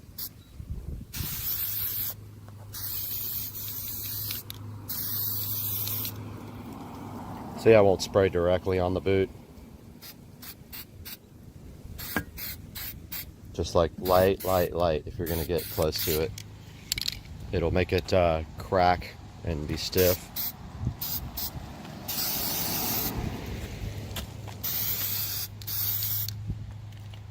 Yeah, so that's the second coat of DEI high temp spray. Same stuff that's on my exhaust tips, and you can see my video for that. check it out when you have a chance. All right, time to put the third coat on, Plastidip. Remember, spray away, clear that nozzle. Every time you do the, second, third, fourth, they can be heavier. Keep a uniform distance from the vehicle. Otherwise, you will get kind of, you have the can too far away or too close. It can make a difference in how, sorry about that, I'm not even pointing at it. It can make a difference on how the end product looks. It might be like bed liner if you don't put it on correctly. So I actually did that on my grill, and I don't even know how I made it so bad, but I did. The grill's real rough. You can't see it, but you can feel it when you try to clean the car. I think this might be my last coat. This is, what was it, 4? But that looks awesome. That looks so much better. I'm gonna let that dry, and that might be my last coat. All right, so we're going out here for the final coat, because what I forgot to tell you guys is, when you do Plastidip, if you tape off trim, so it's easy with logos, like your emblems on your car, because you just tape around them, pull the tape off, and then pull the extra Plastidip off. But when you're doing trim or something like this, where you have tape right up against the Plastidip edge, you have to take the tape off while the Plastidip is wet, so we have to do one more coat. So here we go. And I forgot to point the can away, but it didn't splatter, thank goodness. So this is going to be the last coat, and I'm going to pull the tape right when I'm done. See how the tape is right there on the edge? You want to do that while it's still wet. So here's the last coat. I'm going to start pulling tape. I need both hands for that. These are all done. Good to go. Anybody 35i stock calipers painted black with high temp coating, let me know. Check this out. This came out absolutely awesome. It looks so good. No more faded paint.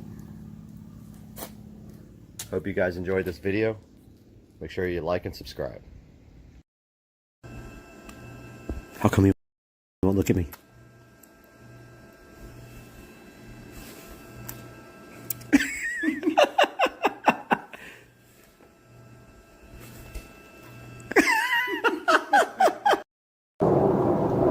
This is Supercar Street Racing, and this is the 2018 Mercedes GLA 250. And we're going to review it. Take a look at the front of the GLA 250. Check out this stylish silver grille that Mercedes added. Down here, it has fog lights.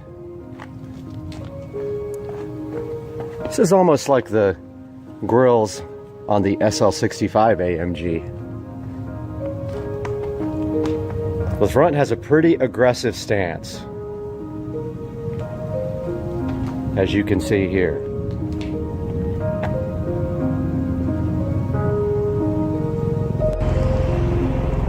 Take a look at the side of the GLA 250 from Mercedes. This is the 2018 model. Here are the wheels and tires they chose for this car. On top, we have a nice silver trim that runs the length of the car.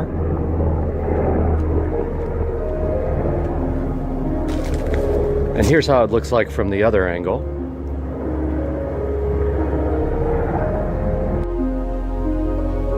This is the back of the all-new 2018 GLA 250 from Mercedes-Benz. Have a look at that rear diffuser and these aggressive square exhaust tips. And this nice rear spoiler. On the tailgate, they've got this nice chrome accent strip here at the bottom. And then another accent strip here below the car emblem and the Mercedes logo. This one looks especially good with the nice dark tint on the rear. This 2018 GLA 250 from Mercedes-Benz has their 2-liter, 4-cylinder, turbocharged engine. This engine makes the GLA 250 seem really quick. It's rated at a 0 to 60 time of 7.2 seconds, but I found driving it that it feels much quicker than 7.2 seconds. However, it does have a little bit of turbo lag, and especially when you have eco mode on and the car has to start up at every stoplight, it can be kind of noticeable. But overall, this vehicle makes some impressive performance numbers from its 2-liter turbocharged inline 4-cylinder. This GLA 250 is not the 4MATIC version, so it's only 2-wheel drive. And it does manage to break the tires free on occasion. It has that much torque. As a matter of fact, the engine feels much larger than it actually is. I found the power to be more than adequate for everyday driving.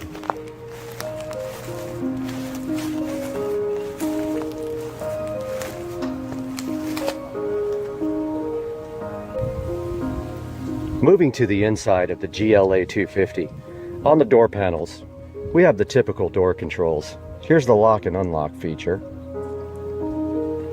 Here's the seat controls, which on Mercedes looks like the actual seat, so it makes it much easier to figure out how to adjust the seats. Here's the bottom, here's the middle, here's the top. Here's the memory feature for the seats. And for the mirrors, it stores your personal preferences for any person who gets in the car, and there's 3 available choices here. Here's the window controls and the mirror controls, and the rear hatch opening control. Here's a good look at the seats on the GLA 250 from Mercedes-Benz. This leather reminds me a lot of the leather in BMWs. This particular vehicle has all black interior, which I think looks rather nice. The back seat of the GLA 250 is very roomy. You can see here there's plenty of room for 3 people to sit. And on this base model, there's not many controls back here. But right here, we do have a 12-volt outlet for passengers in the back.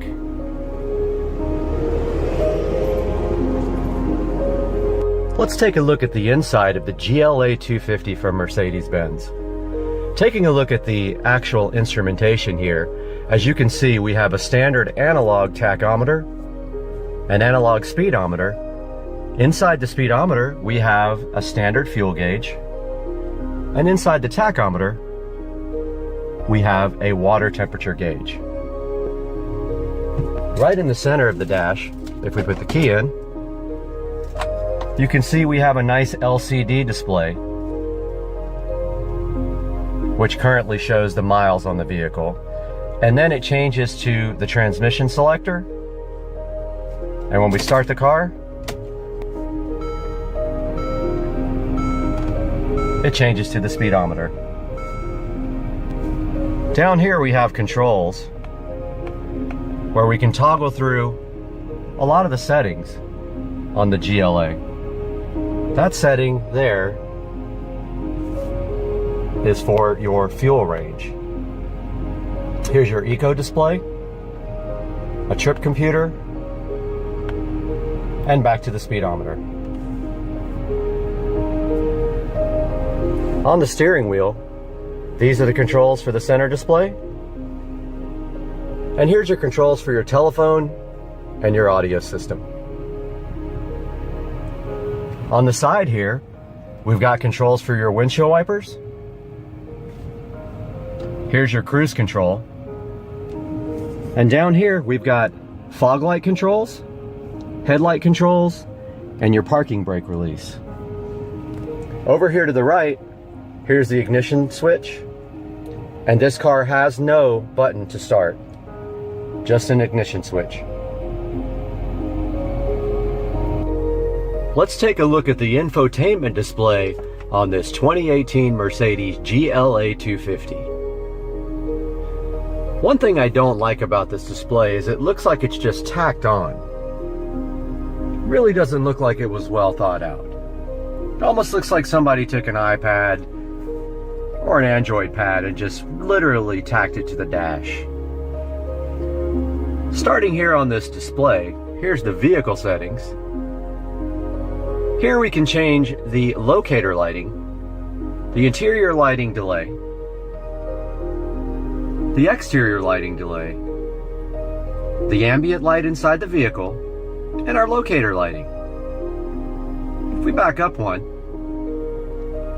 here's where we can change the dynamics on the car. Here we can adjust the drive dynamics, the climate control dynamics, Eco start and stop, which makes the car stop when you go to a stoplight or a stop sign, and the steering dynamics. I personally felt like sport mode was the best for all-around driving. And if we back out again, and one more time, we have settings for the telephone, the media, the radio, and the navigation.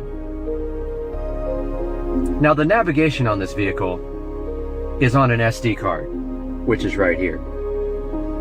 This vehicle does not have the SD card inserted, so when you select navigation, you'll see a slight pause, and then it's going to say there's no memory card inserted with the navigation software.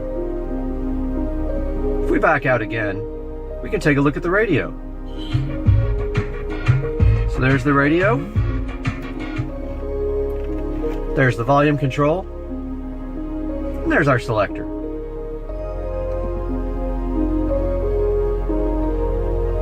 This vehicle does have Bluetooth streaming, so you can connect your device to here and stream Bluetooth audio. Here's your telephone controls. If we go down, we can change more options on the radio. If we back out,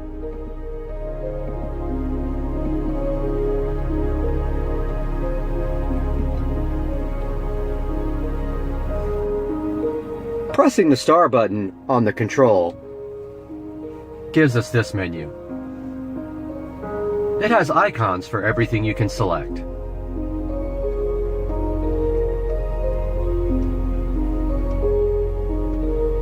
If we go down here, we can take a look at the Mercedes apps.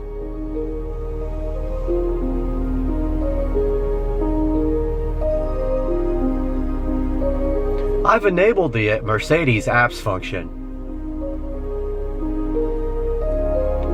It wants me to subscribe for a trial period, but I'm not going to do that.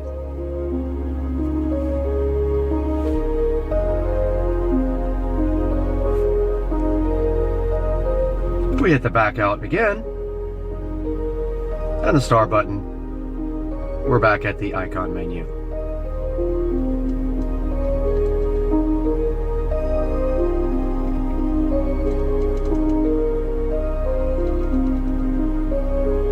So there's a look at the infotainment system on the 2018 GLA 250 by Mercedes-Benz. Here's the control panel, separate from the rotary control. Down here we have your heated seats, your eco mode, your hazards, and down here your climate control, which can be set to zoned or global. Let's take a look at the rear hatch in this GLA 250 by popping this. And the rear hatch just opened. Here in the back, we've got ample room for luggage. A couple of cargo nets here and here. Inside here, access to the lighting.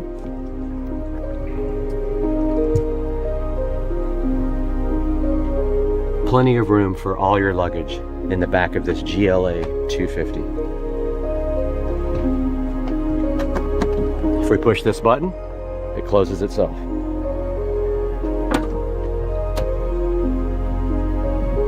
And it locks itself. Taking a ride in this GL 250 by Mercedes, the first thing we're going to do is we're going to push down on this gear selector here to put the vehicle in gear. And you can see right here on the display, it did change to drive 1. Now this car also has paddle shifters, which are pretty fun right here on the steering wheel. So as you can see right now, to go up into reverse, we have to press up on this. And here is the display. Here is the backup camera display. We're going to go ahead and shut this down so that we can not have all the noise.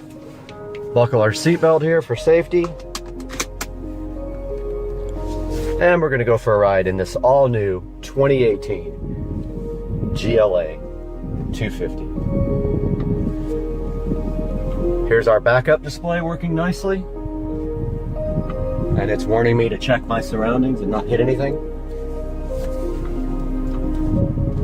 Now to get this car into drive, we have to push down on the stick.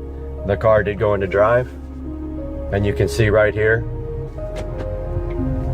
we do now have the speedometer there. We can change our display.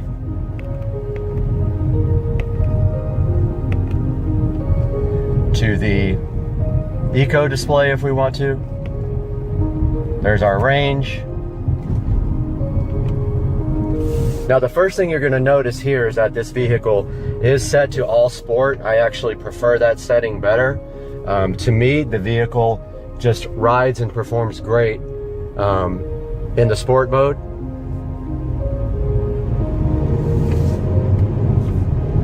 It does have quite a bit of torque right off the bottom. Right off the bottom end, you can feel the acceleration. It feels really good. The one thing I will say about this car though is that it does have a moderate amount of turbo lag. Once that turbo spins up though, this does feel like a much bigger engine than just the 2-liter inline 4-cylinder engine. Checking out the brakes. Brakes feel very nice. They stop very well. We can move our display over here to vehicle. And if we wanted to, we could change the dynamics of the vehicle back into comfort mode from sport. Like I said, on sport setting, on the suspension, engine, it does ride very well. I don't see a need to put it on comfort at all. And the performance is so good on sport that I find it just awesome to leave it in that setting all the time. Now, I haven't done a very long road trip on it. I might change my mind once I get on the road and I'm riding for hours. But that's the acceleration. The car does have very nice mid-range acceleration.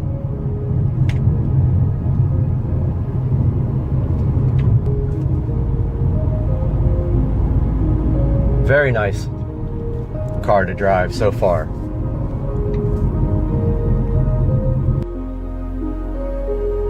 Here we see the car is in eco mode, so it shut down when I put on the brakes. Accelerating from that start right there, we did spin the tires. It does have a great amount of low end torque, which causes that to happen. And remember, this vehicle is front wheel drive. This is not the 4MATIC. Taking a look here at the stop sign. The car did shut off. It is in automatic mode. I'm going to turn that off. Car did start back up. Accelerating from the stop sign. Feel a little bit of turbo lag there. But it is worth it, in my opinion, for the amount of power that this GLA 250 has after that initial turbo lag. Got the speedometer up right here. I'm gonna show you guys 0 to 60 now. See if we get a little wheel spin in the process. We are spinning the tires. There is 60 miles per hour. So I will say that right off the line, there is quite a bit of a delay from the time you hit the accelerator pedal until you get that nice delivery of power. Next, we're going to take a look at the mid-range acceleration of this GLA 250. So we are at 40 miles per hour now. We're going to do a little 40 miles per hour to 70 miles per hour as soon as we round this turn. Just accelerating here with a slight amount of throttle feels very nice. It does respond very nicely to the mid-range throttle input, but right here around this turn we're going to go 40 to 70. Here we are at 40.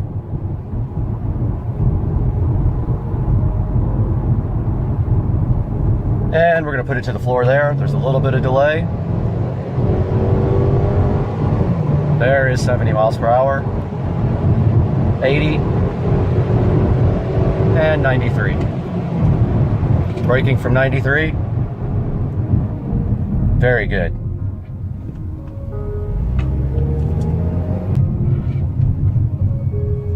There is a moderate amount of traffic here. We are going to turn around now. And I'm going to show you another acceleration run. Turning around. Start from 0. A slight roll. And there's, you see the delay there. And then the wheel spin. There's 30, 40, 50, 60, 70.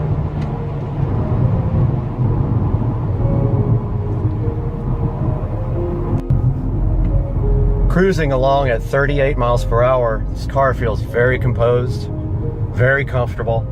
I see no reason why you wouldn't want to take this car on any number of long road trips. And I just might do that this weekend.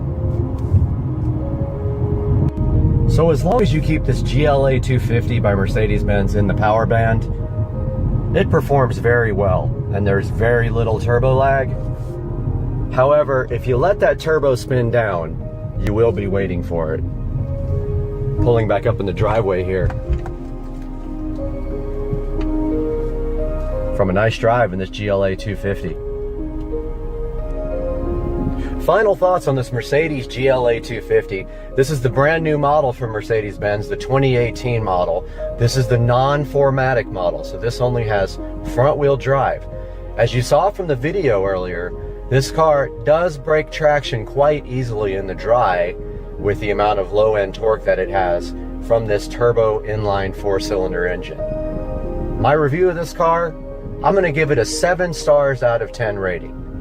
The reason it doesn't get higher, a couple of things. The turbocharged 4-cylinder engine has quite a bit of turbo lag. There's almost a 3-second delay from a dead stop if you hit the throttle full. If you let this vehicle get out of the turbo range, it is kind of laggy. So I give it that rating. Thanks for watching, everybody. We'll see you next time with more reviews. That truck right there just came and brought $18,000 worth of travertine. Look at that. You guys are so stoked. You can't wait to come swim in my brand new pool. And then you're going to try to take all your clothes off and do weird things, but no, I'm not going to.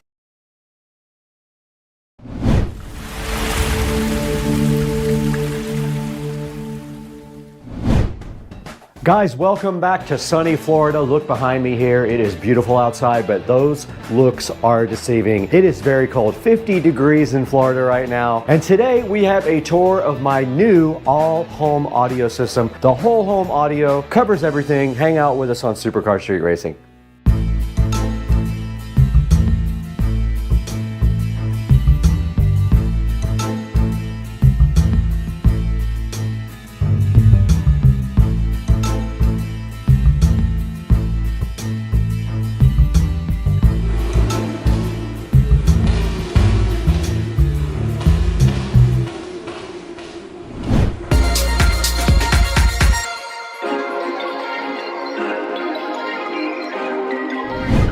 Welcome back to Supercar Street Racing. Brad here, and right behind me is my whole home audio system. Today we're taking a tour of the house. We're going to show you how that works in the entire house today, and it is all going to be brought to you by Juke, who was kind enough to give us a small discount on something for this whole home audio system, and hoping we get to work with them in the future with the Juke Plus, which is their other model. This is the 8-zone Juke whole home amplifier, and we have that today to look at, and my whole house on the channel. We're gonna go through everything. I'm gonna show you all the speakers, talk about the brands, talk about this whole home audio system that is done and complete, and we're gonna go over all that right now, so hang out with us again today on Supercar Street Racing.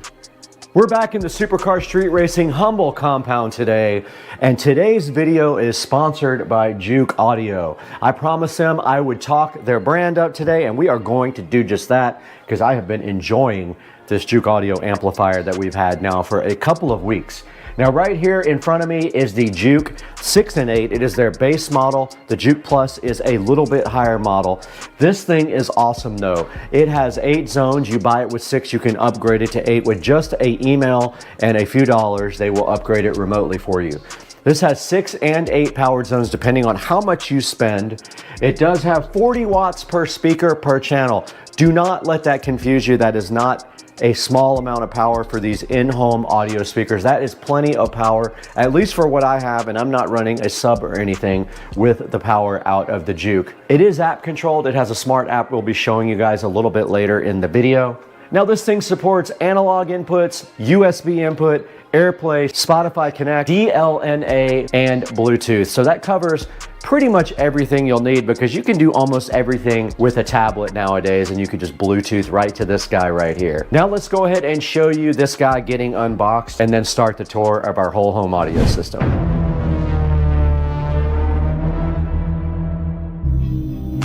We have been dealing with crappy whole home audio for years, but today we have a solution for that. We have finally spent the money to get a proper whole home audio system. Now this Juke audio amplifier is a whole home smart system. We're gonna get this unboxed here on SCSR and see what's in the box and how it works. Let's go, dog.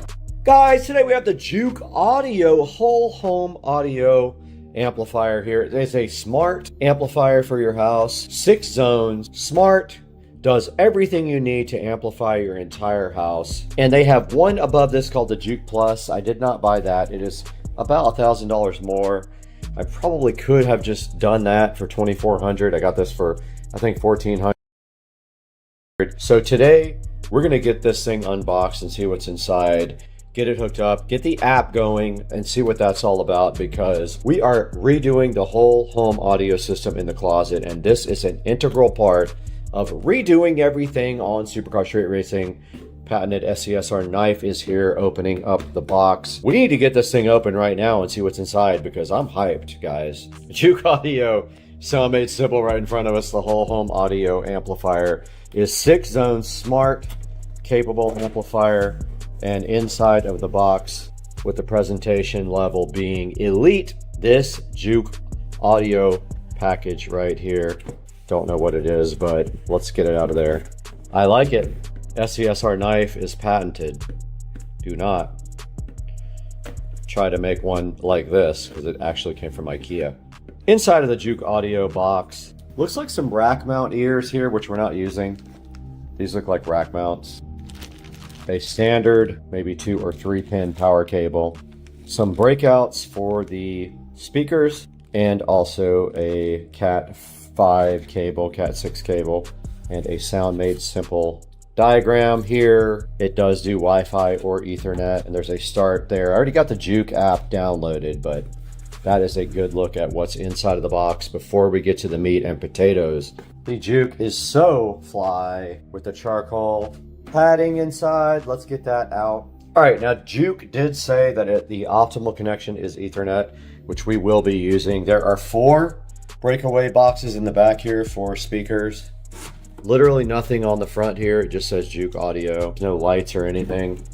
And then also in the back right here, there's 2 USB ports. If you want to do analog audio, you have to connect to these USB ports with an adapter that I will put in the description. It is a USB to audio adapter. I ordered that. It will be here tomorrow.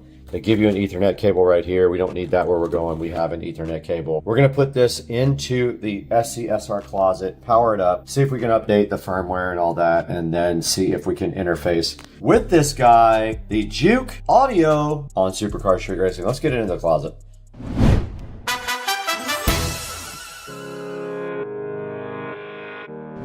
Guys, we're starting the tour right in front of the Juke here, and we're gonna outline everything that is in this new audio closet for the whole home audio system. Now, you're gonna have to go back to my videos. There's a 6-part video of my whole home audio refurbishing. I started with a closet full of clothes and racks, and I did everything to bring this guy up to modern standards. And I've always wanted to do an app that controlled each room with volume in each room, and this Juke Audio 8-zone amp does fit the bill. It does great on that process. Now at the very top here, this is the box for the Juke Audio. You guys just did see me unbox this. This thing is so cool. It comes with rack mount ears here. I did not use them. Let's get this box out of here. Now starting on the top here on my whole home audio tour, there was a hole in the wall right up here where the wires were coming out because the old setup had a amp up high on a shelf, like a wire shelf. I did get rid of that wire shelf, and I closed up the hole right there as well, you can see.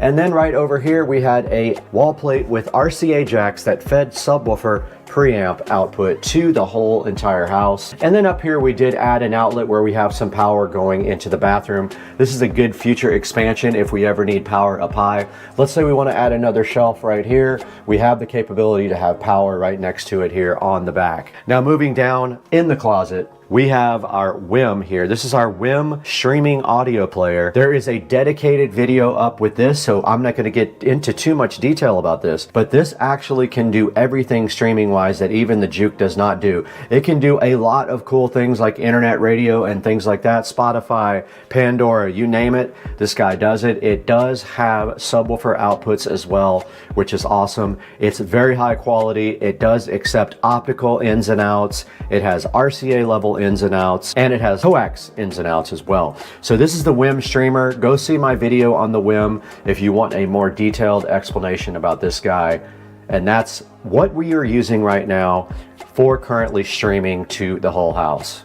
Now below that, the sponsor of the video, this is the Juke Audio. This is the 6 and 8 zone amplifier. We currently are using 8 zones. And on the back of the Juke, it is just literally a bunch of green plugs with screws in them, and that is how we got our audio back to the entire house. That is what powers the speakers, is the Juke whole home amplifier. And then back on this side, there is a USB adapter that goes from USB to analog audio, and that is what we are using from the WIM to feed the Juke all of the audio that it then transmits throughout the house. We'll show you that on the app a little bit later in the video. Now on top of my Juke here is the remote for the WIM, and then this remote here is for the LEDs that came with the shelf, which are right under there. Nothing special, they just do cycling between colors or flashing. Think it's pretty cool. I just have it on cycling right now. All right, right below that on the shelf, some important things for the whole home audio system. We've got our Ubiquiti Flex 2.5 gig switch right there, which is providing Ethernet to both the Juke and the WIM there. We've got our DOT right here. That is providing smart home. If we want to use that, we can. We don't necessarily have to, but we can feed that to the analog input on the WIM. Next to that is a 4-port RCA splitter. That is taking the output of this Behringer Ultra bass processor and feeding it to both the sub down here and to the house via some wall plates, which we will show you momentarily. Underneath that, we have our Panamax MR4300. This is a power conditioner surge suppressor for the whole system, and it does keep the voltage steady and also suppresses any lightning or anything like that if we have surges in the power. All right, right below that on the very bottom, we have our PSW10. This is a Polk audio subwoofer that I actually got off of Marketplace. The screws are a little rusted. I never touched those up with black. I'll probably have to go back and touch those up to make it look better. But what you can't see behind that, you'll have to go back to my video, is we have wall plates back there for sub. We have wall plates for Ethernet, and we do have power right behind this sub right here. And that was all put in my video, so please refer to my whole home audio closet refurbished video. There will be links for all this in the description. Okay, that is going to round out the tour of the theater closet. Let's go into the next room here, which is the home theater.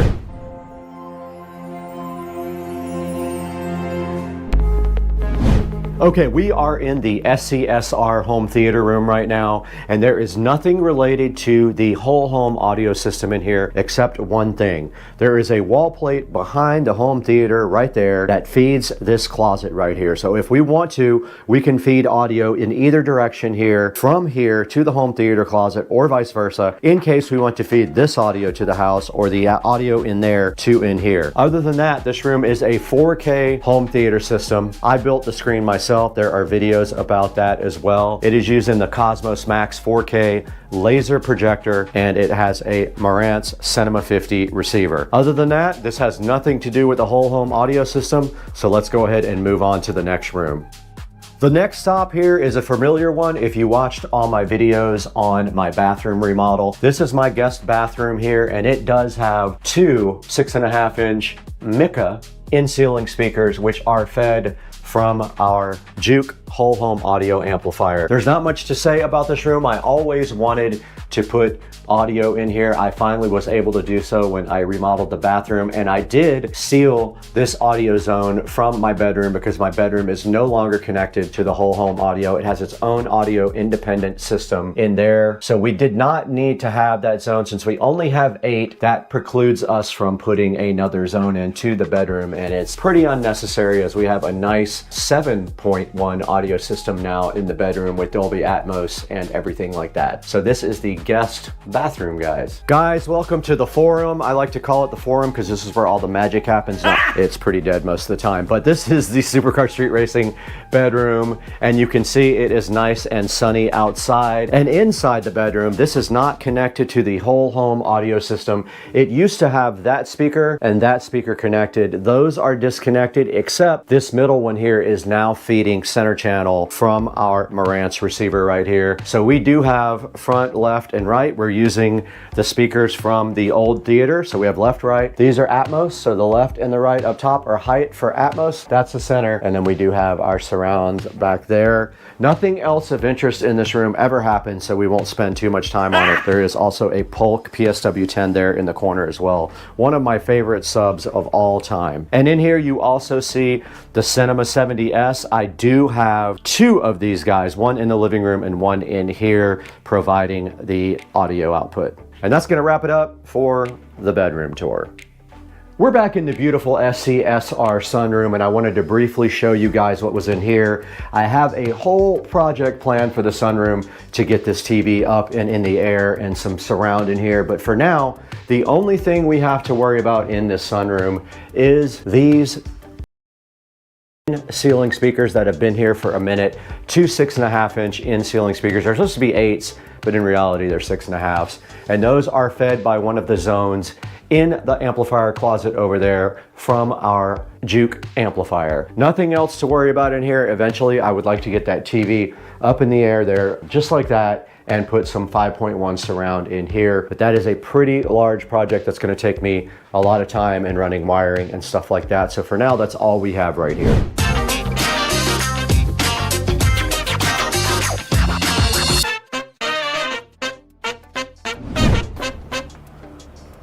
All right, pay no attention to that huge bird over there and this beautiful pool, but out here in the SCSR backyard, we do have 2 nice speakers up here. Those are also Polk Audio, and they are the upgraded ones. I will put the model number right here on the screen for you.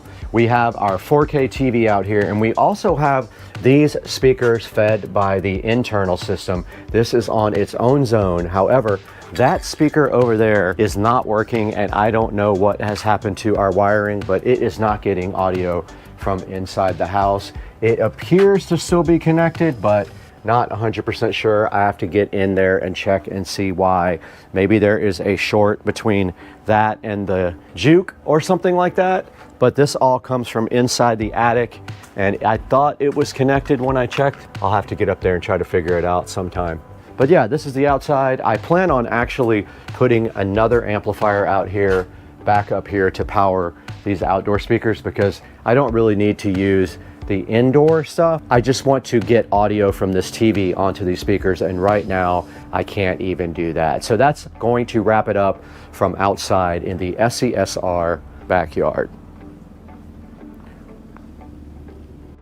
We are in the Supercar Street Racing compound kitchen right now, where you can see we have all these beautiful Samsung appliances just chilling. We have the nice Samsung stove, which we can wake up right here. Yes, it did come on. We have this nice Samsung microwave. We have our Samsung dishwasher and our Samsung internet fridge. Here we are in front of our internet fridge with the Supercar Street Racing channel up, and that is going to go ahead and play right here and be loud. All right, go ahead and pause that. So in this room, we do have two 6.5-inch in-ceiling speakers right here. They're actually 8s. They're marketed as 8s, but they actually come down to 6.5, which is annoying. So those are fed by one of our zones on the Juke, and then down here we have a amplified subwoofer here, which is fed from the outputs of these speakers. So there is wiring running up. There is a project for that on my channel if you guys are interested. And that is pretty much it. We do also have an Echo device in here if we want to do anything smart-wise. Supercar Street Racing living room is looking fresh today, and we are in here with Brad. And in the living room, we have a bunch of speakers in here actually. We have these center ones up here, which are fed by the whole home audio Juke in the closet right there. These other ones in the back are for surround, for the Dolby Atmos system up here, which is not quite Atmos yet, but it will be. We have a Cinema 70S, a center channel, front, left, and right. We're about to add front, left, and right there and move Dolby Atmos up to these height speakers. It has its own Ultra Bass Pro as well, and also our DMark for our fiber and our Eero 7. I am going to be redoing all of this wiring back here again when I do the speakers. I'm going to do front, left, right here in the wall. We do have a Polk subwoofer right here, and we do have my Cerwin Vega CLS 15 right here. So we have two subs in here, and that is pretty much everything in the living room related to audio. We're back here in the Supercar Street Racing office slash guest bedroom, and in here we have two 6.5, they're really 8s again, in-ceiling speakers being fed by the Juke whole home audio system. And then also we have this nice PSW10, another Polk audio subwoofer, which adds some bass fill to this room. There's not a whole lot to be said about this room, basically the same thing. This is a zone from our whole home audio system right up there in the ceiling. And this room actually sounds pretty good with the sub going, and you would love the way this sounds. And then of course we have Studio B right here for Supercar Street Racing. This is where we edit when we're not out in the studio, and then a beautiful view of cold Florida right outside the window. What a nice view to work with here in the Supercar Street Racing office and guest bedroom. When you're in the office here, you do have a nice bathroom here. This is actually the master bedroom, by the way. And when we walk into this bathroom, you notice immediately we have a 6.5-inch in-ceiling speaker right there, which is also fed a zone from our amplifier in there. And if we walk into the shower stall in here, we also have a 6.5 in here. Now these guys are set up in stereo, so this is left and this is right, or vice versa. I don't know exactly which one, but this gives you nice audio when you are in the shower here and entertains you while you are getting clean.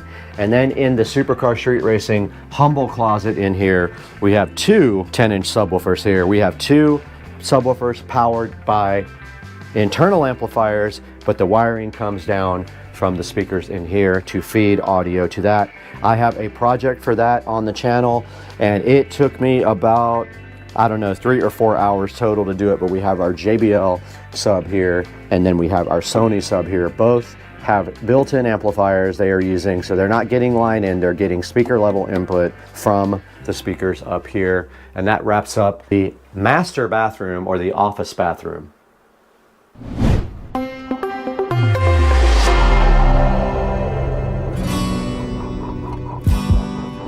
Let's go out to the Supercar Street Racing garage now.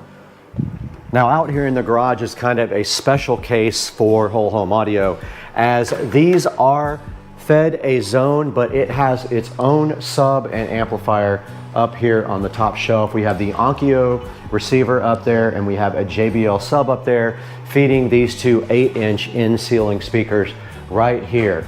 So you can actually use this television here, and we are now powering up the TV. Now we just did power up the TV, and that is feeding the audio up here on the 6.5-inch speakers, and also feeding the sub up there. And you can see we got Supercar Street Racing on TV right here. So you can also feed this and the patio, which is right outside that door we will show you next, with the whole home audio system. So this is on its own zone as well, and allows you to either use this TV here or the interior audio system for feeding the garage of Supercar Street Racing. Now our last step on the tour is actually the patio. We have Polk Audio outdoor speakers fired up by one of the zones. And you can see right here the Polk Audio speakers sitting so fresh above the patio right here. And they provide audio out here if you want to relax, chill, have a glass of wine with the neighbors. You can put the audio on from one of the zones, and that is the same zone as the garage.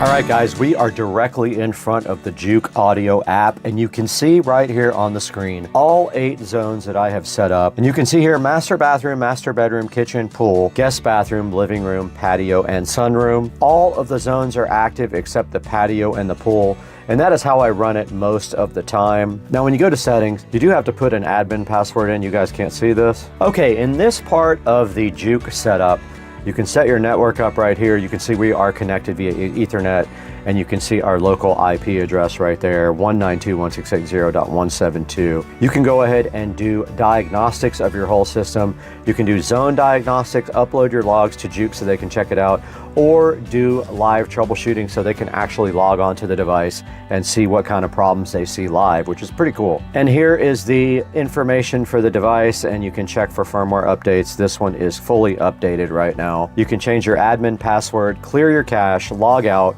and contact Juke support on this page. Now here's your inputs. This is where you are telling the device which inputs you want to use, and then you choose which input you want to go out to all the devices after that. This is where you set up the desired zones that you want this group to go to. So right now we have analog. You can see it at the top left there, going to everything except pool and patio, because we're not using those at all right now. And here on the top page you have a volume control, which allows you to control all of the zones independently, and you can see how I have mine set up here. Sometimes some rooms might respond a little bit differently to volume than other rooms, so this allows you some fine tuning to each room. And then if we go into one zone like master bathroom, you have a little icon you can set up for it, which is cool. You can see the little shower icon, and then you can also adjust the volume here, and it shows you the active input is the analog input for the master bedroom. And if we look at bedroom here, it has a little fireplace by it, which is pretty cool.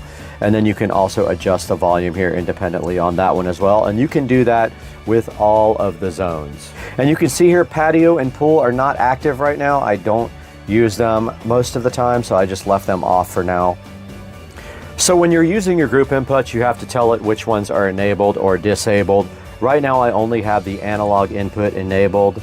All right, so that is gonna do it with a look from the app of the Juke Audio. Pretty cool, has a lot of different controls available. If you need more than that, go to the Juke Plus, where you have individual EQs for everything. You have a subwoofer output, and you have native analog inputs. It costs about $1,000 more, but if you need it, then you just need it. So go ahead and grab it from the description below, and let's wrap it up with Brad.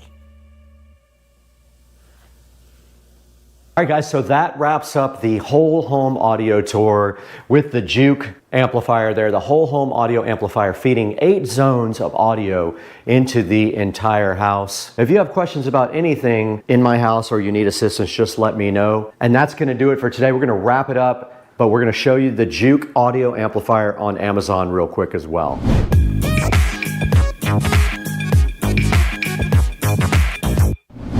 Back in the Supercar Street Racing office, and behind me is Studio B for the SCSR compound. And today we are taking a look at the Juke amplifier online. And right in front of me right here, you can see the Juke amplifier chilling so fresh and fly with a solid 4.4 star review. This guy is $1,499 and I love this thing. It has so many cool features. It is smart. It does smart home. Every separate room has its own volume control, which is awesome. And you can also turn individual rooms off and on as well. And Juke Audio was so kind to work with us on this and gave us a little discount on the upgrade from a 6 to an 8 zone. Now you can get this 6 zone for $14.99, or you can get the 8 zone for $300 more. But if we go to their other amplifier, the Juke Plus, that one costs a little bit more, but it does give you more power. It does have native audio inputs that are analog and a few other things that are more desirable than this. So if you want to spend a little bit more, go ahead and get the Juke Plus. Now here's a look at both of these guys on the website. So the Juke 6 and 8 is $14.99. The Juke Plus is $24.99. Now it is limited to 6 zones. So if that is an issue for you, you might want to stick with the 6 and 8. But the cool thing about the Juke Plus is it has subwoofer outputs as well and 100 watts per channel. Does also long range Bluetooth streaming, so a little bit better Bluetooth connectivity. It does also have an equalizer for every zone. And like I said before, it has analog inputs as well, which is helpful for some people if that's on your need list. Go ahead and check that out. Looks like it also has a Wi-Fi antenna right there. They may have upgraded the Wi-Fi system. I don't really see much about that. But looking at the Juke 6 and 8 right here, has 14 reviews, all 5-star reviews. And there's the 8 zone right there, $16.99. $14.99, so $200 more if you buy it directly from here, and you do get the 8 zone.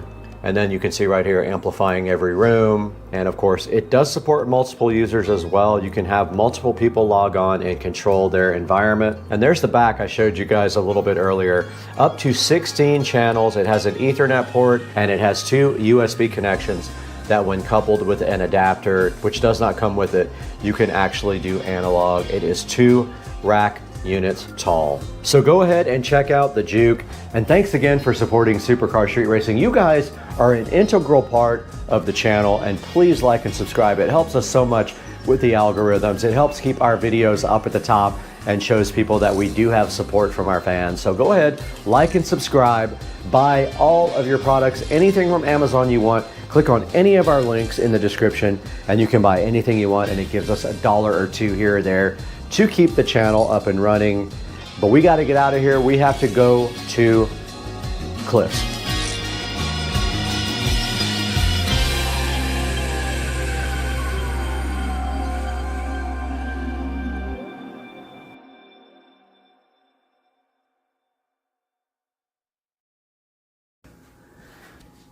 All right, we're out here with Rich and Trish, and we got the best golf cart in the neighborhood. If the light up there doesn't come on, we have a... Oh, man. Ruined my short, but look at all this. Damn it. This strand right... Hey, welcome to the channel, guys. This is an exciting day we have for you today. One of the biggest days of the year for me. I have finally in my hands a new phone here. So for the last 2.5 years or so, I have had the Galaxy S20 Ultra 5G. So I've been waiting for the next generation of camera phones to come out, because camera in the phone is what I use it most for. And the S22 Ultra 5G was released a couple of weeks ago, or planned to be released a couple weeks ago. And we have right here in our hands a S22 Ultra 5G. So we are recording this video on an S20 Ultra 5G, and we will move to the S22 in the middle of the video and let you guys see what the comparison is there. So we have it brand new in the box. It's still sealed here. Has not been opened at all. I need a free hand, but I'm going to put my tablet in there as well so we can do some other video. If I can do this with 2 hands. But yeah, so we got the S22 Ultra right here. We got some closer video here with my tablet. Believe me, guys, I'll get a good camera eventually. But here we go. So first impressions right here. Here is the case, the box for the, not the case, the box for the S22 Ultra 5G. It comes in a really nice black box with a big S on the front. Now this is 45 watt charging. They did not move to the next level of charging, which is super disappointing for me. The only plus on that is the new phones from Samsung do not come with a charger. So in order to reduce costs, they do not give you a charger with these phones. They give you a cable, but no plug for the 45 watt. Now luckily, that's the pro of having the S20 Ultra 5G. It does have like I do have a charger for that guy. So here we go. So I just got the tape off of this guy, and I've got my tablet going right here for a few. And yep, there it is. All right, guys, there's the phone fresh out of the packaging right there.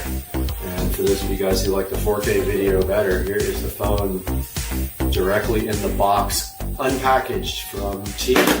And dropped it, of course. I wish I would have broken it, because that would have been epic. Funny story, I broke my S20 Ultra the first day I had it while I was putting on my screensaver. It fell off the counter and broke. So that would have been another epic breakage. But I do have the insurance, and no, it did not break. There it is, but that was also good content. Alright, so it does have a screensaver on it. We're going to go ahead and power that guy on now and see what happens. So I'm going to hold down the side button. I'm assuming it's charged a little bit. Let's see. If it doesn't come on, maybe it needs to be charged. Let's see what happens. Probably got to hold it for longer than that. So we're waiting for that guy to come on now, and it may be completely dead. Oh, there it goes. We got the Samsung Galaxy on there. Here it comes. Got some good close-up video going here on the tablet. Unfortunately, the tablet's only 1080p. Looking inside the box, while that's going to power up, we've got this little packet right here. And inside we've got some little instructions, like terms and conditions here. And the phone is powered up. It says welcome. We've got the USB Type-C cable inside of the little packaging, and we've got a SIM puller. Now we don't have to take the SIM out of my old phone, is what I understand. This should just work. So if we hit welcome now, we see it's still up at the welcome screen right there. I'll be going back and forth between this and my tablet, or either I'll have the tablet in a little window for you guys. But we hit start. It wants a SIM card, so I'm not sure if we're supposed to switch SIM cards or what we're supposed to do. If we do have to do that, we will be having to move to the other phone, because I was under the impression that this guy came with a SIM card, but let's see. I thought it came with a different SIM card. Okay, it says quick start. It says insert the SIM card. Okay, so this guy did not come with a SIM card, so let's see. No, I don't see one there. There's not one in here that I'm aware of. Yeah, I think I have to take the SIM card out of the other phone, including this one, which is annoying. Because I was under the impression it came with a brand new SIM card, guys, but I guess it doesn't. So that's going to put a stop to the 4K part of the video from the S20 Ultra. Once I get this phone up and running, I guess, I guess I could still film from that phone without a SIM card. Let me get that SIM card out, and then I will be back with you guys. Alright guys, so I got the SIM card out of the old phone. You would have laughed so hard. The SD card there went flying across the room. And by the way, there is no SD card slot in the new phone. So I got the SIM card tray out here. I got the SIM card right here. I'm about to remove the, first I gotta find it where the SIM card goes in here. It's on the bottom right there. Go ahead and put the SIM card in here, and then I'll update you guys on my progress. Okay guys, here is the SIM card tray right there for the new phone. Much smaller because it doesn't have a, does not have a SD card option. And it is notched out, so you can only put this in one way. So there's a notch in the upper corner. There's absolutely no way you can get this wrong, but it should just like go right in there without a problem. Yep, okay, so I'm gonna need 2 hands to do this. I'm gonna go ahead and do that. I'll be back with you guys. All right, guys, so it got the SIM card and it wants to restart. I'm gonna go ahead and do that now. We are back on the S20 Ultra 5G, so the phone is restarting now. Noticeably heavier than the S20 Ultra 5G, but I heard that about it. It does have a big battery, so I was expecting that to be a little bit heavier. So this guy's restarting now with the SIM card from the S20, and then I think we have to transfer all my data, and I don't quite know how yet. I think you can pull it back from Samsung Cloud, but I'm gonna find out right now when this thing comes back and I get all signed in. I'm gonna go ahead and do that now. Okay, I wanted you guys to actually just see this. It rebooted. It had a little Android logo and then it rebooted. So now it's back on the way up. Again, this is being recorded on a S20 Ultra 5G. So it's 4K video that I'm recording. I won't shoot 8K yet because my video card won't render 8K in hardware. It takes forever to render it in software. But here we go, T-Mobile is starting up now. You guys are seeing this first with me, so this is the first time. And I think it's probably trying to figure out the network and all that. But yeah, here's the old SD card that is no longer supported. It is a 64 gigabyte SD card. Now this is a 512 gigabyte S22 Ultra. I actually literally have no need for an SD card. I'm not going to fill up 512 gigabytes ever. So it looks like it's speeding up now. And it says welcome. Let's get started. You got to agree to this, agree to that, agree to that, agree to all. That's fine, whatever. Fix it later. But here it goes to the next, where it wants to get to my Wi-Fi network. So let's choose my network here. I'll let you guys go aside while I put the password in.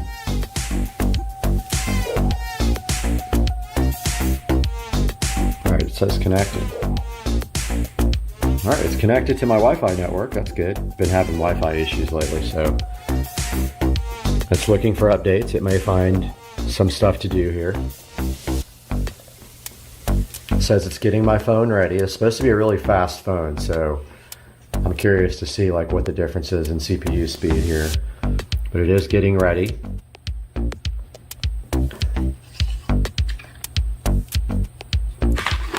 Let's go ahead and get this into a place where you guys can actually see it.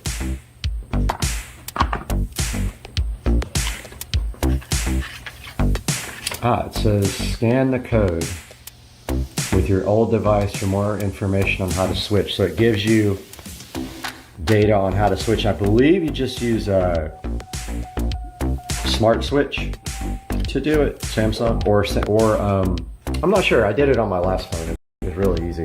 I'm gonna do it on the fly with you guys though. Still says getting ready. We'll be back when it says that we are ready for the next step. All right, guys, so smart switch is connected. I've never done it this way, but I was just curious on how to do this. It's saying what data do you want to transfer. So here's the old device, here's the new device, everything. Let's do it all. All. All right, here we go. And it says, do you want to copy to your new device down here? Yes, we do. And it wants me to unlock. And there it goes. So it's copying everything now. I'll get back to you guys when it's done. All right, guys, so it asked me some questions here about some apps that wanted to transfer, like Scam Shield for T-Mobile. I did let it do that. It asked me for a new device pin. I did put that in. Now, the only thing is that I am going to have to re-enroll my device for my dual factor for my work. So that's kind of a pain because I don't believe it will carry over. So I'll have to take some time to figure out how to do all that on my new device. But yeah, it says it's getting my phone ready. So it looks like it's going to reset. It said the SIM card was changed. And we'll get back to you guys when it does that. So this guy just came back and he wants to do diagnostic data. Fine, whatever. So T-Mobile says I'm all set up here, so let's finish.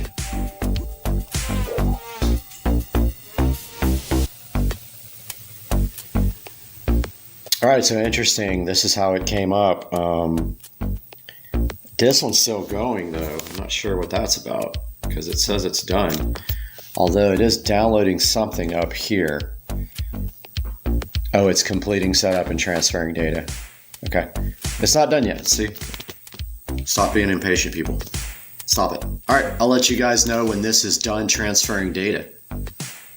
All right, guys, so this is definitely a process. It's been going for about 20 minutes now, and it is not even halfway done yet. So I think that I would recommend that battery's at 64%. This battery's in the 70% range. I think we're good on that guy right there. So I'm just gonna let this go and I'll be back with an update when this is done.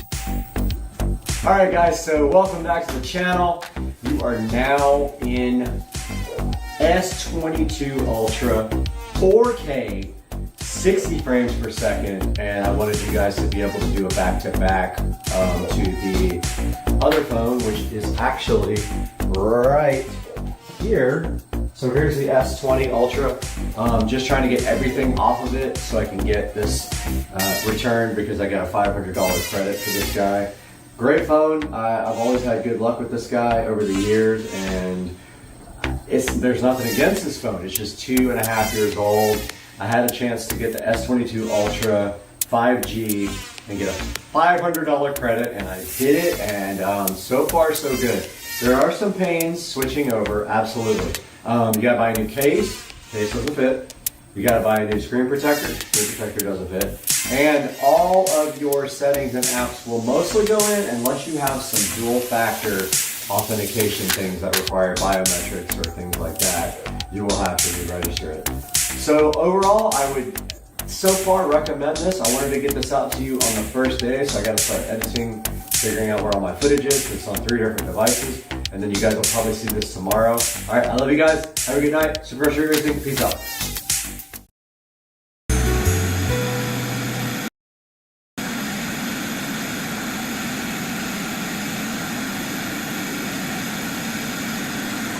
Okay, we got our island right in front of me here that we need to build from IKEA. I went ahead and started opening it up to see what was inside. I'm kind of dreading it, but there's no way around it. This thing has to be built, and this is going in the center of the closet. It's very heavy, so I'm just going to start moving things over to the other side of the room where I can work.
What do we got?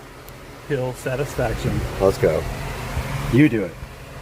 It's your radio. Peel sat. Let's go. Oh, look how so crispified it is. Oh, hold on. I got a little more. This is rosemary seared New York strip with Dukes of Duval. Yeah, Joe? Yep. What's the secret? You got 5 seconds. A lot of love, man. That's all. Say less. That looks fantastic. We don't know, we can't see ourselves, but we're out here. I'm curious to see how this looks. Step in here for a second. Let's go. Guys, welcome back to Supercar Street Racing. We're out here in the Supercar Street Racing garage, and the next part of the driveway project is happening today. And today, the next part of the project is sitting right here behind me for the driveway. We're getting into this today, so let's go. Let's go.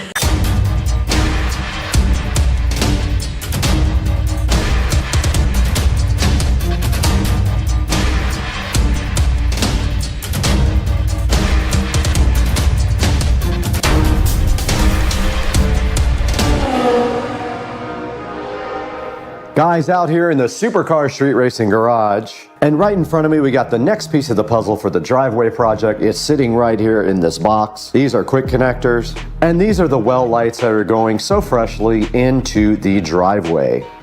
Now I have the lights off on purpose in here. I'm gonna show you what one of these looks like with only 9 volts because I don't have a 12-volt battery handy. All right here in front of me, we do have the well light. I have a 9-volt battery. Let's go ahead and touch this to the 9-volt battery and see what happens. And that is with only 9 volts. It is pretty bright. It's gonna be getting 12 volts, and you can see right here and right now.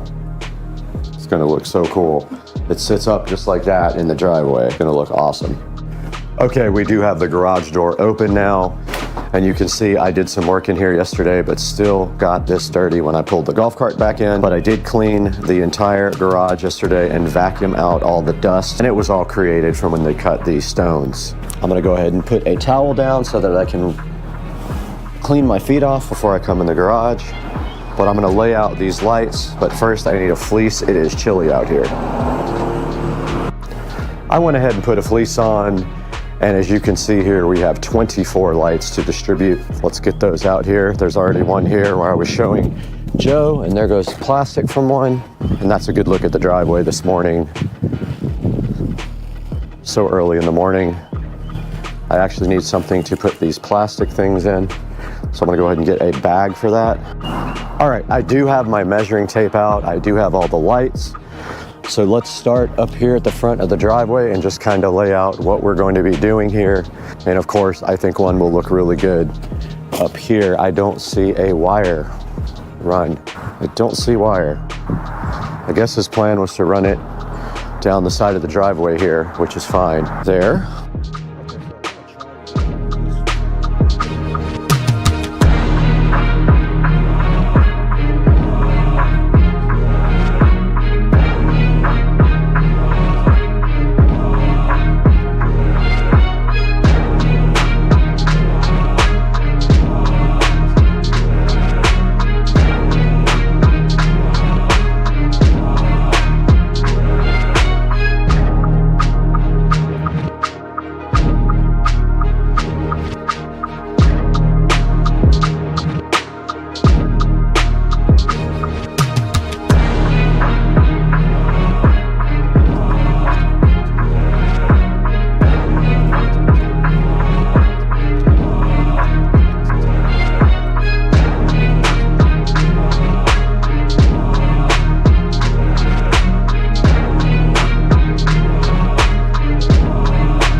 So I'm just kind of adjusting them to not have as many, but we are definitely short because there's supposed to be a couple here. Yeah, I got to order some lights real quick because I do want 4 over here. Just like that. Okay, it's kind of a rough placement, but I need to grab a couple more lights. Do see a wire stubbed up over there. How many lights do we have left? We only have 3 left. Man. Yep, I don't have enough. I have to order some. I guess I'll get him to cut the hole and I'll order some more lights real quick. All right, we're out here and these guys just left from installing the crazy, this is like next level stuff that it takes a little bit of extra effort, but when you're doing it, you just get it done and they put the driveway lights in and it looks insane, crazy good. And so we have like lights all the way. Only one problem, I ran out, so we have spots here and here for lights, but where are the wires? I don't know. And so once they pulled everything up, they also put drains in here that go to the yard. So basically when the drains come down, if they drain on your pavers, it will wear out the pavers. So they put a drain in that goes from here, and then there's like a little round thing in the yard right here that drains out. And then the same thing on this side, they drain, goes under there, dug under, and there should be a exit point somewhere out here, right there actually. There's a little green drainage thing, and so the water just spills out into the yard. And then over here, we have like the little pad for the gate. That just is this is the coolest thing I've ever seen. This is my dream driveway. It's crazy. So basically what they do, they sand it and then they leave it, and then they leave the sand on there, so if any sand settles, you can just take a broom and sweep it into the cracks, or you just take your blower. But like, one thing I don't like is how this light is oriented one way and this one is oriented another way. See how like the slats? Yeah. That's gonna drive you crazy. Yeah, but I mean, you should be able to turn it, like if you put something in there. But yeah, this came out awesome. Oh my God, it looks so good. I think we exceeded the value of the neighborhood. What do you think? You absolutely have priced yourself out of your neighborhood. All right, so I just wanted to update you guys on the progress of this. Now this has to come out, and I'm either getting new grass or sod in the middle there, one or the other. Why are you trying to avoid the camera?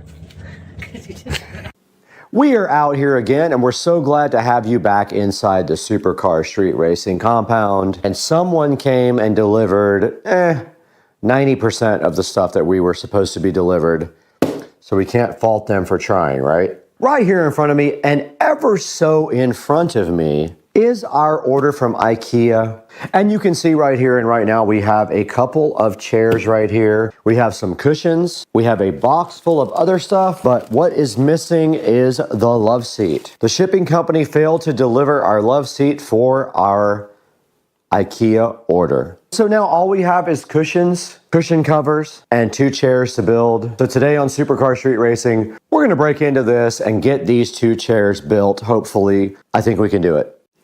First thing on the agenda today on Supercar Street Racing, get the 2 Bond Holman chairs unboxed, and we're gonna go ahead and get these guys assembled, and then most likely put them outside on the new place where they are going. Outside of the Supercar Street Racing Hummel compound now, outside of the Supercar Street Racing abode, and out here where we added the new section of pavers. This is where we're going to be doing the furniture that we ordered from IKEA. So my plan is to put the love seat here, chair on each side here, and then right here we will have the coffee table. And so the first thing we need to do is get these chairs built so that we can then figure out our placement. And down here at the bottom, we do need to repaint the bottom part because it was covered by mulch, and it is pink because the house was originally pink when I got it. So we have changed the color to gray. And you can see the leftover jasmine on the wall here. So this wall does need to be repainted gray again. And we also need to remove these screws or cut them off, fill the holes,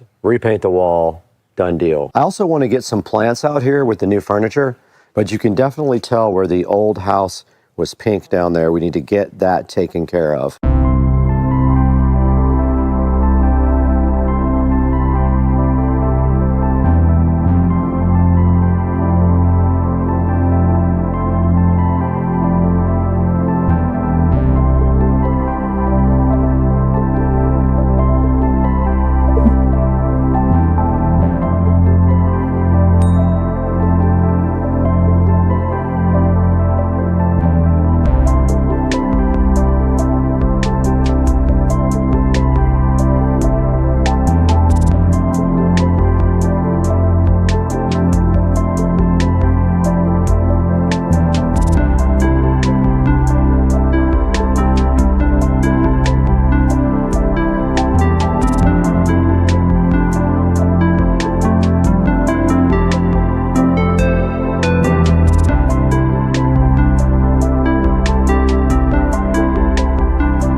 We are back out here on the new patio area, the new little seating area where we do need to paint underneath there, but I do have to find the paint, and we do need to repaint this part here, but I may be painting the whole house, so I'm kind of waiting on that. But first things first, we do have this outdoor rug from Amazon to go ahead and put out here.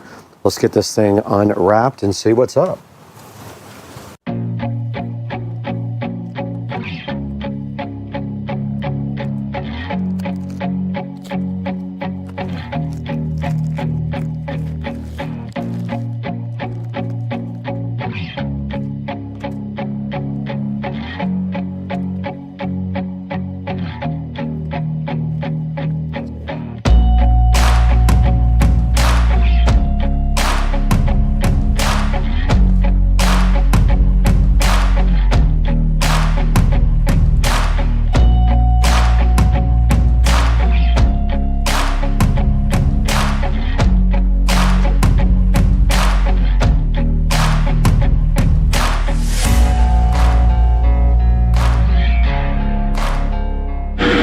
All right, these guys are out here grading the front yard for sod.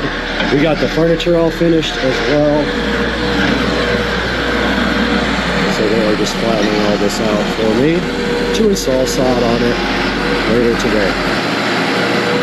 All right, we are out here in the rain to show you guys the final product here of the lighting on the driveway. Now these are the well lights from Amazon.com. They will be in the description of the video.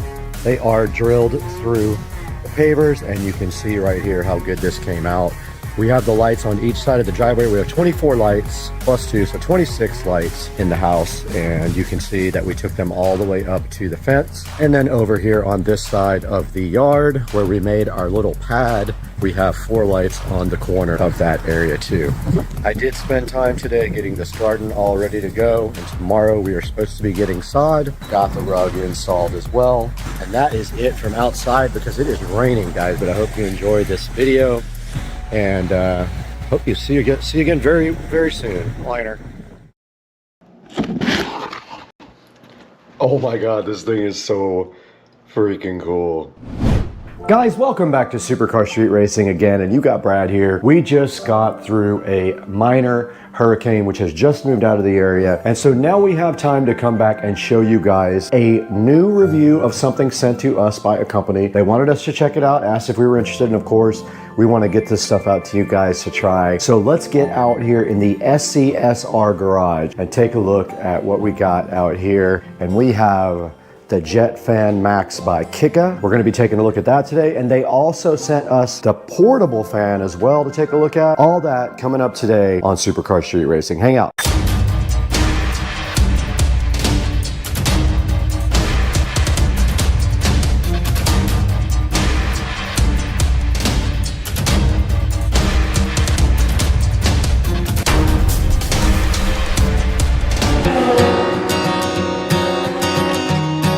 Out here in the SCSR garage, we've got a very special product for you today. I'm wearing green for absolutely no reason, but today we have the Jet Fan Max sitting here, and you guys have no idea how cool this thing is.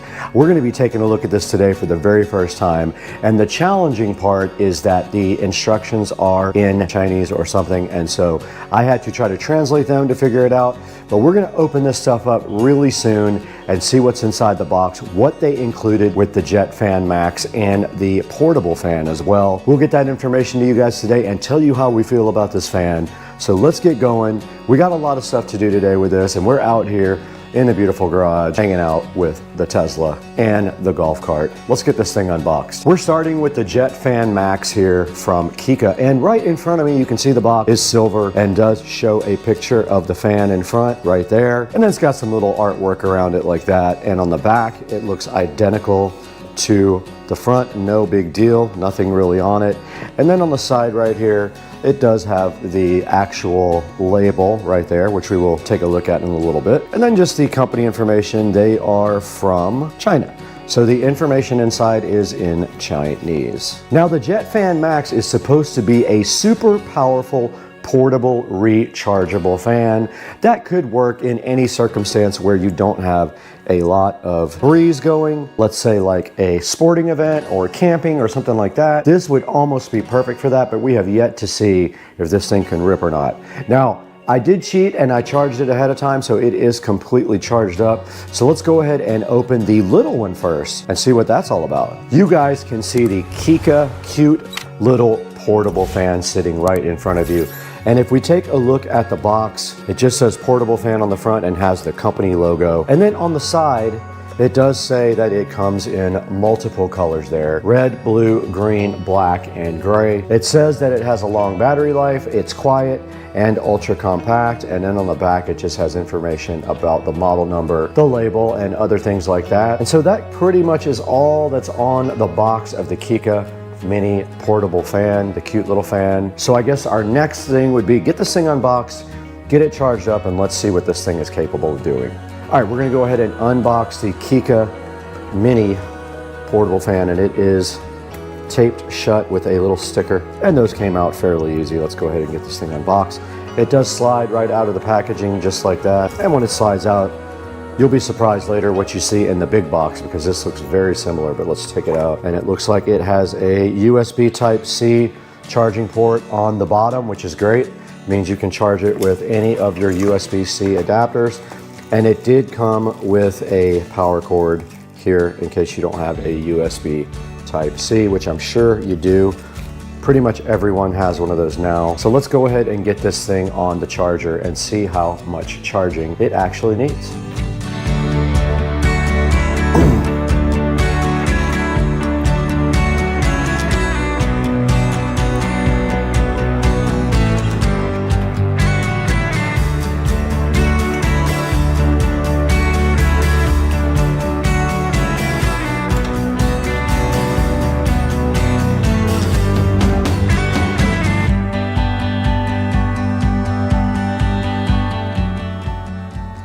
All right, you saw right there that we turned on the eco battery inside the golf cart. We did switch on the 12-volt system, and now we have plugged in the mini portable fan to the club car precedent on the 12-volt system here, and it is charging with this USB Type-C cable. It is on a single LED, so we're gonna go ahead and let this guy charge up until it is fully charged. And while that's charging, we can go ahead and open the big one. Let's get over here and open the big monster size fan from Kika, which is chilling on the golf cart. Right in front of the Kika Jet Fan Max now, while we got the little guy charging over there off of the golf cart battery, we can go ahead and take a look at this guy. So let's go ahead and get it opened up. It actually opens up backwards like that. And as you can see on the inside here, we have the Kika fan. We have a nice instruction manual right here as well. We've got this add-on device right here, which kind of looks like a filter. We've got this tube right here, like an extension. We've got a charging cable right here. We've got this little brush add-on. And then we got the Jet Fan Max, which weighs about, I would say, 5 pounds at least. All right, we're sitting in front of the Jet Fan Max packaging content, and unfortunately, the entire manual is in Chinese, so I did have to translate the few things that I could figure out. But obviously there is a type of filter here that you can put on it with a screw on this thing. So that means you probably screw it onto the end right here. You can see the Jet Fan Max is threaded, and then on the other side we see the controls here. So this is the power button. You long press this button here to go ahead and start the Jet Fan Max, and then this is a slider that does control the power level. Now this button, not sure what that does because I am not able to translate that part of the manual. We can give it a shot and see if we can figure out exactly what that does. All right, the Jet Fan Max is in front of us, and we do have this add-on. You have that, and then you have this nice brush add-on here as well, and that goes right on. I don't know what you would possibly use that for unless you're going to clean something maybe. You have an extension also that you can add on right here, and there's a good look at the extension on the end, and then you can then put your brush. That just clips right on the end like that, and that is how you use the accessories. I guess you can blow stuff off with it like a cleaning tool. And then this thing just does come straight back off like that, and that part unscrews just like that. Back out here with the VESA Jet Fan Max, and let's talk a little bit about the operation of this. Now, as I said, this is kind of substantial. It is heavy 5 or 6 pounds should tell you that it is a quality product. And a lot of that might be the battery on the bottom. Not sure, but the battery does slide out just like that. So if you have an extra battery, you can go ahead and have that charged up and ready. But that just slides right back into the VESA, and then it is ready to go. Now here is the power slider, and that's the level of the fan intensity. And I don't know what this does because I cannot read the manual. Now to power on the fan, you simply hold the power button down with a long press. And you can see right here, it does say 95% on the charge indicator, and it is at 0% power. Now we're turning it up, and it is going to blow the camera over. It will blow. That's only 36% on the thing, and it will blow this. Absolutely rips, and you can see how much power it had at only 50%. It will blow the camera over easily.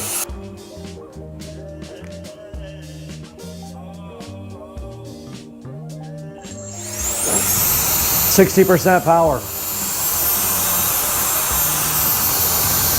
100.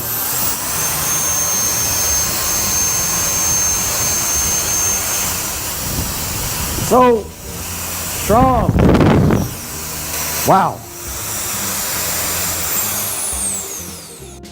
All right, I don't know if you guys can see the dust on the car, but we're gonna give this a shot to get the dust off of the car. Let's see, there's plenty of dust on the car. Here we go. Blew it right off.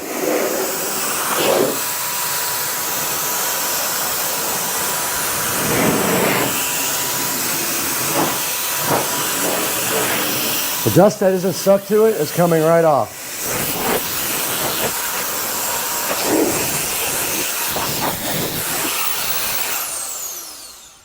Now here's a look at the indicator from 0 to 100% on power is what you see right there. It's on 0 right now. And I still don't know what this button up here does. Let's give that button a shot. Oh, it's a turbo button. 100 and this is turbo. Oh, it won't let me do any more turbo. Oh, there it goes. All right, it would not let me go on turbo the second time. I don't know why. Maybe the fan will overheat the motor. Let's see. That time it did. That's the turbo button right there, the top button. All right, we determined that the top button here is the turbo button, and it will not let you keep that on for long, and I suppose it is because the fan motor will probably overheat. Now we were on 95% power. Let's go ahead and plug this in again and see where we are after using it briefly. 77% charge after using it for about 2 or 3 minutes. So you're not gonna get a whole lot of power time out of this, it looks like. That went from 95 to 77 in not too long a period, but also we used the turbo button 5 or 6 times, so that probably sucks down extra battery. I would say you probably could get a good 10 minutes out of this if you really needed to, but we would have to test that completely. Once it gets fully charged up, we'll see how long we can get this thing going for. But we can get 10 minutes out of it. In the Supercar Street Racing kitchen, over an hour and a half has gone by, and you can see that the fan has now charged up to 100% on a standard USB outlet right here. It is a 20-watt USB outlet, and we use regular USB Type-C. Now this thing was down at 77% after around 3 or 4 minutes of usage and also using the turbo button. Now, that is probably going to be tested here very quickly because we are going to turn this thing on and see how long it takes to go all the way down to 0%. But first, we need to head on out to the Supercar Street Racing garage and check on the other fan, the mini fan. So let's go. The mini fan has also been charging for an hour and a half, and it is on the 4th dot of charging, so it is not quite done yet. Let's let that fan get all the way done, and then we will test the power of it to go all the way to 0. The Kika Jet Fan Max is fully charged at 100%, so the next step is to turn this fan on and see how long it takes it to go down to 0. Set a stopwatch. Okay, stopwatch started. Now we have started, we are 2 seconds in. We're gonna go ahead and power this fan on at the bottom. You hold down the button, it is on, and then what we're gonna do is just turn it on high and see how long it takes. And it is The only way we could get it to stay was with a 2-liter bottle of Coke and our tequila. So we're gonna let the battery run down now. I can't see the battery, unfortunately. Let me turn it where we can see it. We've got 1 minute, 18 seconds.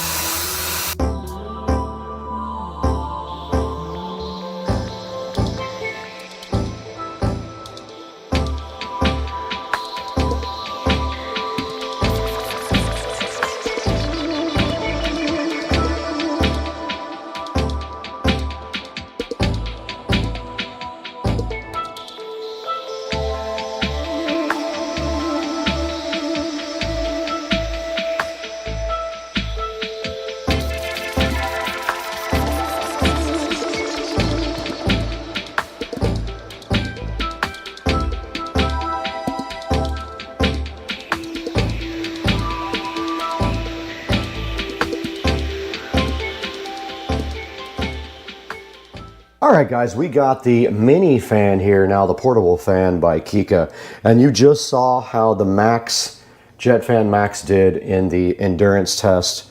And now we're gonna test the mini portable fan here from Kika and see how long this goes. All right, guys, we have our stopwatch running right here on our device. And so we're gonna put our fan right here, start it up and see, we're already 10 seconds in, let's go.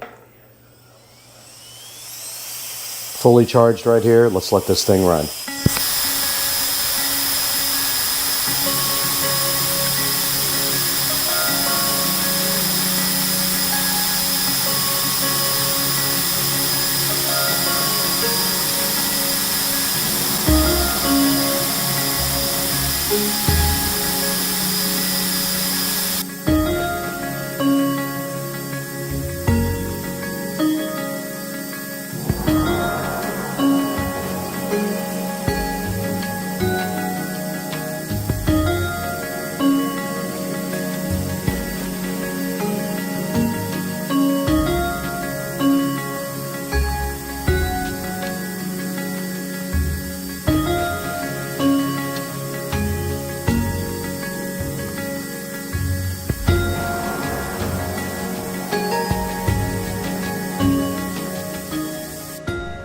Okay guys, so you just saw we ran the mini portable fan down to nothing.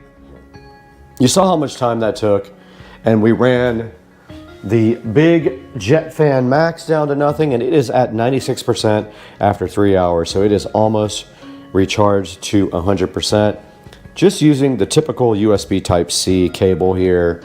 This guy right here ran completely down as well, so we can actually put this on the charger now. It has a USB Type-C on the bottom also, so we just plug this thing right in like this. And you can see on the back of the unit, it does have 4 LEDs, and it did start blowing again as soon as I plugged it in, but it has 4 LEDs right here. Both of these guys are recharging. Okay, let's reset the stopwatch and see how long it takes this portable tiny mini fan to recharge. This is going on 3 hours right now, maybe a little bit more.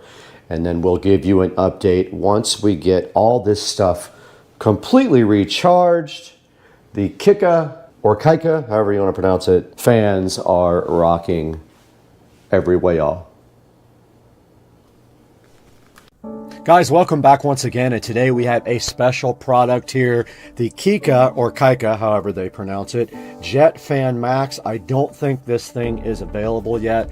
I've been looking for it online, but they did send me this and their portable fan to go ahead and check out, and I can highly recommend both. These things actually, I never even thought about it this way, but they're designed to be dusters, or, I mean, you could use it for a portable fan as well for yourself, like I thought, but these are for doing dusting and things on computers. And this thing really rips. If you just hold down the button here, it has 100% charge now, and you just turn it on and it will literally blow the camera off of the entire computer. So that's the JetFan Max, and this is the portable fan.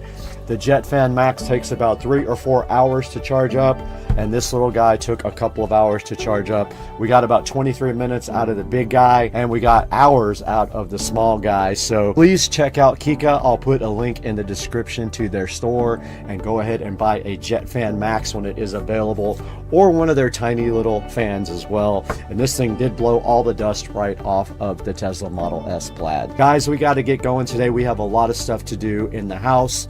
We'll see you next time.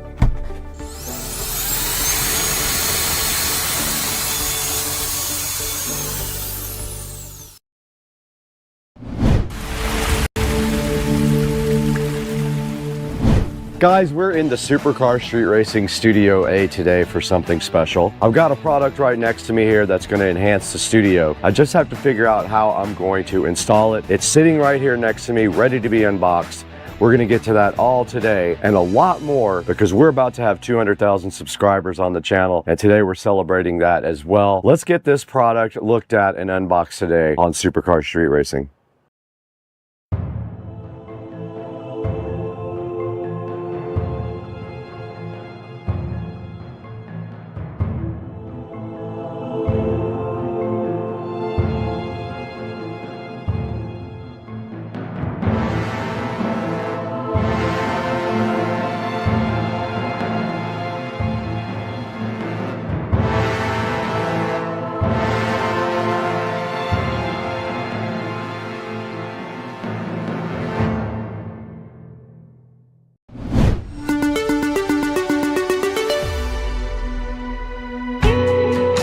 All right, guys, we are back in Studio A again today for something special. Lumery sent us a couple of these 16-foot rope lights to mess with.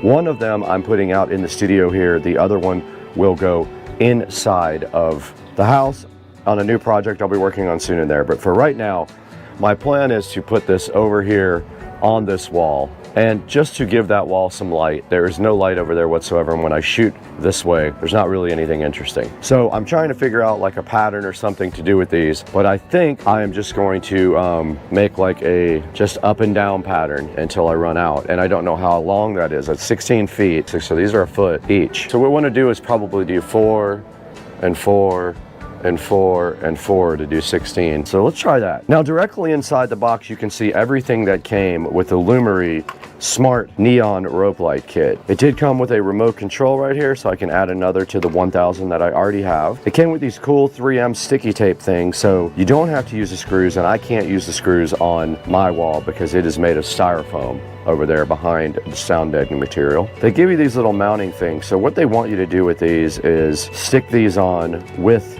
the 3M tape and then put your rope light in here. Now, we don't need to put these all the way around the wall, because you can see here in between these little foam tiles, this light will kind of stay in on its own. It only needs a little bit of help. So I'm going to use the 3M tape. I'm going to come up with a 4x4x4 design. We're going to get power actually behind this TV. There is a power up there, and we can hide the power wires nicely inside of the foam tiles, which I've done before. They fit kind of right between them, and I really like that. So let's go ahead and start figuring out our pattern here.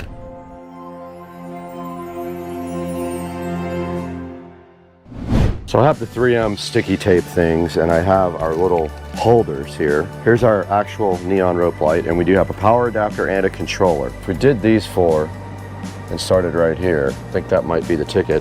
So you just peel off these little sticky backs, and then you put them directly on the back of these little U-shaped holders. And I'm gonna put one right on the end of this. I'm just putting a little pressure on it to keep it in there. And now here's the end of the strip where I'm gonna put it in here. It went right in the clamp. I'm gonna do that again in the center, which I should have had these ready ahead of time. Yeah, I should have done this ahead of time.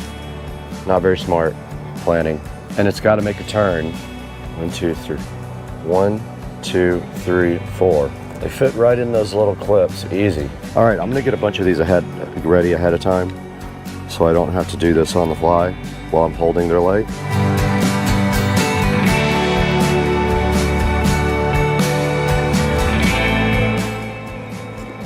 And I didn't do what I thought I was going to do.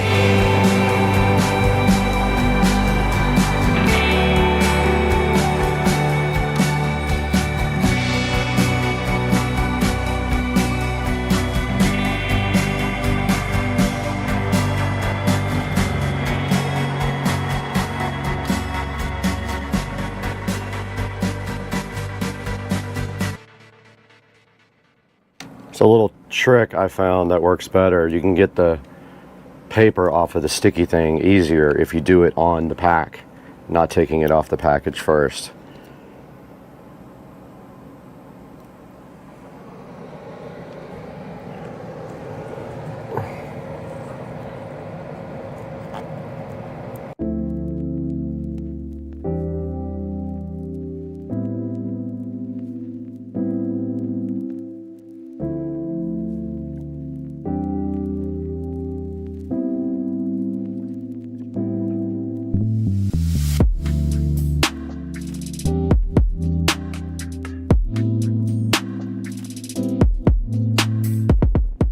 So we are completely done with mounting this rope light. All we have to do now is do power for it. This is our power brick, and I'm gonna put the power brick behind the TV. I have plenty of power up here like this, right here behind the television. I'm just gonna power it right there, and then I can hide all the wiring up here behind the TV as well, and the controller. And then our other wire just needs to be hidden in the foam. So basically I'm gonna run this wire behind the foam, up and around to the controller.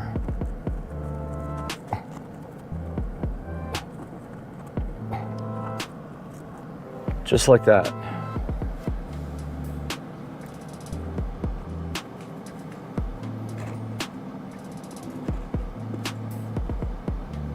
And it is hidden. After all that, all we have to do is tie our wires up behind here really nice, up behind the TV there, but we can go ahead and connect it and see what it looks like.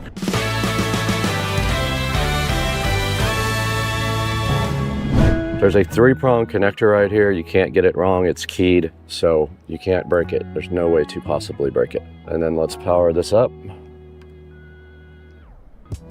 And that's cool looking. Okay, wow, that really adds a lot to the side of the room. That's pretty cool. So let me grab all the stuff to do the wire tying and we'll start from there.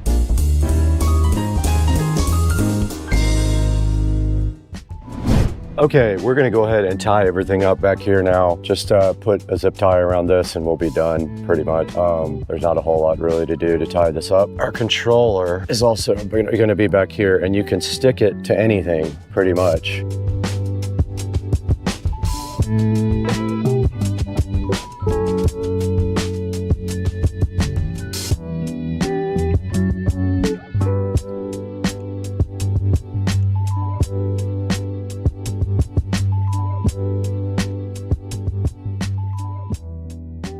Looks like a big S. It's kind of cool. Everything is tied up now.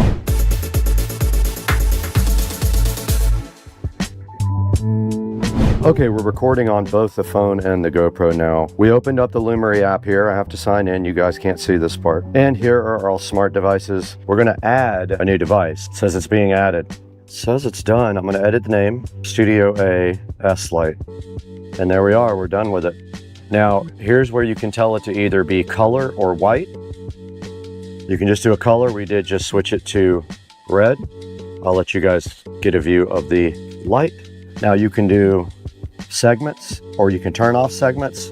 Let's look at a scene that's just kind of breathing. That's called Island Blue. This is Glacier Express. I use this behind my fridge all the time. Hut in the Snow, Firefly Night, Northland, Grasslands. That's very cool, man. Dream Meteor.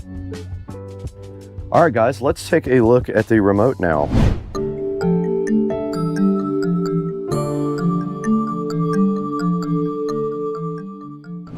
All right, here's the included remote with the Lumery. Let's see if it did come with a battery or not. It did not. It needs 2 AAA batteries. It did not come with them. I will have to go grab 2 batteries now to test this remote. 3 hours later. All right, guys, we were able to go ahead and get some batteries put in this remote. It uses AAA batteries. I wanted to show you guys the remote and the functions. The first function on the upper left is the power button here, right there. Next to that, we've got the scenes, play, pause button. Then after that, you've got this round dial right here, and the left button is brightness and K-scene speed. The right button is brightness and K-scene speed. The top is previous scene, the bottom is next scene. So mode is next scene, mode up is previous scene. Down at the bottom, you've got R, G, and B light, warm white and cool light lights. And then you've got this auto button. Auto button means auto scene cycle. So that's what it is set to now. And it's doing this really cool just fading off and on with a multicolored on the entire LED. So that's the remote, guys. It's handy, I guess, to turn it off and on if you don't want to use the smart features of the device. But if we hit this next scene button right here, see how it went to the next available scene every time I hit the bottom button? Pretty cool. This is going to look good in the background when we shoot videos. So I'm just cycling through the scenes now so you guys get a good idea. And I put it back in auto just now. So that's a look at this device and the remote control, how to mount it and all that. Let's take a look at this on Amazon real quick now, right here on this PC.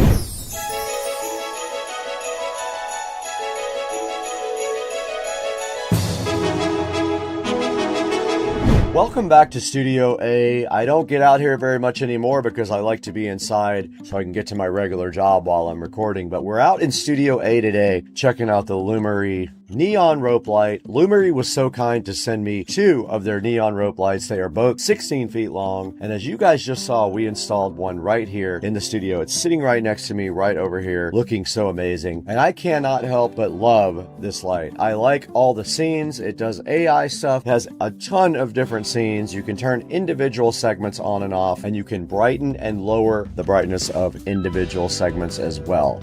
We installed one directly right over here in the Supercar Street Racing Studio A that we are sitting in right now, and it looks amazing, and I'm going to shoot a lot of video with that as the backdrop. So I'm trying to get more lights for that way, so when the camera's looking back that way, there's something in the background that looks really cool. Now this thing's awesome. It does come with a remote control. I've got it sitting right here, and I showed you guys this and how to use it on the video. It also does come with mounting hardware. You guys saw what I used. I mostly did not have to use a lot of these because of the way the mounting is, but it does come with these cool little U-shaped clamps that you take, and you can either screw them in something or you can use their included 3M tape. It comes with a whole thing of 3M tape right here that you guys can use to stick these U-shaped clamps on anything you need them to. Now, Lumery also recommends that you build like cool designs and stuff out of it.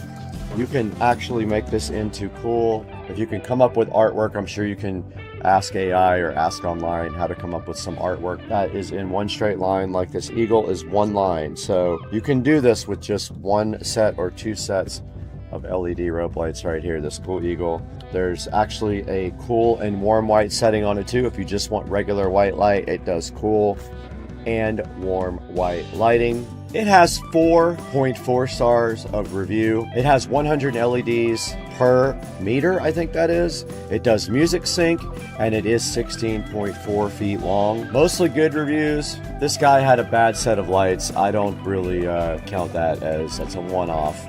But mostly good reviews, up at 4.4 stars, so they are getting decent reviews as well. So check that out. You can get a 5% coupon on 2, 8% coupon on 5, or 5% off a qualifying purchase with the code that is on the screen. I will leave a link in the description to the Lumery neon rope light that we installed so fly and so fresh on my left right here.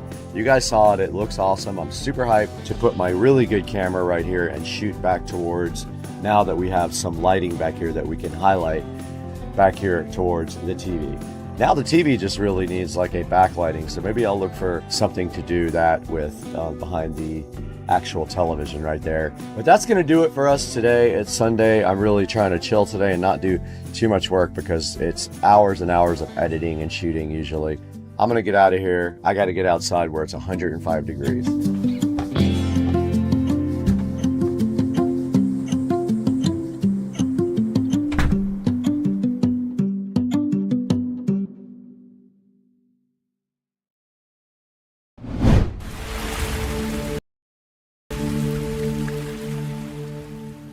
Great, my pool is cleaner than my entire house. What's up everybody? We are back at Supercar Street Racing again. We're walking around in the Supercar Street Racing awesome living room, and we have something cool on the table right here. It's something we've been waiting for a while. They promised me this for a little while and it finally happened. So let's talk about what's behind me today right after this open for Supercar Street Racing. Thank you for 1 million views and 250,000 subscribers.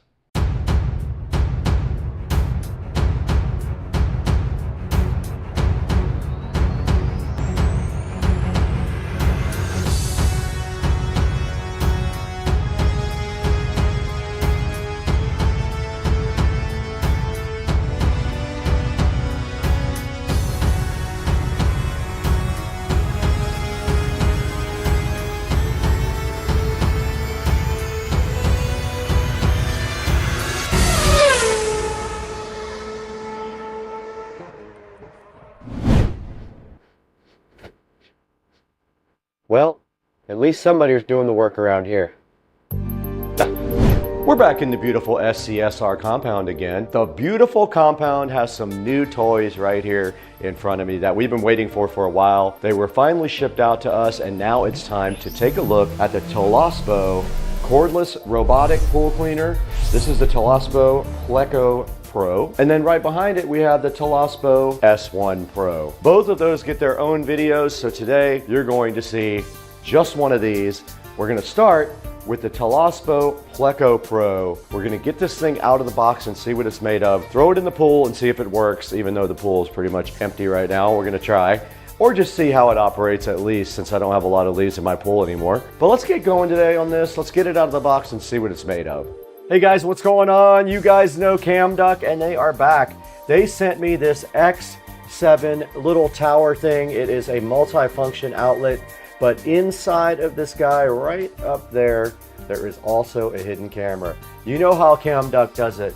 They like to sneak that little camera in right there where nobody can see it. And also on the front, you have some USB Type-C and USB Type-A charging ports right there. So this will sit on your desk. There's a power button on the top. There's 1, 2, 3, 4, 5, 6 outlets. There is a reset button right on the back here.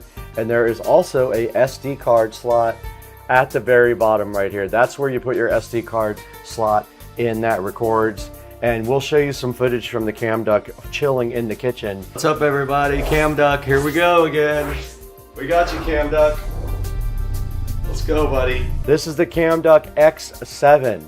Make sure you guys support CamDuck. They are a loyal sponsor of Supercar Street Racing. You simply plug this guy in like this, and then right here you can plug in a bunch of different outlets, and then at the top you got your power button like I said, and you can also plug in USB charging up here at the front, and nobody is going to see this little camera right here. Nobody. That's going to be just your secret sitting at your desk at work maybe. If you need that, here it is right here. Check out the link in the description and buy your X7. There it is on the screen right there.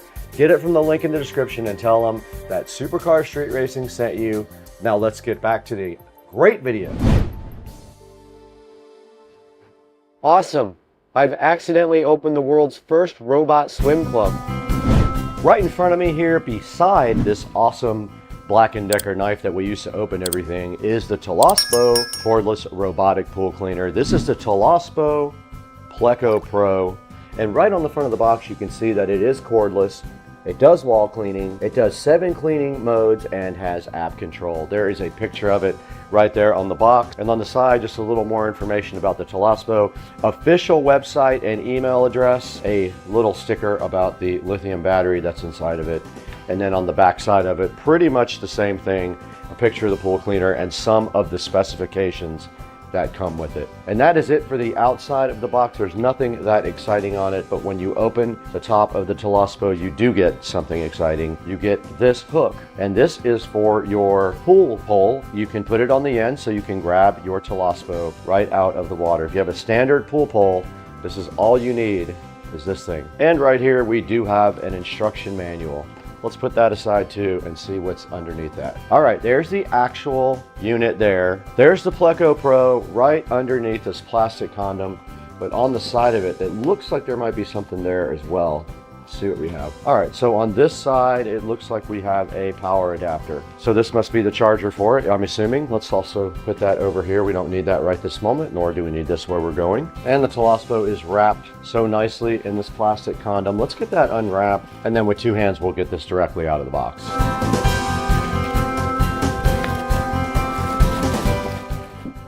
It was packaged very well, I have to say. And here's how it looks out of the plastic. Just like that. And taking a look at the top, there is a lid that comes up that has the filter inside of it right here.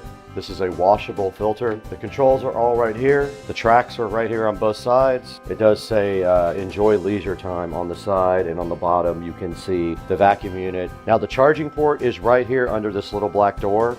It does have a rubber grommet on it that allows you to seal that up for when you put it in the water. So let's go ahead and get out the charging cable. Let's go ahead and plug this thing in. It uses one of those standard appliance cables. And when you plug it in, there's a nice blue glow up here to indicate it is charging. There's a quick guide right here. You're supposed to pair the device to the app, and it shows you how to submerge the device and remove it from the pool with your pool hole. And then there's some quick instructions on how to clean the filter. Now it does say when there is a yellow LED flashing, it's ready to be charged immediately. Now a blue pulsing LED, which is what we're seeing right now on the top there, that means that charging the battery is happening between 30% and 99%. So the battery is not fully charged yet. So that is our next mission here, is to get the app downloaded while the battery fully charges. Let's go ahead and do that now. Okay, we're recording on both the phone and the Insta360, and we are gonna go ahead now and get the Toolless app right here in the App Store. It's right at the top. We just click install. It is installing now. And when we go ahead and open it, I'm sure it's gonna want us to sign up for an account. All right, I am logged in. All right, it connected to Wi-Fi. Now it wants us to go ahead and set up our pool. Now our pool is concrete and the pool depth is high. Now at the bottom of the app, you can see we only have a 76% charge, and here are all the modes you can put the Pleco Pro in at the bottom. Let's go ahead and let this guy charge up all the way so we can test it and see how good it can go. Fantastic. My pool's got more employees than I do. Okay, we got the Toolless and the WP58 Pro ready to be submerged. We're going to take this directly outside and drop it in the pool. Get this thing outside.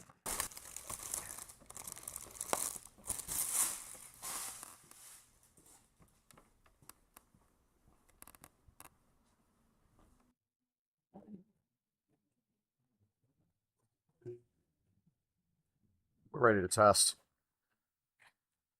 There's a few leaves in the pool. There's not much. So I'm opening up the app. Just turned the power on. We're going to go into standard mode. Set before entering the water. I think I just have to drop it in the water now. Let's try it. Why not? Bye-bye, phone.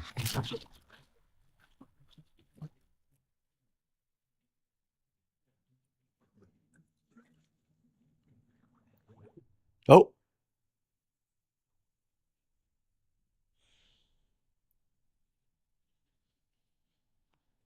Something's happening.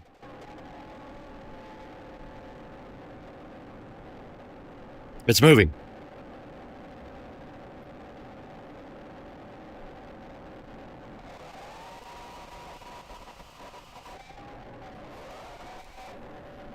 It's moving underwater towards the deep end, right to the leaves.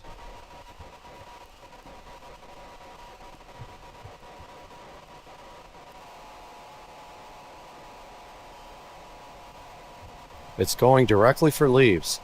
Look. It just ate one leaf.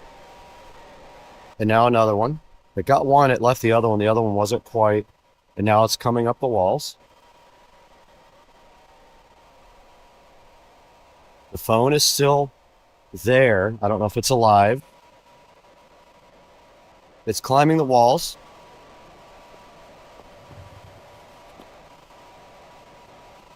The phone is on. I see the screen. Phone is out of the water.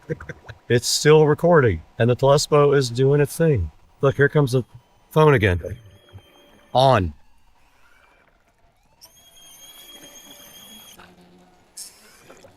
And it is going back under.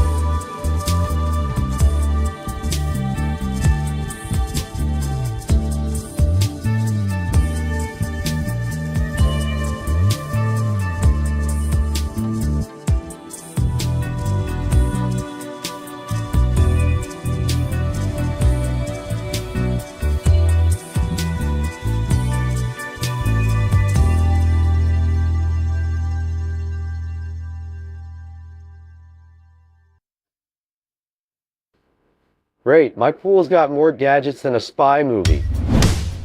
Hey, what's up guys? We've been busy today playing around with the Toolless Pleco Pro cordless robotic pool cleaner. Toolless did send us 2 of these. We have another smaller one in there to test. We tested the big one with the 4,000 gallon per hour suction, the dual layer filtration system, the 4-in-1 pool coverage, and up to 220 minutes of runtime. We went ahead and checked out the app where you can program what you want the pool cleaner to do, and we tested it underwater on my actual pool. Albeit I don't have a lot of leaves in the pool, but it did pick up all the leaves that were in the pool and was ready for more.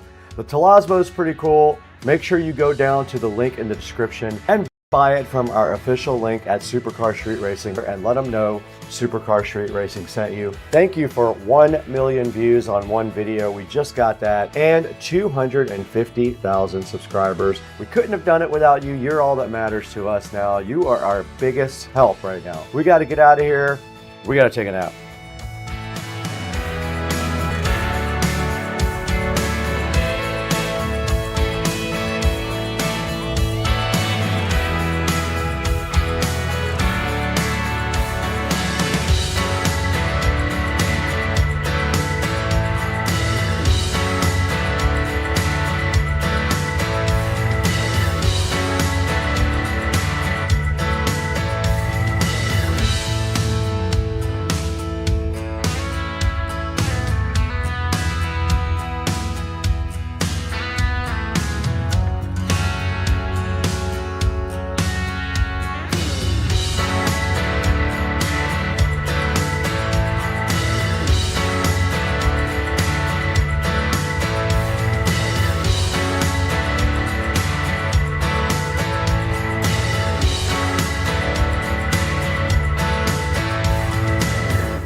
Okay, we're back in the Supercar Street Racing office because the manufacturer of Toolless wanted me to show you guys a little bit more about this. I did put it back on the charger a couple of hours ago. It is recharged. So today we're going to take it outside and show you guys the different cleaning modes of the Toolless pool cleaner here. Let's get this thing outside. Okay, we're back in the backyard now at Supercar Street Racing. And Toolless wanted me to show you some more stuff on their pool cleaner. Now, there's not a lot in the pool, but they want to show you how this thing operates by going through the different modes that this thing has to offer. So there are different modes available in the app, and those are right here in front of me. If we take a look at the app, we have standard mode, bottom mode, wall mode, waterline mode, eco mode, turbo mode, and wall then floor mode. Why don't we go ahead and show you guys the wall mode by pressing that now. Let's see what it does. Now it should start up once it gets the sense that it is in the water. We'll see if it goes on to wall mode. We should start seeing some bubbles pop up. There goes our motor turning on. You can see the water moving. Now this guy should go into wall mode. And here's the Toolless doing exactly what it's supposed to be doing, climbing the walls and cleaning the walls right up to the top.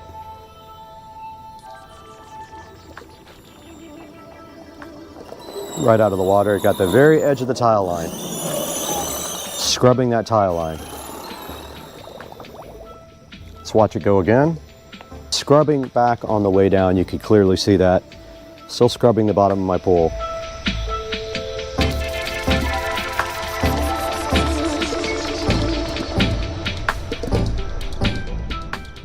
We did set the Pleco Pro to waterline mode. We're going to see how it acts now. Let's see what it decides to do. And it's climbing my stairs. Look at that. It climbed right up the steps. And right up the next steps.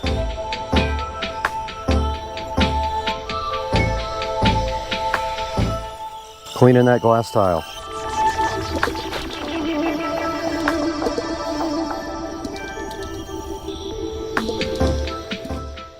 It came right back up.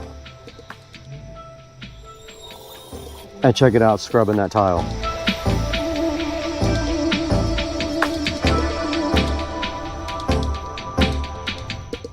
And it went right back up and did it again. And that's waterline mode. It's doing exactly what it's supposed to. All right, we're gonna put this thing back into standard mode now and watch it go for a couple of minutes. I heard it beep again. It's ready to go. Let's drop it in.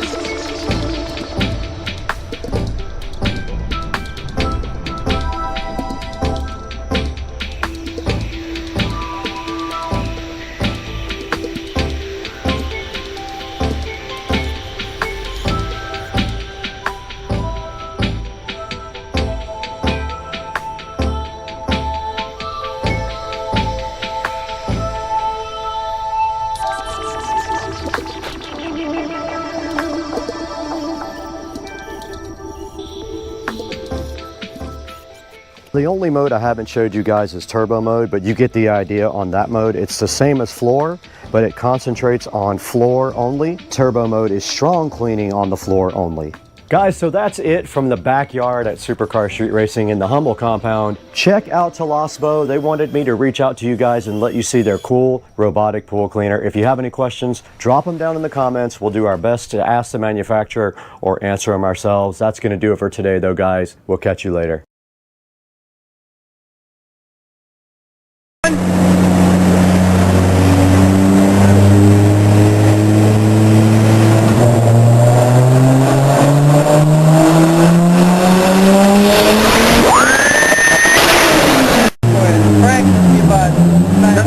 About 9:30. 9:30 in the flywheel.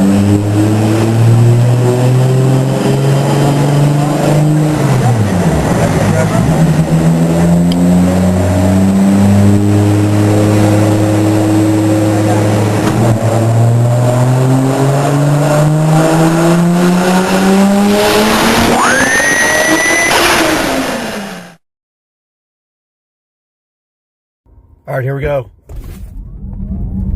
Oh, it's so brutal.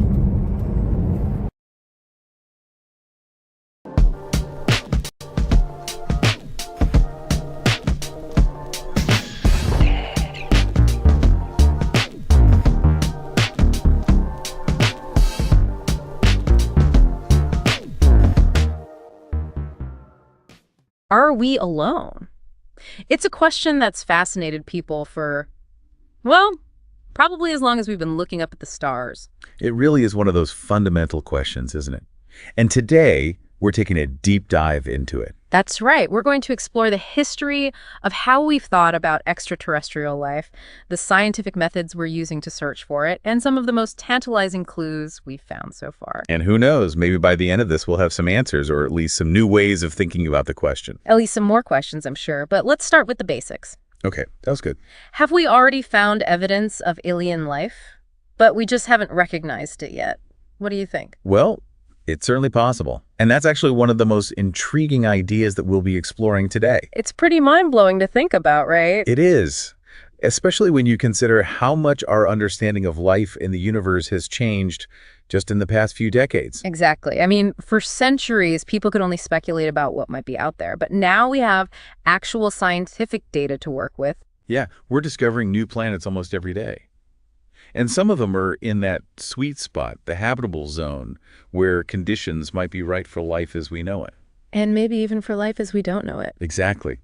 But before we get too far ahead of ourselves, let's rewind the clock a bit. Okay, let's go back in time, way back. Did people in ancient times even consider the possibility of other worlds, other life beyond Earth? Oh, absolutely. Ancient philosophers, even early Christian writers, were already grappling with the concept of plurality of worlds. Wow, really? So this isn't just a modern idea? Not at all. Thinkers like Democritus and Epicurus in ancient Greece, and later Christian writers like Augustine, they were already pondering the vastness of space and the possibility that Earth might not be unique.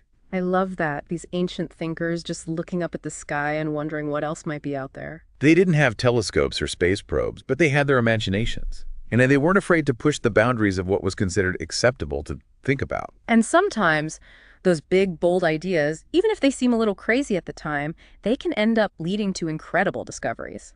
That's so true. And we see that throughout history as we explore the evolution of how we've thought about extraterrestrial life. Okay, so we've got ancient philosophers pondering the possibility of other worlds. When did things start to get a bit more, well, concrete? Let's fast forward a bit to the 15th century. Now, this is where things get really interesting. Okay, lay it on me.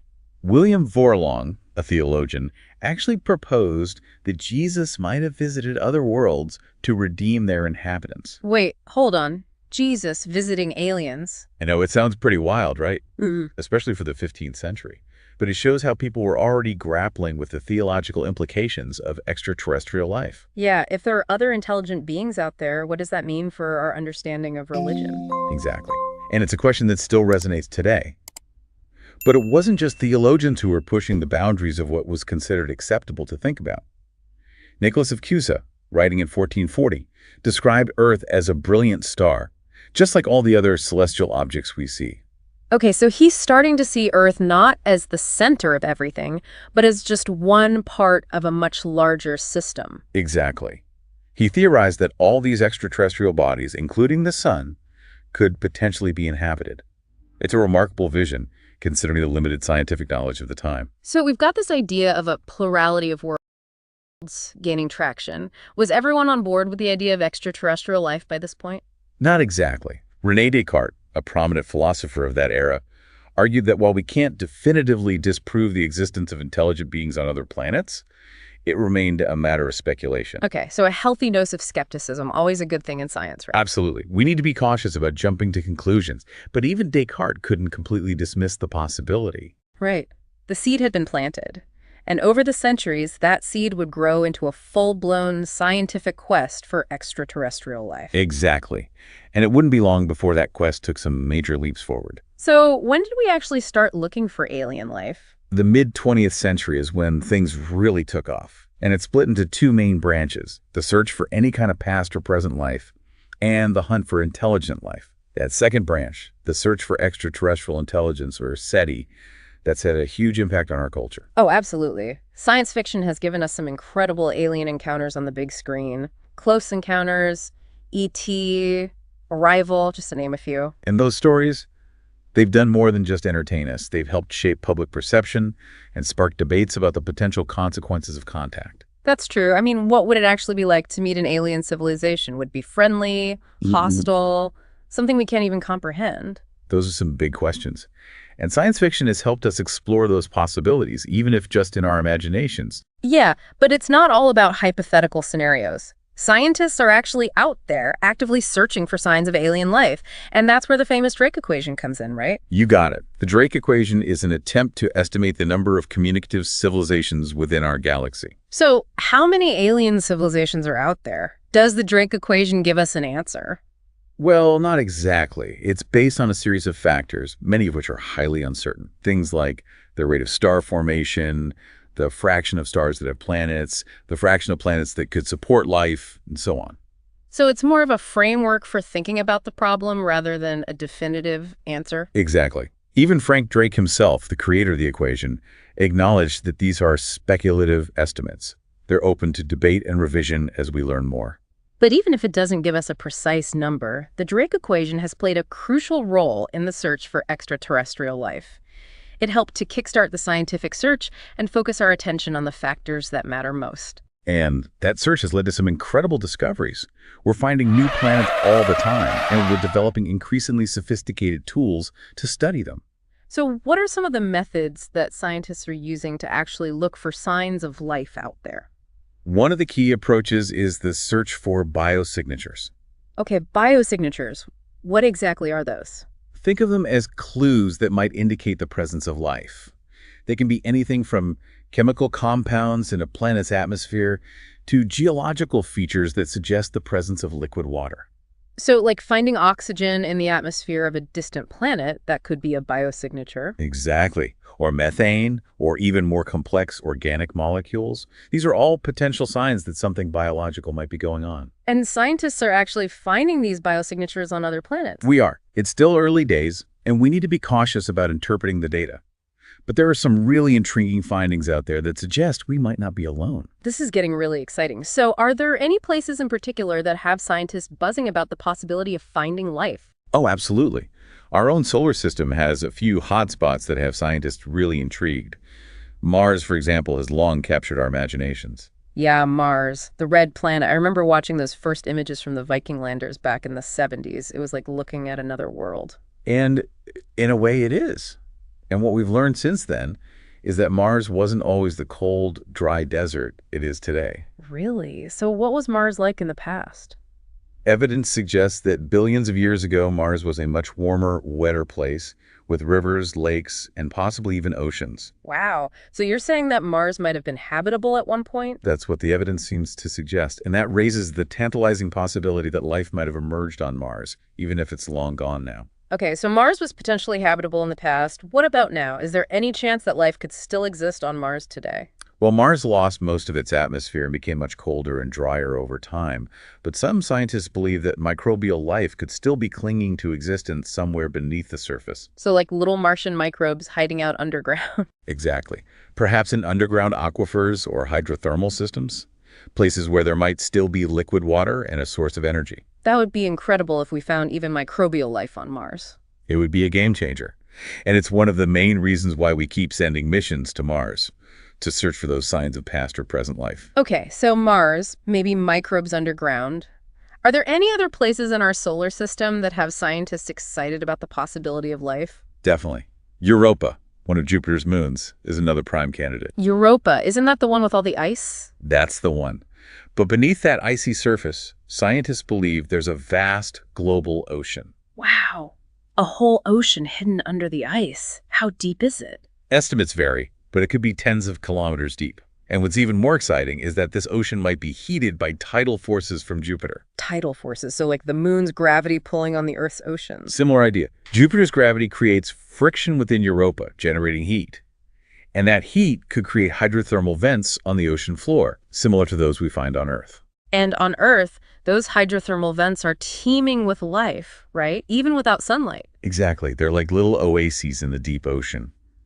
And some scientists believe that similar vents on Europa could provide the energy and nutrients needed for life to exist. So we've got Mars, maybe microbes underground, Europa, maybe something swimming around in those dark depths. Are there any other contenders in our solar system's life lottery? Well, there's one more that might surprise you. Venus. Venus, really? But Venus is like a furnace? The surface temperature is hot enough to melt lead? I know, the surface is definitely not hospitable.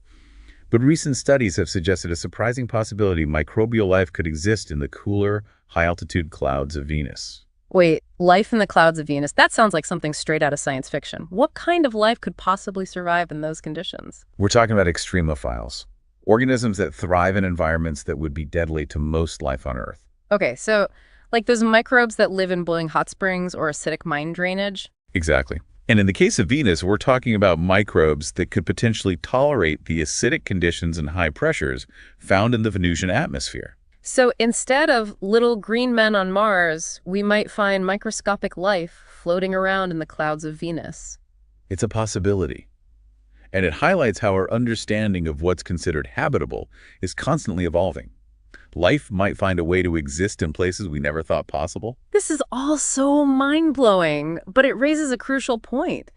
How can we be sure we'd even recognize life that's radically different from anything we've encountered on Earth? That's the million-dollar question. Our understanding of life is based entirely on what we've observed on our own planet. Right. DNA, carbon-based life forms, water as the essential solvent. But what if life elsewhere has evolved in entirely different ways? What if alien life uses different building blocks, different energy sources, even different solvents? That's where the concept of life as we don't know it comes in. It's a pretty wild idea, isn't it, to think that life could exist in forms that we can't even begin to imagine. It's a challenge for scientists, but it's also incredibly exciting. It forces us to rethink our assumptions about what life is and where we might find it. And that brings us to some of the most cutting-edge research in astrobiology today. The search for life as we don't know it. And that's exactly what we'll be diving into next. You know, one of our sources makes this really interesting comparison between the search for exoplanets and the search for extraterrestrial life. Oh, yeah? Like, what do they say? Well, they basically argue that just like scientists once assumed planets existed beyond our solar system, long before we actually had the technology to detect them, we might be in a similar situation with alien life. Like, the evidence could be out there. Yeah, that's a good point. We just might not have the tools or the right mindset yet to recognize it. Right.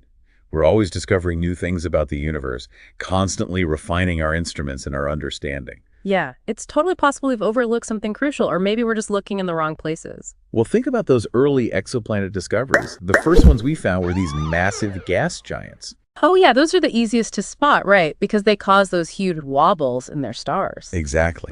And it took time, more advanced technology, to find those smaller rocky planets that might be more Earth-like. So maybe we're just starting to scratch the surface when it comes to detecting life beyond Earth. I think so. It's like we're still focused on what's familiar to us, what we can easily measure with our current instruments. So we could be looking for the wrong things or using the wrong methods because our understanding of life is limited to what we've observed here on Earth. Exactly. What if alien life is so different, so bizarre, that it's literally beyond our current comprehension? It's a pretty wild thought. Yeah, it's like trying to imagine a color you've never seen before. That's a great way to put it. And it's a challenge that astrobiologists are constantly facing. And speaking of challenges, one of our sources actually highlights the skepticism and debate surrounding the field of astrobiology. Oh yeah? What do they say? Well, some critics argue that it isn't a true scientific discipline, you know. They say it's more speculative than rigorous because we haven't found definitive proof of extraterrestrial life yet. I can see where they're coming from. It does require a certain level of, I guess you could say, faith to devote your career to searching for something that you might never find. Right, but even without that definitive proof, astrobiologists are making significant progress in understanding the conditions that are necessary for life and the potential for life to exist beyond Earth. Oh, absolutely. They're exploring some fascinating areas, like extremophiles. Yeah, those organisms that thrive in those super hot hydrothermal vents or in the freezing depths of the ocean. Those are pretty incredible. They really push the boundaries of what we thought was possible for life to exist. Exactly. And by studying those extremophiles, scientists are gaining insights into the incredible adaptability of life and expanding the range of environments where we might find it, broadening our perspective on what's considered habitable. So if life can survive in those extreme conditions here on Earth, it could potentially exist in even more extreme environments on other planets or moons, right? Precisely.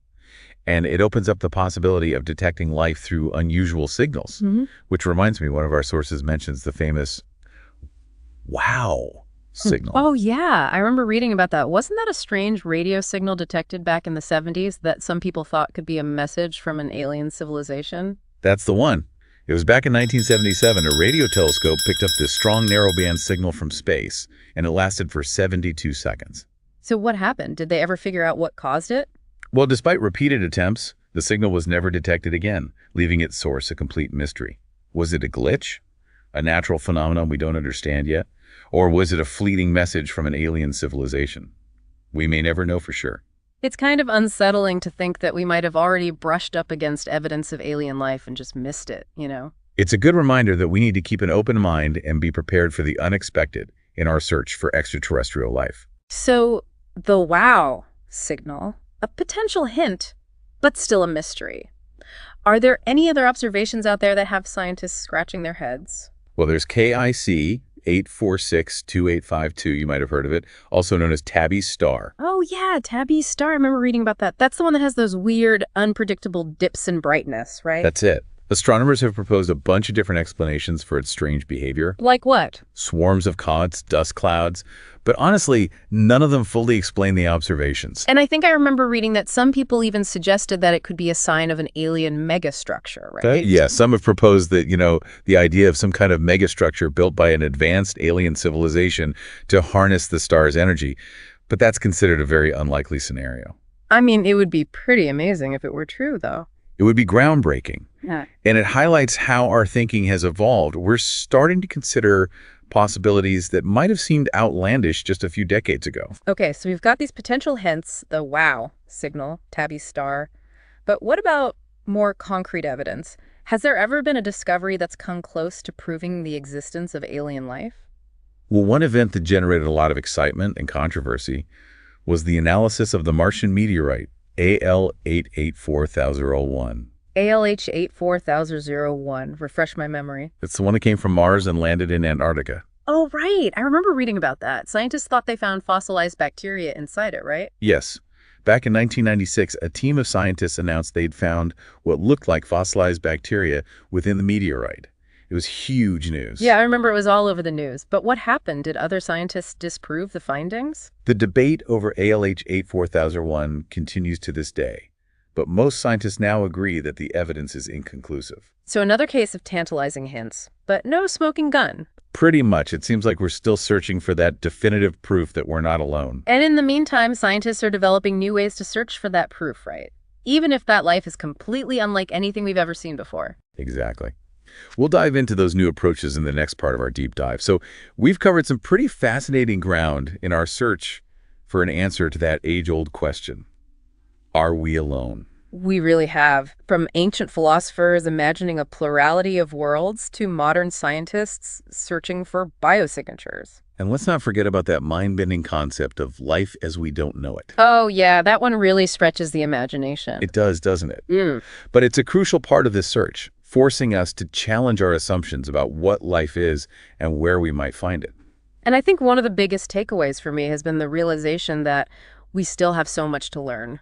Absolutely. For centuries, we assumed Earth was unique, the only planet capable of supporting life, and now we know that our galaxy alone likely contains billions of planets. Billions. It's incredible to think about, and many of those planets could potentially harbor life. It really is mind-boggling. The discovery of exoplanets has completely shifted our perspective. It really has. It's no longer a question of if there are other planets out there, but rather how many of them might be suitable for life as we know it. Or even life as we don't know it. Exactly. And that's what makes this search so exciting. It really is. We're not just looking for another Earth, another planet that looks just like ours. We're exploring a vast universe of possibilities, acknowledging that life could take on forms that we can't even begin to imagine. And you know what else has really struck me during our deep dive?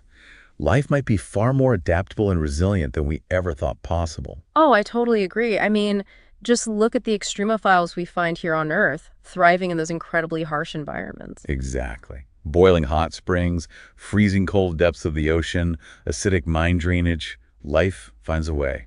It makes you wonder what might be possible on other planets and moons. It really does. It highlights how important it is to be open to new possibilities, to challenge our assumptions about what life requires. And that's where life as we don't know it comes in. Exactly. Thinking about life that might be based on completely different biochemistry, using different building blocks, different solvents, different ways of harnessing energy. It's a challenge for scientists because it means we can't just rely on the biosignatures we're familiar with from Earth. We need new ways of detecting life, even if it's completely alien to us. So instead of looking for familiar signs of life, like oxygen or methane, we need to focus on those fundamental properties that define life itself, regardless of its chemistry. That's exactly right. Things like complexity, organization, the ability to maintain a state far from equilibrium. It's like learning to read a language we've never encountered before. We might not understand the individual words, but we can still recognize patterns. That's a fantastic analogy. And that's what groups like ELAB are doing, developing those tools, those frameworks that will allow us to recognize life even if it's radically different from anything we've ever seen. It feels like we're on the cusp of a new era of exploration, one that's not just about finding another Earth, but about expanding our definition of life itself. And embracing the incredible diversity that might exist out there. It's an exciting time to be in this field. It really is. But as we push the boundaries of our understanding, we're forced to confront that fundamental question once again. Have we already found evidence of alien life? It's the question that's been driving this search for generations. A question that has fueled countless debates, inspired scientific missions, and captivated the public imagination. You know, after all the research we've done for this deep dive, I can't help but wonder if the evidence might already be out there. Hidden in plain sight. Yeah, just waiting for us to develop the right tools and the right perspective to recognize it. I mean, think about those tantalizing hints we've discussed, the wow signal, the strange behavior of Tabby's star. Even the controversial analysis of that Martian meteorite, ALH 84001. What if those weren't false alarms, but rather glimpses of something we didn't fully understand at the time? It really makes you think, doesn't it? The answer to this age-old question might not come from some grand singular discovery, But rather from a gradual accumulation of evidence. a shift in perspective, a willingness to embrace the unknown. And you know what? Here's a final thought to leave you with. Imagine for a moment that we do find conclusive evidence of alien life. Okay, I'm imagining it. Not in some distant galaxy, but right here in our own solar system. Wow, okay. In our own solar system. Maybe on Mars or Europa, or even in those enigmatic clouds of Venus. How would such a discovery change us? That's a huge question to think about. It would completely change our perspective on everything. It would force us to confront our place in the cosmos in a way we never have before. It would challenge our beliefs, our understanding of science, our very sense of identity. It would be a defining moment for humanity. It's both exciting and a little bit terrifying to think about. It is. But as we wrap up this deep dive, I'm left with a sense of wonder and a renewed appreciation for the sheer vastness and mystery of the universe. Me too. Who knows what incredible discoveries await us out there? And maybe, just maybe, the answer to the question, are we alone, is closer than we think. Well, I guess the search continues. Thanks for joining me on this deep dive into the search for extraterrestrial life. It's been an incredible journey. It really has. And for all of you listening out there, keep looking up at the stars and keep asking those big questions. Who knows what we might find? Are we alone? So that means even in noisy environments, it'll capture all the sound without the noisy background hiss and environmental issues. It says it can go up to 160 feet. We will test that because it uses 2.4 gigahertz wireless. Now the M31 has a rechargeable battery that allows you to use it for up to 6 hours. And both the transmitters and receivers quickly charge via USB-C. Now the M31 comes with a rechargeable battery good for up to 6 hours. And it recharges very quickly over USB Type-C. They actually have USB Type-C connectors on the individual mics and on the receiver itself. It comes with multiple adapters also, one for Lightning and one for USB Type-C, which means you can use it on regular computers, smartphones, and other devices that allow USB Type-C audio. You're also going to find handy touches like real-time monitoring, volume control, and automatic pairing. So if you're looking for a mic that delivers lightweight, affordable, pro-level sound, the M31 is a mic for you. So in this next section, I'm going to leave you guys in the studio and I'm going to walk outside and actually test this mic outside where the real world conditions. I'm pretty sure they can hear us. All right, we're ready to do some real world testing here. So what we're going to do at this point, we got the phone rolling here. We're going to walk outside of the studio and towards the pool, down towards the dock, inside the house, and do some real world testing. Let's do it. I'm taking you with me. All right, I'm walking outside now. You guys can see that. And I am walking towards the pool. I probably am 50 feet away now, maybe 60 feet from the transmitter. There is the pond. Back to the studio, towards you guys.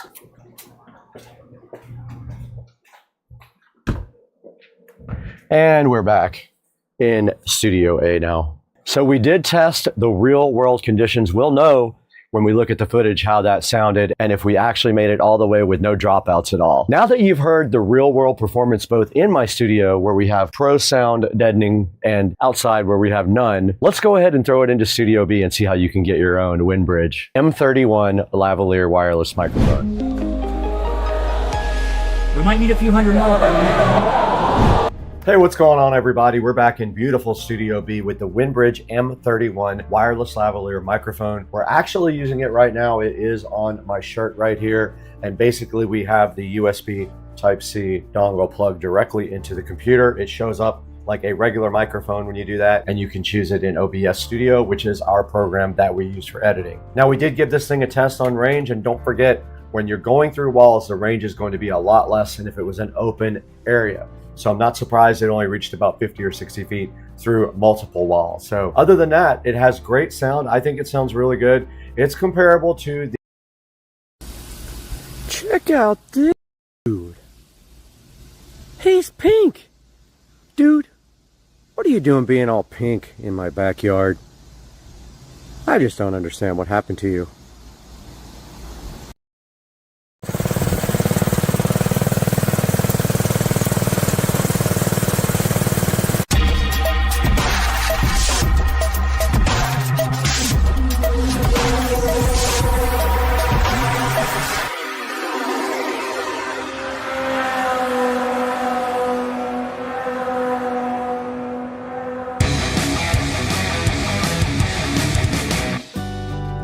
Hey guys, welcome back to the channel. Little football action going on up there.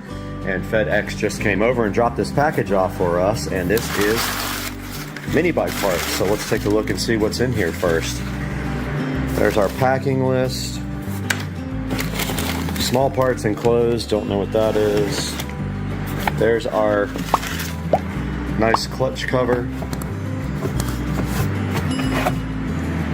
Gonna look good on there. And there's another bag of parts that I don't have any clue what they are.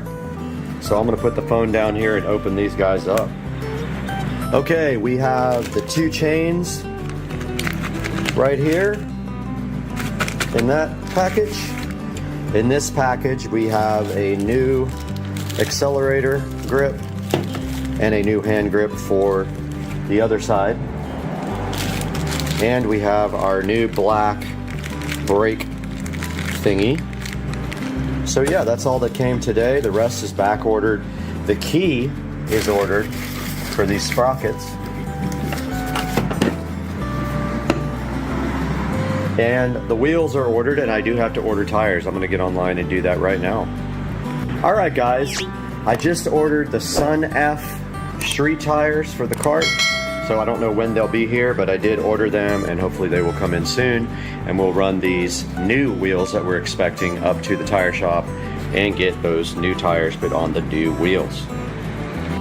And now we're gonna take a look at some of the parts that we received and get these guys installed. And we really only have 3 things that we can install today, and one of them is this black, beautiful brake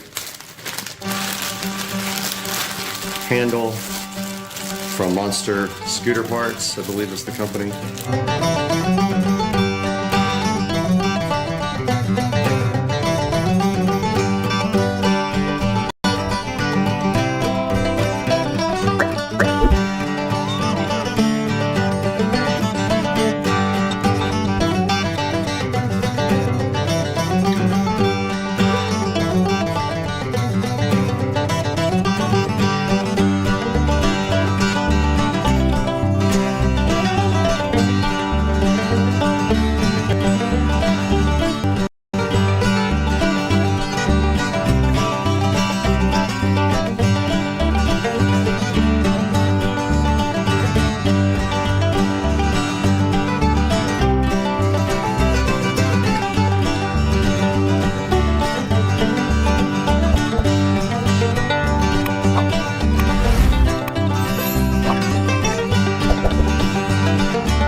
All right, I watched the video again. So it definitely goes on like this.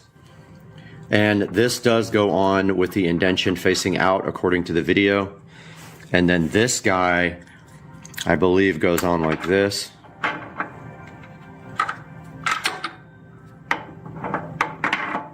Just like that. And then the key holds everything on. So once we get the key, we can reassemble everything pretty much. Guys, welcome back to the channel again. Brad here with Supercar Street Racing, and last night we got in some parts from Monster Scooter Parts. We have our tensioner, chain tensioner here, and we have our long-awaited key for the bike. So let's go outside and see if we can start reassembling this thing.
This is the current state of affairs with the bike. The chains are all on, the tension seems okay on this. It might be a little tight, not sure. I haven't tightened down this yet. I'm about to tighten down these bolts and then get it off this jack stand. I also got to put washers on the front wheels, which I didn't do last time, so I'm going to do that now.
Alright, so we're somewhere in Tennessee. Check this out.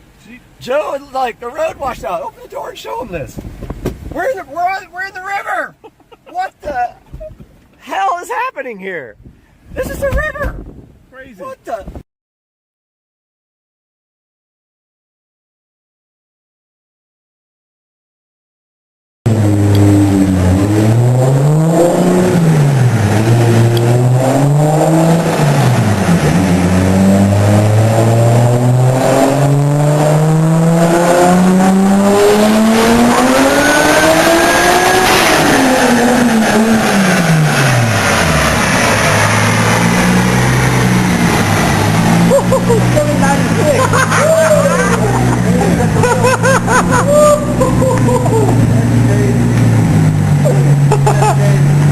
Look at you, dude.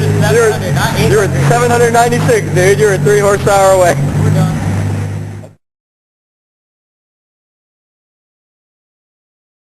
Alright guys, today we are in the P100D loaner while my car is getting some work done to it. That it had issues from the factory, and we're going to be showing you guys the Ludicrous Plus mode.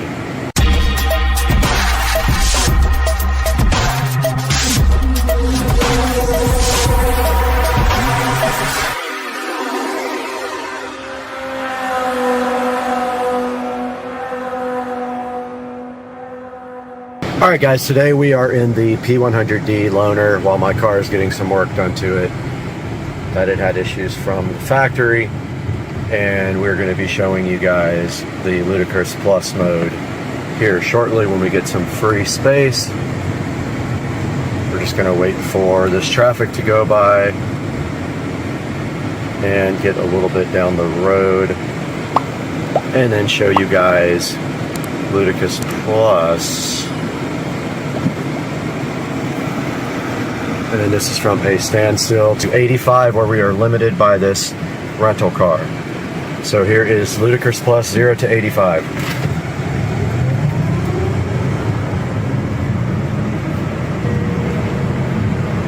That's it. It's as fast as you can go to 85 with the loaner Tesla car.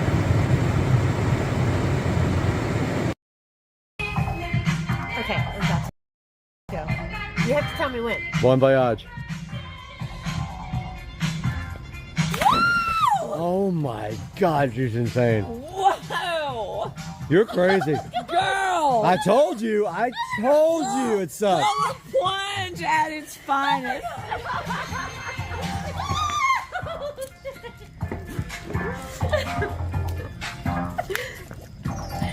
Oh, you need way more than this towel. You need to take that damn shirt off. You need to take that shirt off. That was crazy. I'm so proud of you. Oh my God. Okay. The screen went into timeout, but it did record. Phone is still on. We had some great video here of underwater.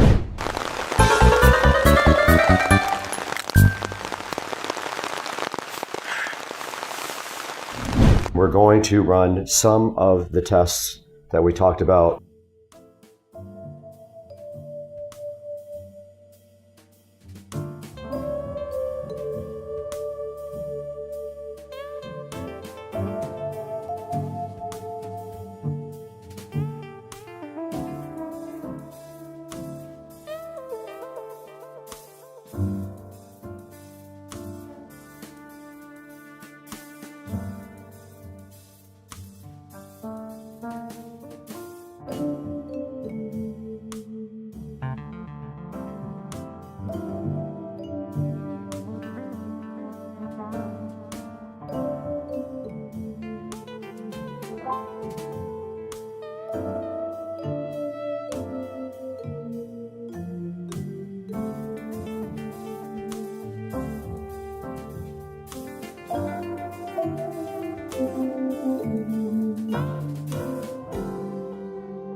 That looks like the car.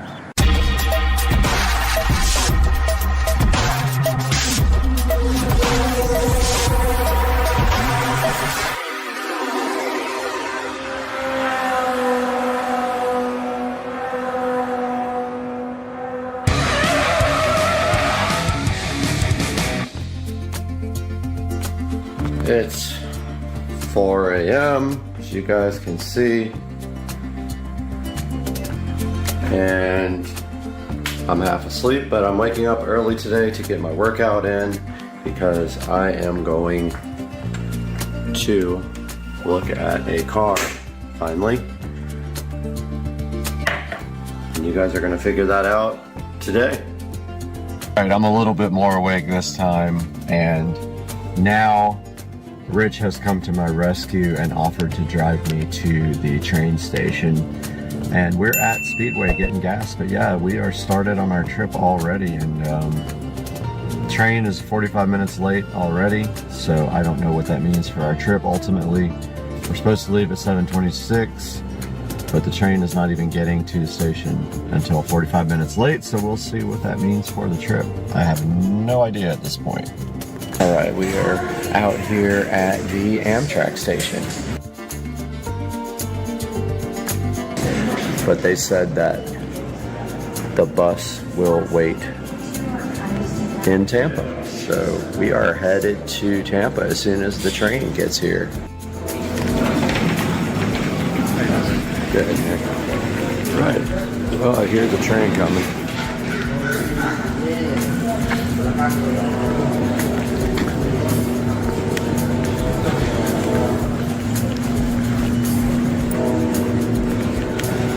See if we can see it.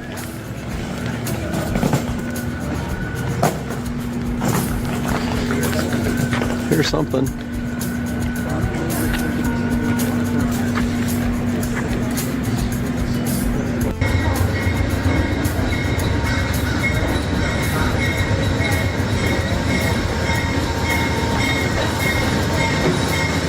Cool.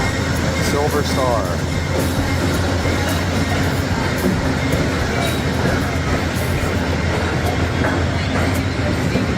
I see people on it. I'm assuming a lot of people are getting off.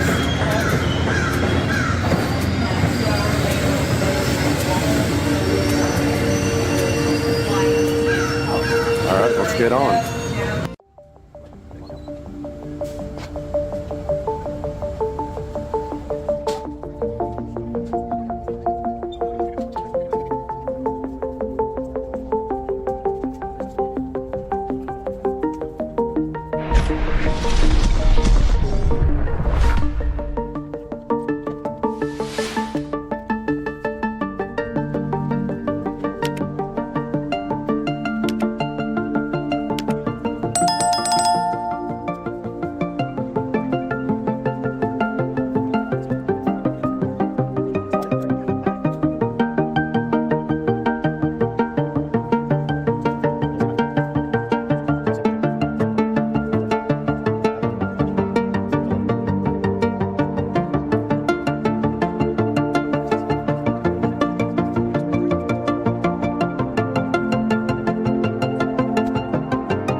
All right, we're on our way.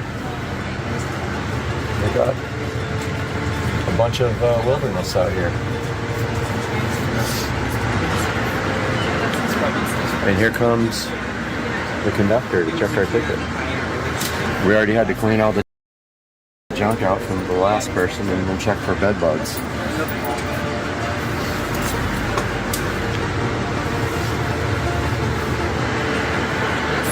So then we will go to the cafe.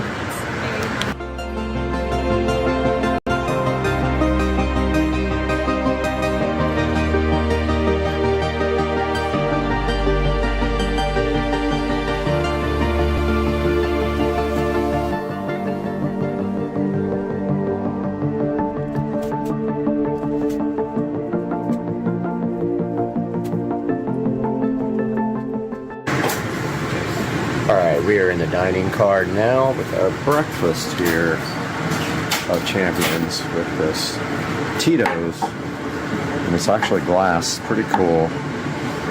We got our Coke Zero here, glass, and then we got these egg bites. So 0 carb egg bites. I'm gonna go ahead and check those out.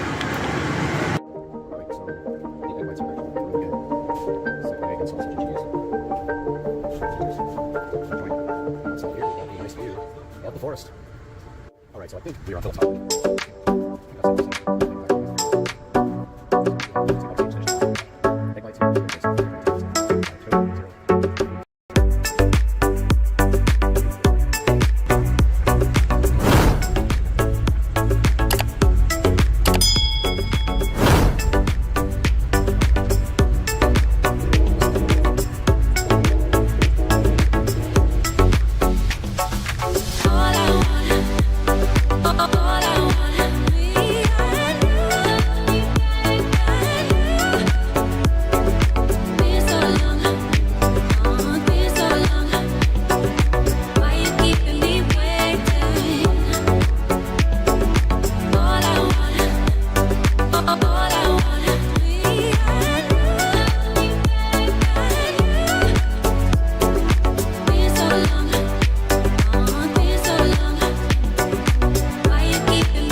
We're pulling into Orlando now.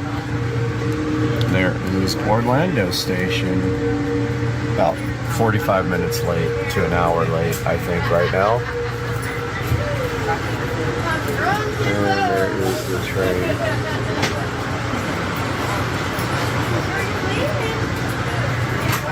We're gonna see what happens. All right, we got our lunch here. Cheeseburger. Diet Coke, and we are going to do this low carb style. So that's next.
All right, we are almost in Tampa.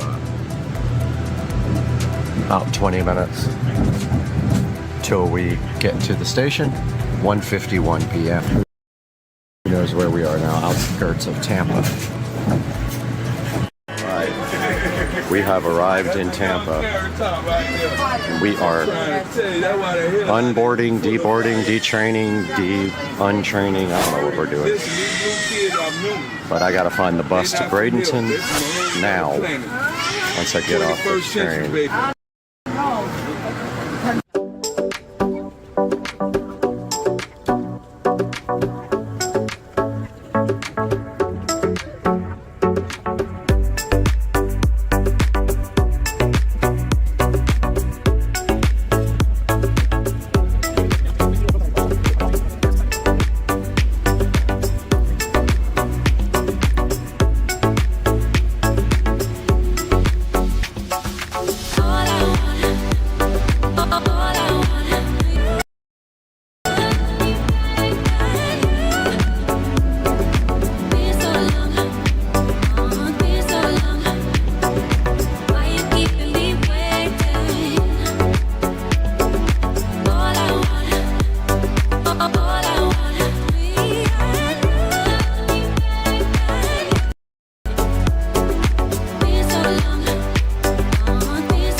Alright, we are in Bradenton, waiting for the mystery car to show up. That is not it.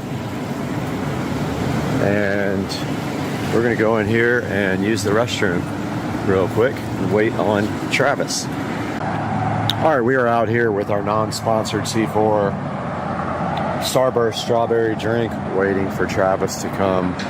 We are at the Bradenton Ellington bus stop, and Travis will be pulling up with our potential new vehicle any moment. I would like to get that coming in if I can, so you guys will know immediately when he pulls up what it is.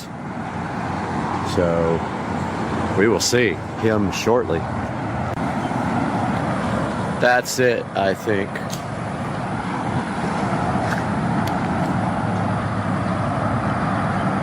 Yeah, that's the guy right there. That's it. That looks like the car.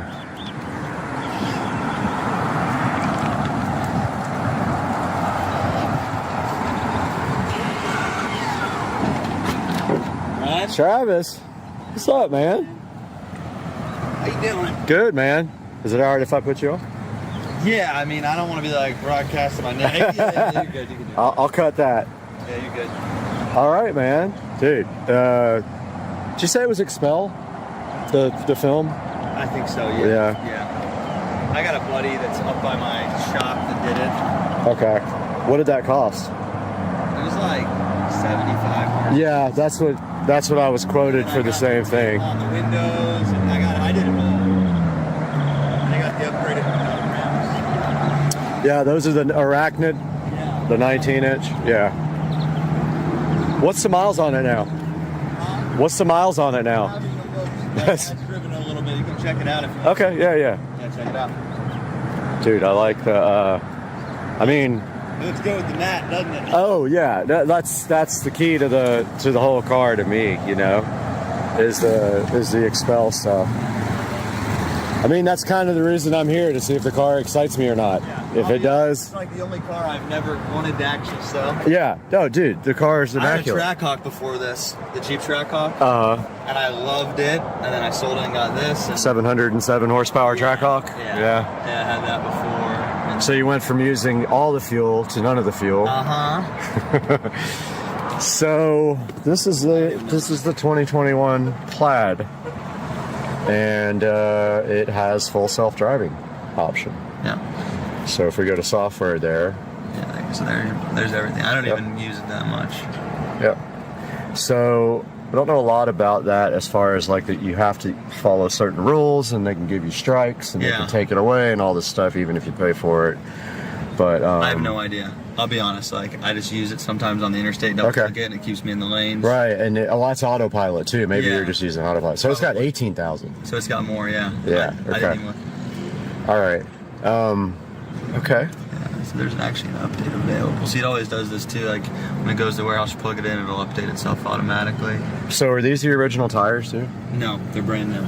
Okay. You haven't ever had to do brakes or anything, right? Nope. I was actually just in an Uber and the guy was like, "That's got my oil change, dude, $100." And I'm like, you don't ever have to get an oil and these things, which is like. All 4 tires are brand new? Yeah, it should be. Maybe not. No, that's not. Those don't look new. Those do. There's the back. So I put new ones on the back, but that's what it was. Front tour. Yeah, that's what it was. Yeah. So I would have got like tire shine or something on those. That's no big deal. I think it would meet those people out there. Rent.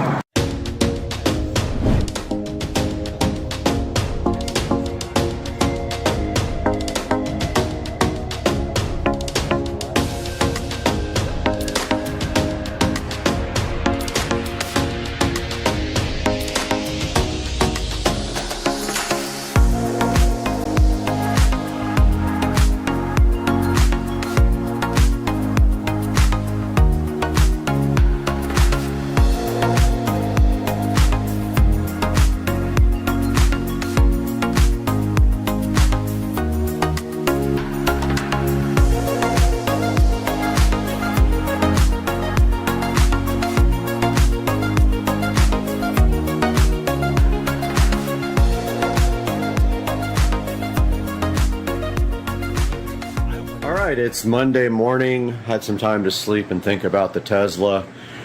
Does have way more miles on it than I thought, and it needs 2 front tires and a rear taillight replaced. This is my Airbnb, and it literally is a loft. It sleeps 4 people. Pretty cool loft up there. There's a lion up there as well for you if you like pets. And this is the other side.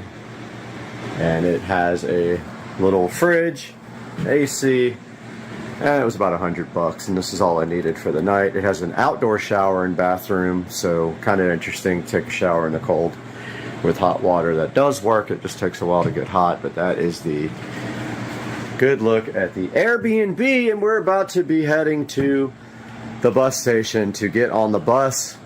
Our first step of the trip back to Jacksonville is the bus from Bradenton to Orlando. This time we're riding the bus all the way to Orlando, then hopping on the train to Jacksonville. So we'll see you guys on the bus.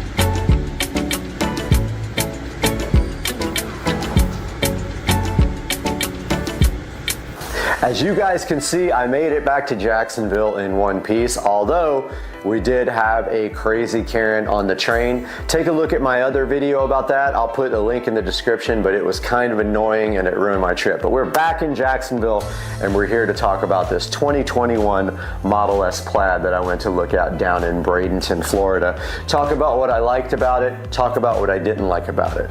So the first thing that I loved about this 2021 Model S Plaid was the PPF film. It has full paint protection film all over the car, and as you can see here, it is a beautiful satin paint protection film, and that is about $7,000 or more worth of paint protection film on the Model S Plaid. Now, the second thing I liked about the Model S Plaid that you see here, it had full self-driving. That is a $15,000 option from Tesla, and it can be transferred, or you can subscribe. It's like $200 a month, so the $15,000 option is.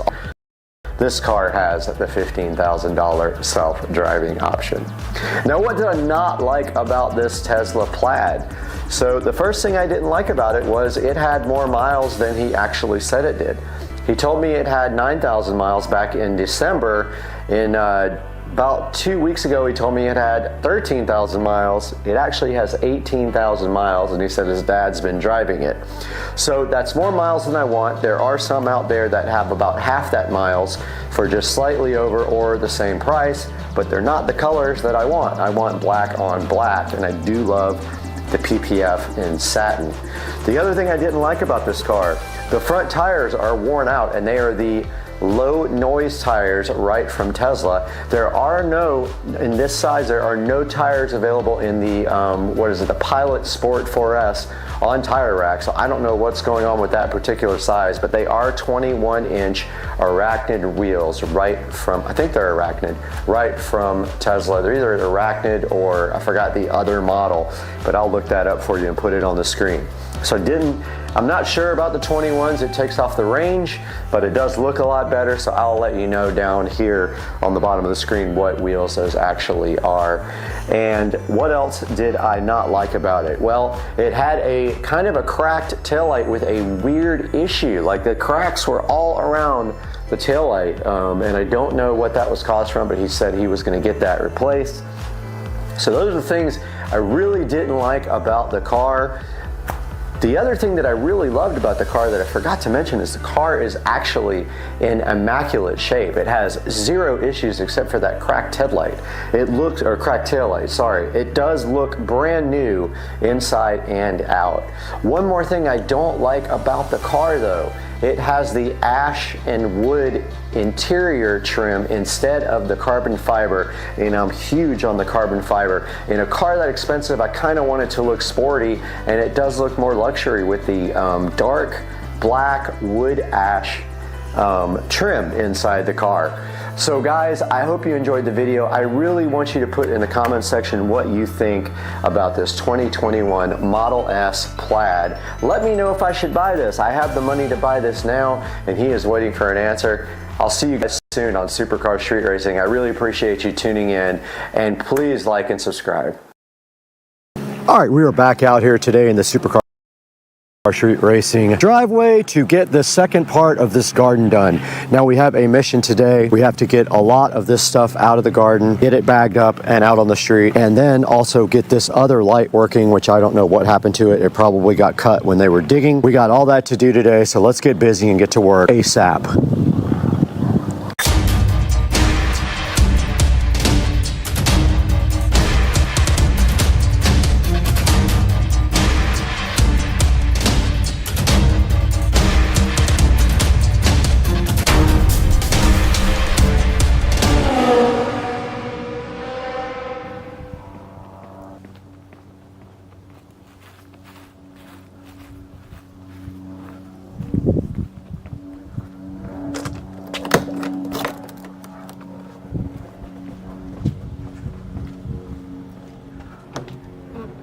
Oh, no key.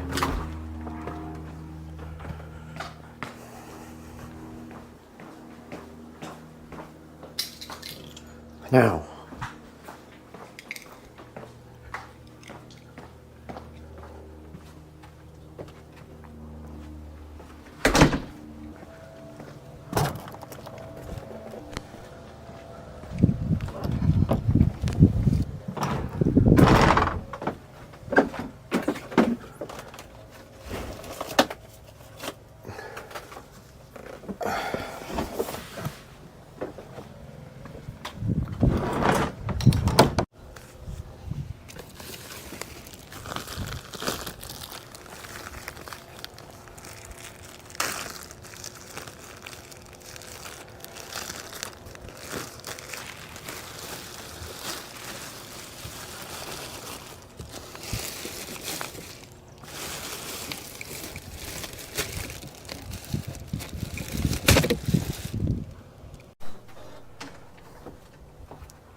Cheers.